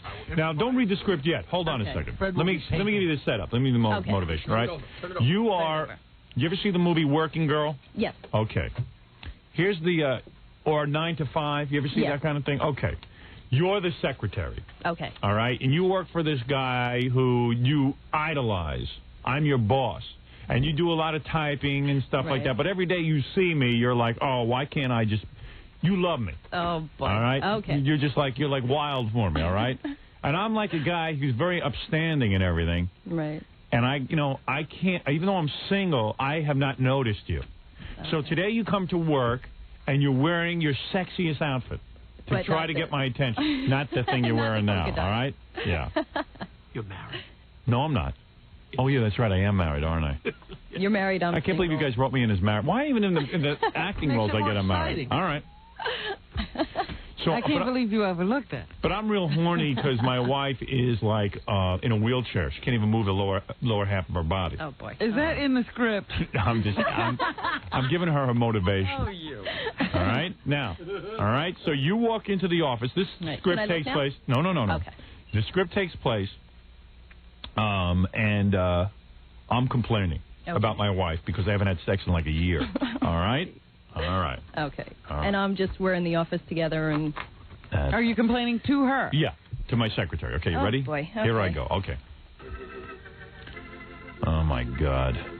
I am so upset. My wife doesn't understand me. She really doesn't. Oh, well, would you like me to rub your shoulders, Mr. Stern? I know you're under a lot of pressure. Yes, I would, Miss Winkle. I can't believe I'm even saying that I want you to rub my shoulders, but to be honest with you, you're the only person I can talk to. And I feel a little strange about this, but do you mind if I open up to you? Oh, no, I enjoy listening to you. Here, sit on my lap. This isn't really working. Well... Is it, Robin? No. No, it isn't. See, you don't want me to act. You want me to just do, like, porn stuff. This isn't porn. Why is this porn? So what do you want me to do? You want me to be more... This is a love scene. Do you understand your character? Okay. Yeah. I mean, you're in love with me. Okay. Yes. All right. Maybe if she actually came over there and actually rubbed your shoulders as she did the script. Would you be opposed to that? To actually acting this out? Well, how am I going to rub and read? Well, here, I'll put up the... Here. Come here. Let's really act this out, Robin. You watch, and you tell everyone how we're doing. I'm not taking my clothes off. This script does not call for you to take your clothes off. Okay. Come over there? Here we go. Yeah, come on. Okay. Come on, Denis. You owe me one. Denis. That's right. This is a good script you guys wrote. All right, you ready? All right, let's start again from the top. Here, put on your headphones. Oh, okay. So you can hear. She's got awfully heavy footsteps. I know. She's wearing construction boots. All right, you ready? Oh, my God, I am so upset. My wife just doesn't understand me. Well, would you like me to rub your shoulders, Mr. Stern? Yes. I know that you're under a lot of pressure. Now you're acting. Well, now that sounded good. She doesn't sound like a woman who's in love with you. All right. Yeah, all right. Start again. And when you're rubbing, try and give it a little more to the middle. As long as you're rubbing. All right, here we go. Okay. All right, here we go. Oh, my God. I am so upset. My wife just doesn't understand me. Oh, well... Would you like me to rub your shoulders, Mr. Stern? I know you're under a lot of pressure. Oh, Miss Winkle. You're the only person I can talk to about this. Do you mind if I open up to you? Oh, no. I enjoy listening to you. Here, sit on my lap. You don't mind that, do you? All right, go ahead. I was hoping I could take a picture later this week. All right. Well, wouldn't your wife get upset? What she doesn't know won't hurt us. Sit down here. Oh, God. Yes. This is dangerous. Oh, I think you're so attractive. Do you want to kiss my neck? It relaxes me. Oh, I've longed to be close to you since we've met. This is working out just fine. You didn't kiss my neck yet. Oh, boy. Little prude, you're never going to succeed. Is that the wetness of your tongue I feel in my mouth? Oh, yes, I want to get you hot and wild. Come on, baby, hold me. Just hug. Do me a favor. Just unzip me, okay? Oh, you're moving too fast for me. Well, it's a pretty short audition. All right, very good. You know what? You're too uptight. Here, take your headphones off. Oh, Howard. Yeah, you're good, but you don't understand. When you're acting, Let me tell you something. I'm being serious now, Robin. I'm not. Yeah, I understand why you can't act, but she's an actress. Yeah, I mean, I'm not an actor. And I'm married. You had nothing to lose. And, I know what you're saying. Hey, Howard, you're a stranger. I'm not going to start kissing you and stuff. No. But, that's what it goes on in movies. Seriously, that's what goes on. But, Howard, when you do an audition yeah. and you go to a place and they say, okay, this is, say, a love scene. Yeah. And you're in love with him and you're making out. They don't make you make out. Sure they do. No, they don't. Oh, they sure do. No, they don't. Robin, don't they? I've gone on audition. No, you Have you ever Yes, gotten these jobs? Have you ever gotten a job? You got to go over and start making out with the guy. Or else, you've been auditioning the wrong way. This is my point to you. You've got to get more into your acting roles. Mm-hmm. Don't be afraid. Right. And that's the only advice I can give you. You know what I'll do? Next time I have a big script to do on the TV show, I'll call you. Okay. And I'll let you do something. Okay. You guarantee us you can act? Because I can act. I swear to you. I'm in the presence of Howard Stern. Yeah, but please, who am I? If you're intimidated by me, forget about it. Forget it. What if they put you in a role with De Niro? Forget it. De Niro, anybody in real show business. Well, good luck to you. I don't know. I'll put you in something. Okay. I see you got a nice look to you and everything else, but you might have to wear sexier clothes. Okay. All right? Okay. I must have something coming up for her to do. We always have some kind of... Robin, you keep her in mind so I don't forget. Well, do you want... Because I have obviously, because I said I don't have good pictures right now, I have a 5x7. Do you want it? Just a headshot? Yeah. Nothing in your body? Well, yeah, it's a... All right, let me see your picture. Are you wearing anything sexy in that? Yeah. Yeah? Yeah. All right, let me take a look at that. I'll take a look at her pictures. Well, we can find something for her to do. But this was just like a family portrait thing, so I mean... Oh, let me see that. Modeling or anything like that. That's your headshot? That's your shot? No. That's just for you because I want you to have a picture. All right. Because I don't have, headshots done yet. Yeah, you got to get professional pictures. This is like our high school prom picture. Yeah. Yeah, no, that's family, family pictures. All That's why. Well, so in a few weeks, I'm going to a photographer who looks so much like Fred. It was scary. Yeah, well, that is Fred. That's what he does in his spare time. Moonlighting. Go to a photographer who's Fred. It is Fred. Now, how long have you been acting? For about a year. Yeah. A little over a year. She was very nervous, I noticed. When it came to the love scene, she was very nervous. Yeah. I was testing her, but she was very nervous. Ow. You were very nervous. Should not have been nervous. You're an actress. I wasn't nervous, but you really wanted me to kiss you and stuff? No, but if you're an actress, you become the part. You cannot. You can't suddenly be you. You got to be the girl in the secretarial thing. Right. Right, Robin? That's right. Right. And Even Robin knows that. I didn't even hear it in her voice. Robin's a newswoman, and she knows that. All I right. didn't hear it in her voice. I didn't hear love in your voice, but that's all right. We'll give you another shot. And because I mean, a script not even 5 seconds. I mean, they at least give you a minute and a half. Right. I see.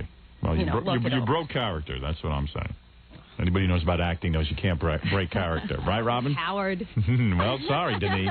Gave you a shot. Howard was like the director. You couldn't expect to get much out of him. Right. If Robin did this scene with me, then you'd see acting. Let me tell you something. Okay. Well, she would have. No, I mean, I'm not being. I'm just saying. I'd like to hear it. Just hear for it. The hell of it. Yeah. Robin will be on me in 2 seconds. She knows how to act. Right, Robin? I'm a newswoman. The only reason you don't see her doing more acting is because she's a newswoman. We heard you. We already heard your acting. All right. I tell you what, I got to take a break. Denise, it's good to meet you. I've gotten to see you, and I'll have you on the TV. I'll put you in something. Please. I'll find something for you, but you better be good. Can I ask you? I don't or know. I'll cut you out. No. You know what she could have done in the MASH skit? She could have been the nurse that handed you the instruments. Yeah, but that girl had such a hot little body and was I don't in a even bikini. remember what she looked like. Oh, I do. Was she in a bikini? Of course. Oh, yeah, she did rip off her thing. Within 3 seconds, we did a MASH sketch, which is not going to air for a couple of weeks. In 3 seconds, the nurse has her clothes off and a cleavage to kill for. Would you have done that? I mean, that was a role. See, that's what I mean. Off, into a bikini? But she really had speaking lines and everything. Mm-hmm. That's where she fell a little short. Yeah, see, if you could just do that, she had a tearaway costume. Yeah. Right. So you would never do stuff like that? It all depends. I mean, that's the thing. I really want to act. I mean, she couldn't read, but boy, she looked great. It didn't matter, did it? It really didn't matter. See, I'm the doctor. It could have helped if she had been able to, to slap those things in your hand and yell their name. See, I was the doctor. Yeah. And she was the nurse. And then she rips her clothes off, and then we start doing an operation, which is just funny. Right. And but you know, she didn't really play the part of a nurse convincingly. But who cared? You know, that's what I mean. But it would be so much better if you had all of that in one package. Well, I also, because this would help me a lot, I know if you do TV and you have more than 5 lines or something, do you automatically get your SAG card? I don't know if any of you guys would do that. Is that what you're worried about, SAG card? No, you just it's must... just an extra little something because I can offer a lot more things. I see. Well, with a SAG I really don't know those rules. You but don't you know must. I think the answer to that is yes, as a matter of fact. There you go. Oh, give me some lines. All right, I'll wear a bikini. You would. All right. Well, now you're progressing. And, you know. Well, you'd look fine. Don't worry about it. All right, Denise. Thank you very much, Howard. All right, very good. Good luck to you. And can I get a picture real quick, I guess, during commercial? All right. Boy, you pushy. Oh, jeez. Gee whiz. All right, Denise. See what happens with her. Yeah. You better find a husband. You go to get your MRS degree. MRS? Yeah. What's MRS? Mrs. Oh, Mrs. That's like MRS. Yeah, your MRS. So my wife got out of college. Jackie. What did he say? What's an MRB? You ought to marry some guy. Guy's making a good living, have a few kids. And you know what? You'll be the prettiest of all the neighbors, and everyone will make a big fuss over you. Okay? No kids. Stop racking your brain with this acting thing. Am I right, Robin? Everyone will go, wow, what a nice-looking girl Denise is. No. I don't think she's tough enough. Yeah. And then you know what you can do? You got to go for it. And then you can have children, and you can schlep them to all the auditions. Yeah, right. All right? Stage mother. Right. And they'll fulfill all of your fantasies. That's right. All right? All you yentas who want to be actresses. That's what happens to all of you. You get your MRS, you get a couple of kids, and then you schlep them to the auditions. Make the kid miserable. So the kid can feel rejection at an early life. Or you marry an incredibly wealthy guy and he puts you in the movie. Right, yeah. That's right. Like Pia Zadoro. Oh, yeah. Pia Zorro. He's like 70 or something. Yeah, Mescaline Reckless. Mescaline Reckless. Methuselah Reckless. Yeah, right. Methuselah. But that's what all you yentas ought to do. Oh, you yentas. I'm not a yenta. Oh, you're the top yenta. I am You're not just a yenta, you're a top yenta. Oh, stop. And you are want to be this actress. But listen, meanwhile, you're 25 years old. The clock is ticking away. I know. You don't want to be in bathing suits. You don't want to do this. You don't want to do that. Look, you want my advice? What's that guy do that you're going out with? He's he's manager of a record store, but he's also trying to get into Sony. He's got a few people he knows at Sony. And dump him. No, he's wonderful. Works at a record store. He's a manager of a record store. Oh, Getting into I didn't realize. Sony. Getting into Sony. Yeah. Sony what? Sony Records. Oh, he wants to be in the record business. Yeah. So he's working there, and he's doing his thing. Make me think of you. We go find a rich man. All right. I'll take a break, Robin, and when we come back, there's plenty going on, obviously, today, so we must get to all of it right after these words. Jackie Platinum joke page Martling to order Jackie's wild new comedy CD or cassette. You're going to get yourself 78 raunchy minutes and a free